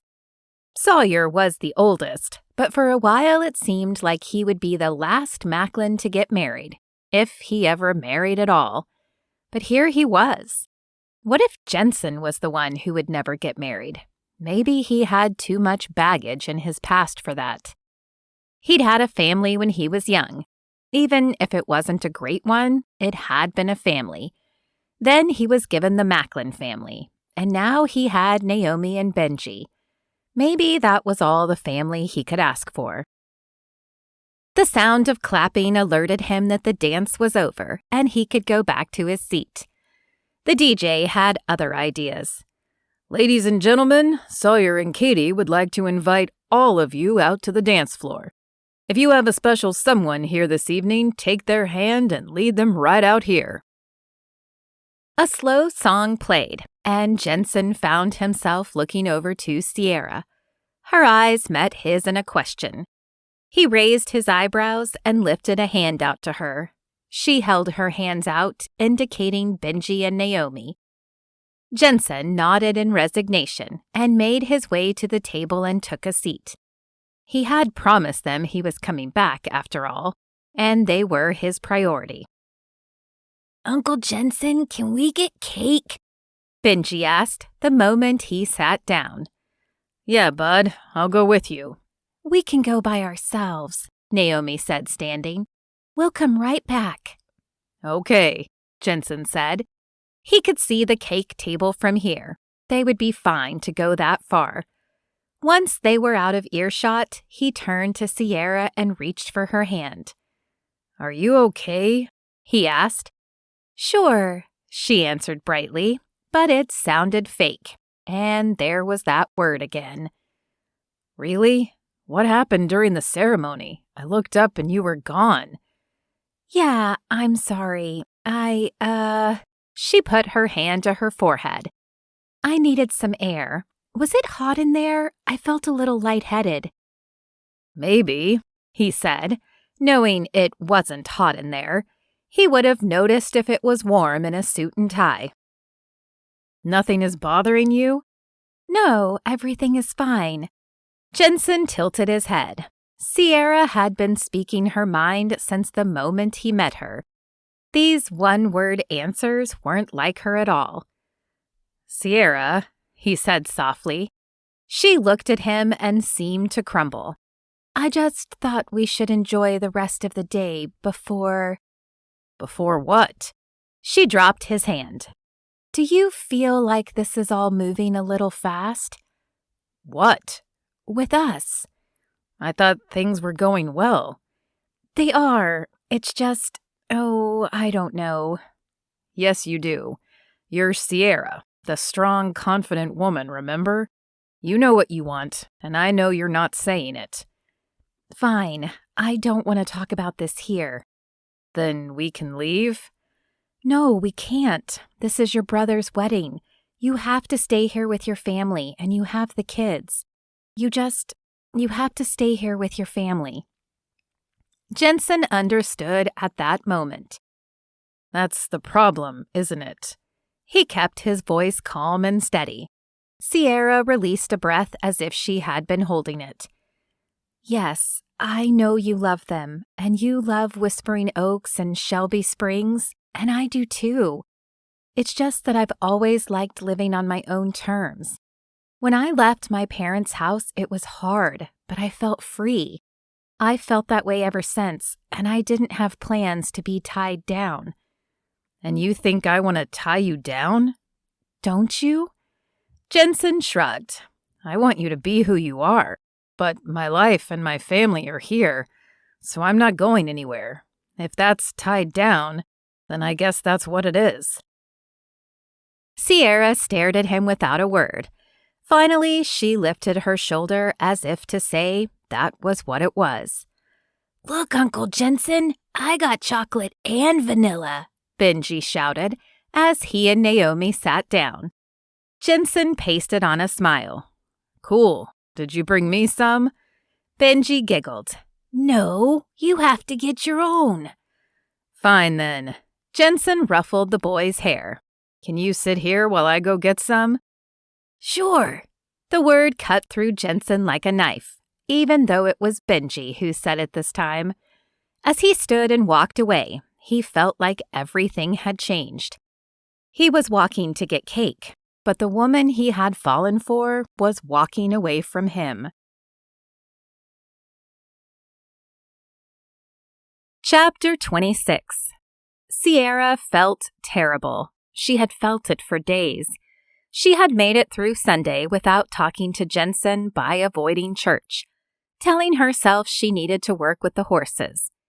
Then Monday morning, she dove into training a new client horse that arrived early in the morning. But the pit in her stomach stayed no matter what she did. And at some point, she was going to have to see Jenson. Maybe she should take back what she said. Tell him things were fine, and they just needed to take things slow. But that wouldn't solve anything. She still wasn't ready to settle down. Maybe she never would be. Whispering Oaks was a wonderful job. Maybe even her dream job. But if she did well here, she could start her own facility anywhere. She could travel. Maybe she would be the next Randall Packwood. He would never have made it where he was with a family and a home to take care of. No, she couldn't take back what she said. Even if she stayed in Shelby Springs, she was Sierra, wild and free, confident woman. She didn't plan to change her plans for a handsome cowboy. Jenson knew he had been right. He had learned early in life that people leave. His parents left. His sister left. He had promised himself he would be the one who stayed for Benji and Naomi, but Sierra wouldn't stay for him. Maybe it was just as well that she ended it quickly. Waiting until they were further down the road would only make it harder, especially if the kids got attached. It broke his heart to think he might have to tell them they couldn't go to the barn every day anymore. Sierra had made it clear she wanted to do things on her own. Family and kids weren't in her plan, and he couldn't ask her to spend time with kids that weren't even her own. He shoved the barn door open and made his way to the back. Here he could focus on work. That's what he needed to do anyway. Work and take care of the kids. That was his life. Hey, bro, Colton called out as he walked past. How's it going? Fine, Jenson lied. Colton stepped out of the stall where he was brushing his horse and stared at Jenson. No, it's not. What's wrong? Nothing. I just have a lot to do. Hold on. Colton stopped him. You're never too busy to talk, and you haven't even made a joke about the stain on my shirt. Jenson sighed. Do you have a hole in your lip? Colton narrowed his eyes. That was lame. That's all I've got today. Come on, what's up? Colton crossed his arms and planted his feet, as if to say he wasn't moving until he got the story. Fine. If you must know, Sierra and I ended things. What? Colton shouted. Dude, why? I mean, I guess I should have known that's why you're huffing around, but what happened? Jenson shrugged.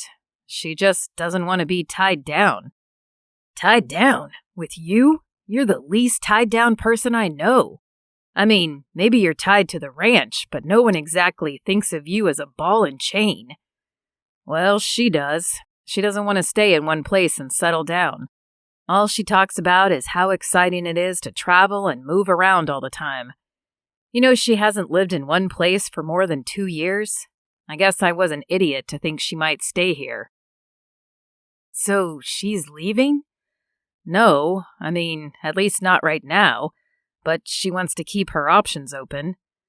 So she doesn't want to be with you because she might want to go somewhere at some point? Jenson took his hat off and shook his head. I don't know, man. She just said she doesn't want to be tied down. I don't get it. I don't want to be anywhere else. I was passed around enough before I came here, and now I have a place to call home. Why wouldn't anyone be happy to just stay in one place? Colton gave him a somber look. I don't know. Maybe she's just scared. It's something different. I certainly don't understand women, so I won't try. But maybe she'll come around. Jenson shook his head again. I don't think so, and I don't know if I want her to. If this isn't what she wants, fine. I can't play around with that. I've had enough people walk out of my life. I won't beg her to stay. And I've got the kids to worry about too. I can't let them get attached to someone who might walk away. He breathed out with force. No, if she doesn't want this, I'm not chasing after her. Colton rubbed his chin. Was all he said. What?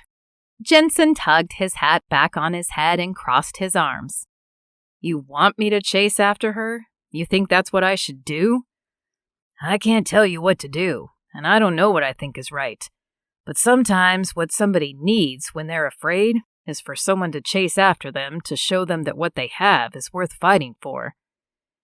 Jenson stared at him as if he'd grown another head. Then he softened. I don't know. If she wanted to be caught, I was already here. Maybe give her some time. She didn't come here looking for this. Maybe she just needs to think it over before she changes her mind. Jenson huffed. I'm not counting on it. Sierra had avoided Jenson long enough. Actually, she would be fine avoiding him longer, but not because she didn't want to see him. She did. She missed his smile and his laugh, but seeing him would be painful. The look of hurt in his eyes the last time she saw him was burned into her brain. But now she had something she had to tell him. She didn't know if the timing was perfect or terrible. But the call had come, and she had already given them an answer. Sierra pulled open the door to the barn, Jenson's barn, not hers, and listened as it creaked on its hinges.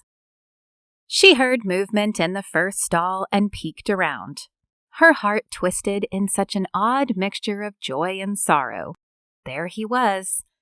She cleared her throat. "Hey," she said. He straightened slowly from where he stood bent over, cleaning out a horse's hoof. It was as if ages passed as he turned around. "Hey," he said. "How are you?" Sierra asked. She didn't mean to say that. She wasn't here to ask how he was. "Fine," he said quickly. It wasn't true.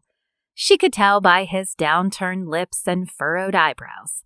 That's not what a fine Jenson Macklin looked like. Sierra got right to the point. "I'm sorry. I just came by to tell you some news. I got a call asking me to do some training clinics over a few weekends. It would be kind of like what I did here for the demonstration, but I'll travel to other towns. It's a few horse shows and a 4-H camp and things like that." "Oh," Jenson said. She had his attention now. He stared at her with those deep brown eyes of his. "Yeah, so I talked with Katie about it. Since it's only the weekends, it won't interfere with my training here. The stable hands can take care of things while I'm gone, and it will be good publicity for the training facility, too. I'll be handing out cards and information at all the shows." "So you're leaving?" Jenson asked. Sierra sighed and folded her arms across her chest, as if she needed to put distance between them. "I'm not leaving, but I will be gone on the weekends, and I'm pretty busy during the week with things here."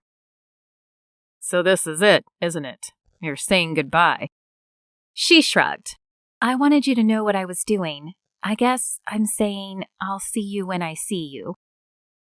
Jenson gave one firm nod and turned back to his work. "I hope things go well for you. I know Katie will be thrilled if this brings in more business. Good luck." His words stung more than he might have known. He didn't say, "See you later." Sierra turned to go and brushed at the tears in her eyes. As she walked away, she reminded herself that this was what she wanted. She was living her dream running this training facility, and now she was a trainer who was sought out for clinics. She was free to go and do and travel just like she wanted. So why was she so sad? Chapter 27. Jenson put away the last dishes from the sink. The kids had made popcorn while they all watched a movie. Benji had sat next to Jenson on the couch and almost fell asleep before the credits rolled. Jenson had scooted them off to bed right after. Now he sank back on the couch where he had sat earlier with the kids. A sigh escaped his lips as he thought about all they needed to do. Tomorrow was Saturday, so there was no school, but Naomi had a book report to work on, and Benji had a family history project to complete. Jenson's own to-do list was long, and he struggled to figure out how they could get it all done. Every afternoon, he felt torn. He could work until dark, which was exactly what he'd done for most of his adult life. He was used to staying out until the dinner bell rang, and oftentimes heading back out after eating. But Naomi and Benji got off the bus in the afternoon. They had started going to his mom's house for a snack, but Jenson felt he should get them as soon as possible. The afternoon and evening seemed to pass in a blur of homework and sibling squabbles, then off to dinner. After dinner, the kids had to shower and pack lunches for the next day, and by the time they were in bed, Jenson was exhausted. How did people do this? Jenson had never planned to be a single parent or a guardian. It sure would be nice to have someone to share the load or even just to talk to at the end of the day. More than once, he had wished he could pick up the phone and call Sierra. She was the one he wanted to talk to about his day. She wouldn't think he was complaining, but she would listen and offer some words of encouragement. But he couldn't call her. She didn't want someone to depend on her like that. Maybe it was time to move on. He wasn't sure how long he could go on by himself. The kids didn't need a replacement for their mom, but they would benefit from living in a home with two parents. If Sierra didn't want that, he needed to look for someone who did, no matter how much it hurt. Sierra brushed her hair behind her shoulders as she walked the horse back to the barn at the exhibition center. He had been a trooper today. The 4-H camp had 8 different groups rotating through several demonstrations. Sierra and Tucker had performed the training exercise 8 different times. She fed him and settled him in for the night before heading for the hotel down the road. As she drove, she rolled down the window and let the wind blow through her hair. She would have given anything to be at home and sleep in her own bed tonight. She had only left yesterday, but it seemed like a very long time ago. The center was well equipped, and the organizers of the event had been kind. They even provided her breakfast and lunch. Now that it was past dinner time, she knew her best bet was a drive-thru. A burger or sandwich wouldn't hold a candle to the dinner she was sure Lydia Macklin was feeding everyone at home. Home. Was that really what she thought of Whispering Oaks? She hadn't thought of anywhere as home in a very long time. But today she found herself wishing she was in a familiar barn with people she knew, instead of a strange place where she didn't know anyone and had to ask for directions to the kitchen or the bathroom. Was she just over the whole traveling thing? For so long she had wanted to be wild and free. Now all she wanted to do was go home. Sierra stopped for a club sandwich and took it back to her hotel. Flipping on the television, she sat on the bed as she ate. Nothing on TV was holding her attention, so she flipped it off and sat in the painful silence. How many hotel rooms had she sat in alone at night? Some were nowhere near as nice as this one. Back then, it never bothered her. Living on the road had been an adventure. What had changed? She reached for her phone and wasted time scrolling through old pictures. Images from her rodeo days paraded across the screen. Her smile was bright as she stood next to her horse and held up buckles. Then there were later pictures when she was training with Randall Packwood. She looked happy, but Sierra knew that even then she had always been looking for something more. God, what is wrong with me? I literally have everything I've always wanted. I'm running a training program, and my reputation is so good that they asked me to do these clinics. Lord, you've always given me so many opportunities, and I'm grateful. But what am I supposed to do now? Something is missing now, and I don't know how to fix it. She did know what was missing, but it was too late. Jenson would never trust her now if she said she wanted to stay. She'd hurt him, and she knew he might forgive her, but he wouldn't want to be with her now. God, I messed this up. I didn't even have somewhere to go, but I didn't want to give up my freedom to leave if I wanted. I traded what I had with Jenson to be alone. Maybe that freedom was fun before, but it's not what I want anymore. I want to call him and talk about my day. I still could have come if we were together. Why did I think I couldn't have a relationship and still work with horses? He wasn't asking me to quit my job and sit at home. Sierra let her face fall in her hands and sighed. God, I'm sorry. I should have prayed about it when I felt nervous. I ran away instead of asking you what you had for me, and I chose wrong. The tears fell then. Sierra picked up her phone again, trying to put the thoughts behind her. She scrolled to newer pictures. Her heart thudded against her ribs at the picture she stopped on. Jenson was grinning as he stood with Benji and Naomi at the horse barn. The kids were brushing a horse, and Jenson had been making them laugh. Sierra remembered the jokes he made as she looked over the kids' smiles. Her heart ached to see them all again. She put her phone down and crawled into bed. Tomorrow would be another day of training, and then driving home. Yes, Whispering Oaks was her home now. She was sure of that. But her heart broke knowing that. Even though she'd found home, she wouldn't be sharing it with the one man who had made it feel like home in the first place.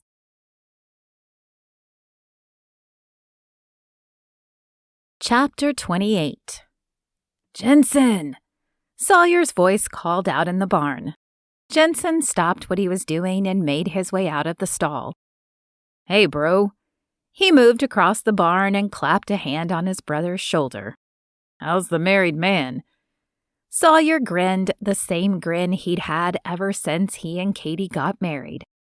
Good, he said. We just got back last night. Katie wanted to do an overnight trip to Dallas. She still likes the big city, huh? Sawyer nodded. Yeah, but she's happy to have it in small doses. We were both ready to come home today.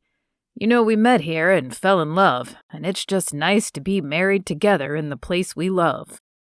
Jenson smiled, but it didn't reach his eyes. "I'm happy for you." "Thanks." Sawyer cleared his throat. "But I know things aren't going so great for you." "What do you mean? I think I'm finally getting the hang of this. The kids are doing well, and I'm managing to work around their schedules. Things are fine." Sawyer narrowed his eyes. "You know what I'm talking about." Jenson held a hand up in the air. "I don't want to talk about her. It's over." "Don't give me that. You need to talk to someone. Everyone can see that you're not yourself. You've been walking around here in a mood for weeks." "So you were the delegate sent to talk to me?" Jenson crossed his arms. "No, it's not like that," Sawyer said. "But everyone is talking about me?" Jenson asked. "Well, yeah, we always talk about everybody, but we would say it in front of you, too. It's just that you have been waiting until we're all gone to eat lunch, and eating dinner at your house with the kids. You're avoiding us." Jenson shook his head. "You don't know what my life is like. The kids take a lot of my time, and I need to be there for them. They are doing better, but still need time with me. They're getting used to each other as a family, and sometimes that is better without the whole crew around." "I understand that, but you make sure to avoid seeing us, and you're creating work to do alone here in the barn, so you don't have to work alongside us." "I might as well get used to being alone. It's me and the kids, and it's always going to be," Jenson said.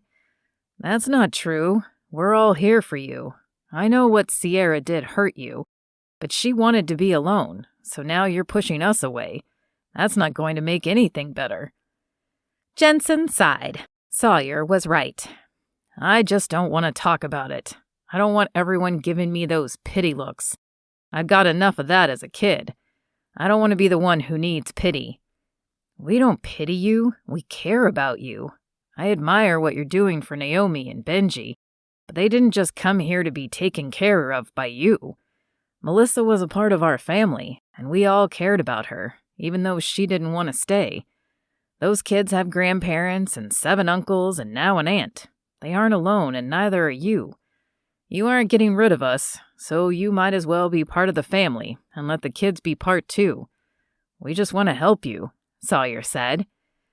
"I know, I'm just trying to protect them," Jenson said. "And you're doing a great job, but they don't need to be protected from us. We're not going anywhere." Jenson nodded. "I know you're right. And speaking of not going anywhere, I have to say something about her." Jenson held up his hand again. "Nope, I told you, I don't want to." He turned to walk away. "I have a lot of work to do. I'm sorry, but I'm gonna say it anyway. Remember when you were a kid and first came here?" Jenson's heart ricocheted against his ribs. Of course he remembered, but he tried to keep that pushed deep down inside. Sawyer continued. "You were scared. We never talked about it, but I remember the look in your eyes. You watched all of us like you were waiting for us to kick you out." Jenson turned then. "I was." Sawyer nodded. "I know. We had never stayed anywhere, and I just knew that this place would be the same," Jenson said. "But it wasn't the same," Sawyer said. "No, it wasn't, but I didn't know that for a long time. And you didn't let us in for a long time. You kept your distance, and then you decided you wanted to be on your own," Sawyer said. Jenson worked his jaw. "Yeah, I remember. At first I didn't understand, but that ended up being a big day for you. Dad came after you and brought you back, and that was a big turning point. You were scared to stay because of what you might lose. But Dad showed you we cared about you enough to go and bring you back." Jenson stared at him without saying a word. Sawyer shrugged. "I won't bring it up again, but maybe she's just scared of what she might lose, and needs you to show her what she has here by going to get her back." Chapter 29. Jenson had prayed and thought about Sawyer's words for 2 days. And for 2 days he had talked himself out of doing anything. It was too scary. Sierra had already walked away. What if he went after her and she turned him down again? Was it possible to hurt worse than he already did? Wednesday morning, he stared at the kids as he quickly drank a hot cup of coffee. Benji had decided to get up early and make the pot of coffee before Jenson was awake. Jenson grinned, even though the coffee was darker than dirt. Benji had tried his best and wanted to help out. Maybe Jenson would teach him how many scoops to put in. As he watched Naomi come out of her room, he pondered how much had changed in the last few weeks. Naomi had moved from the room she shared with Benji, saying she was ready to have her own space. Benji hadn't been sure, but he had been tough about it. Jenson hoped it meant Naomi felt safe and considered this a permanent situation. Katie had promised to take her shopping on Saturday to buy some decorations for her room. Titus had already claimed Benji for Saturday too, saying he was going to teach him to fish. Jenson didn't know what he would do with a whole Saturday to himself. Of course, there was work to be done, but he hadn't been alone that long since the kids first arrived. If only he could spend the day with Sierra. The thought startled him. Was that really what he wanted? If he could spend the day with anyone, would it be her? Jenson immediately knew the answer. Lord, give me the courage. I'm afraid. But if that's what you want me to do, show me. And if she's just going to turn me down, please don't let me move forward. I don't know if I can take it again. Sierra was beyond relieved that this was her last clinic commitment. It had been a good experience, and she might consider doing it again in the future, but right now she just wanted to stay home for a while. She loaded Tucker into the trailer and locked it before walking around to the front. Looks like a great horse. He must have a really good trainer. Sierra stopped in her tracks at the familiar voice behind her. Slowly, she turned. She hadn't seen him in weeks, and she knew he had done that on purpose. She flipped her hair over her shoulder as she took a deep breath. Someone once told me I was the best trainer they had ever seen. Jenson stuck his hands in his pockets as he nodded and stepped toward her. And I stand by that statement. You're still the best I've ever seen. Sierra swallowed as her heart threatened to pound out of her chest. She asked the obvious question. What are you doing here, Jenson? Just saying his name sent a thrill through her. I came after you. Her eyes stung as tears filled them. What do you mean? I've been at the ranch all this time. I've only been here a day. I know, but I didn't know if I could do it until now. Sierra, I know you've had this idea in your mind that you're scared that being with me will change all of that. I want you to know that you don't have to be afraid. I care about you. He stopped and cleared his throat. No, that's not really it. The truth is, Sierra, I love you. Her hand flew to her mouth as she let out a tiny gasp. It's true. I have never known a woman like you. I've told you over and over how amazing you are, and I mean it, but it's more than that. You make me feel things I've never felt before. I can talk to you and say things I can't say to anyone else. You just let me be who I am. I could spend forever with you and never get tired of it. I love you, and I want to be with you. Maybe that's scary. I'll admit that I'm scared. Scared you could leave and I'll never get over it. And maybe you're scared that being together will tie you down. But I'm willing to move past my fear to say, I want to be with you, Sierra. And I'm asking if you can move past your fear and say yes to that too. Sierra couldn't wait any longer. She closed the distance between them and wrapped her arms around Jenson's neck. His arms went around her waist, enveloping her in a closeness that she never wanted to let go of. Yes, Jenson. Yes, I want to be with you. I've never wanted anything more in my life. She pulled back to look him in the eyes and rested her hands on his arms. These last few weeks, I've regretted my words to you every day. When I was on the road, all I wanted was to be back home. Then I would go home and that wasn't enough, because what I really wanted was to be with you. And I've realized that you're not asking me to give up my life. Jenson looked her in the eyes with the most serious expression. Never. I would never ask that of you. I'm amazed by everything you do. I want to be a part of it. We can find a way to be together and give you what you want. Sierra nodded. I know that now, but I also know that I don't want to roam free all the time. I want a home and a life with people I care about. You can't mean me, can you? Jenson winked. Sierra smiled fully for the first time in weeks. Yes, you, Jenson Macklin. Only you. He drew her to himself then, and she relaxed in his arms as he pressed his lips to hers. He breathed her in and tightened his grip, never wanting to let her go. When he pulled back, he said, Good, because there's no one else I would rather be with. Sierra grinned. And there's nowhere else I would rather be. Chapter 30. Jenson watched as Sierra led Benji around the pen on one of the horses. She was so good with them. And now that she was home for good, it was even better. Sierra had offered to keep Naomi and Benji at the training facility in the afternoons after school, as often as possible so that Jenson could work. So far, it was going well. It meant more homework after dinner, but Jenson loved that the kids were getting to see more of life on the ranch. And he loved that Sierra was part of it too. Sierra looked over at him and gave him a nod. That was the signal Jenson was waiting for. He strode over to where Naomi was watching. Come on, let's go check on your brother. Naomi stood and followed him. She was opening up a little more to him each week, but she was really connecting with Sierra, and Jenson couldn't be more grateful. Sierra would never try to replace the girl's mother, but she offered a listening ear and a female presence that seemed to offer comfort to Naomi. Hey there, Sierra said.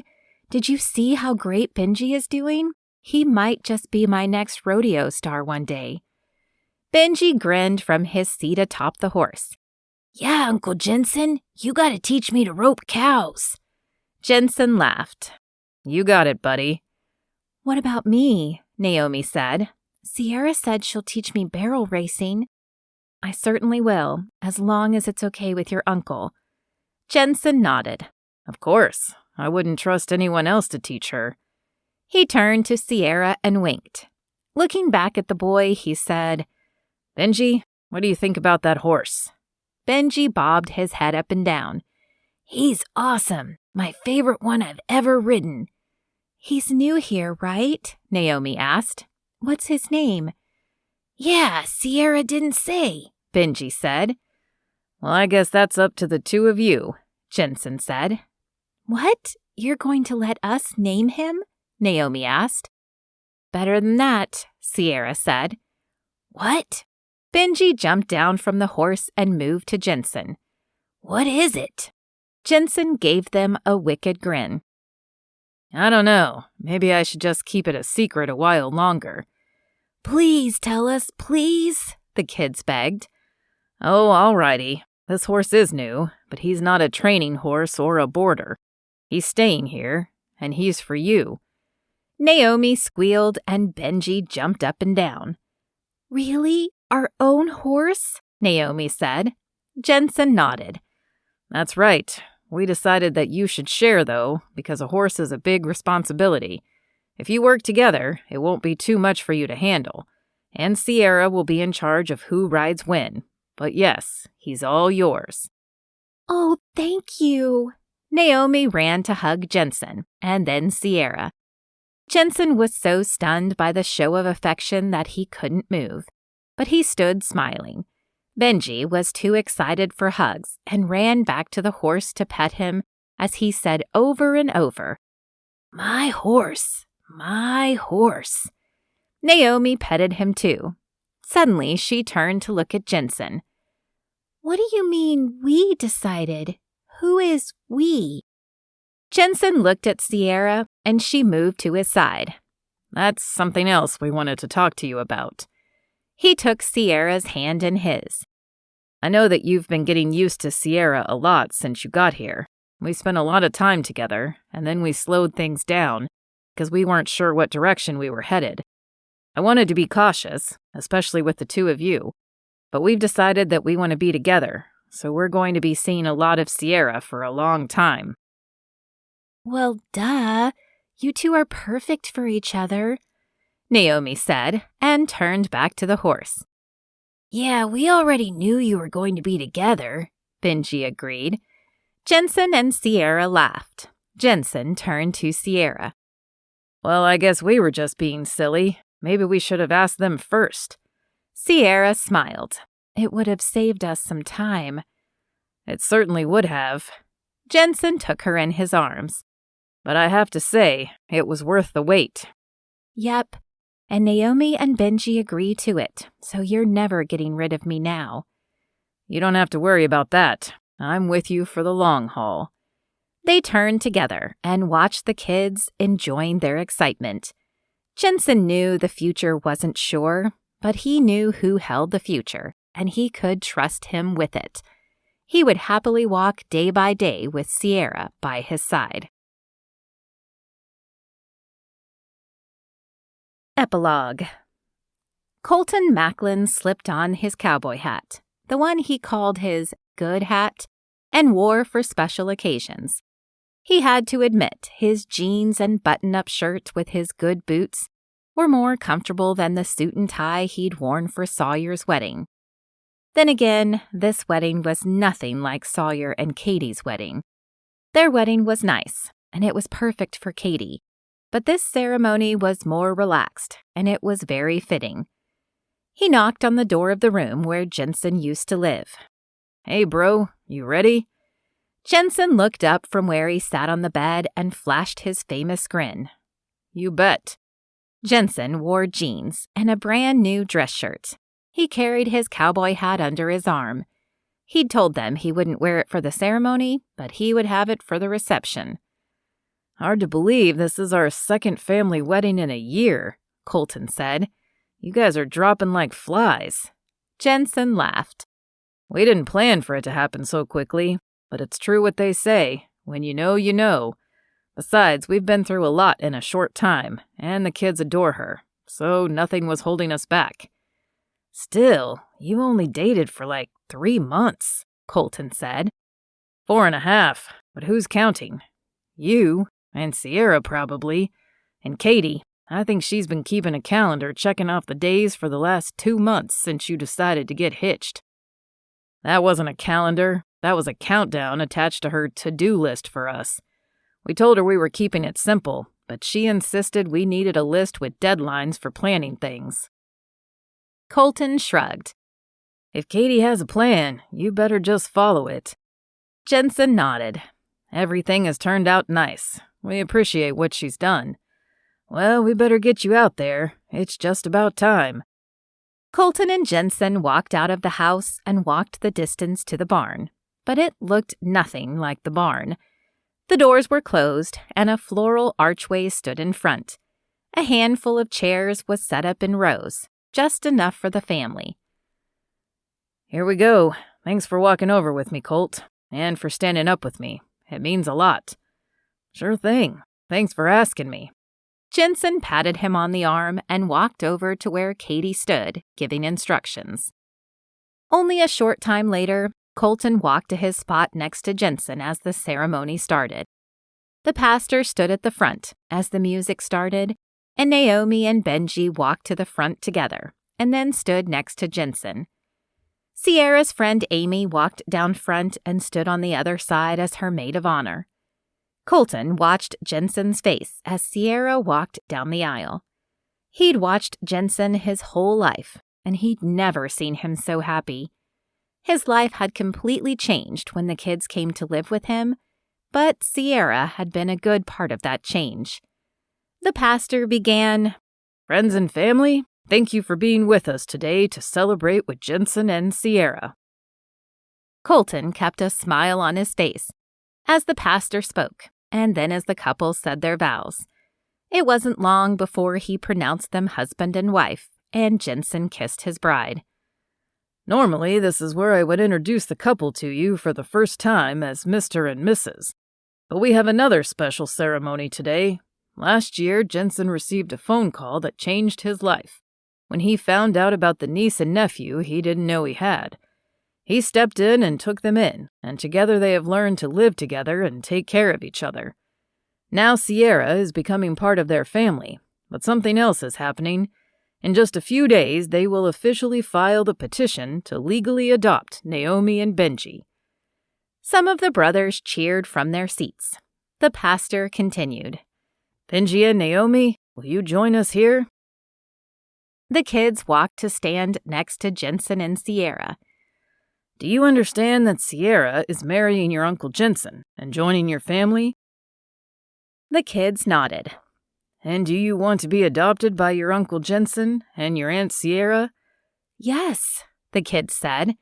The pastor straightened and addressed the family. "The Macklin family wishes to honor Naomi and Benji's late mother, Melissa. The candle on the table is lit in remembrance of her. Melissa was a part of the Macklin family. Titus Macklin is going to say a few words." Titus stood from his seat and walked to the front. "Naomi and Benji, we are all a family here, but Jenson and me and your mom were born into a family together. All of us came here together, and the Macklins became our family. Even though she was away from us for a while, she was still our sister, and we cared deeply about her. Now, even though she is gone, she is part of our family, and so are you. Naomi and Benji, do you want to change your last name to Macklin to represent the family you have joined, and the family that loved your mom?" Yes, we do, the kids said together. Titus hugged each of them.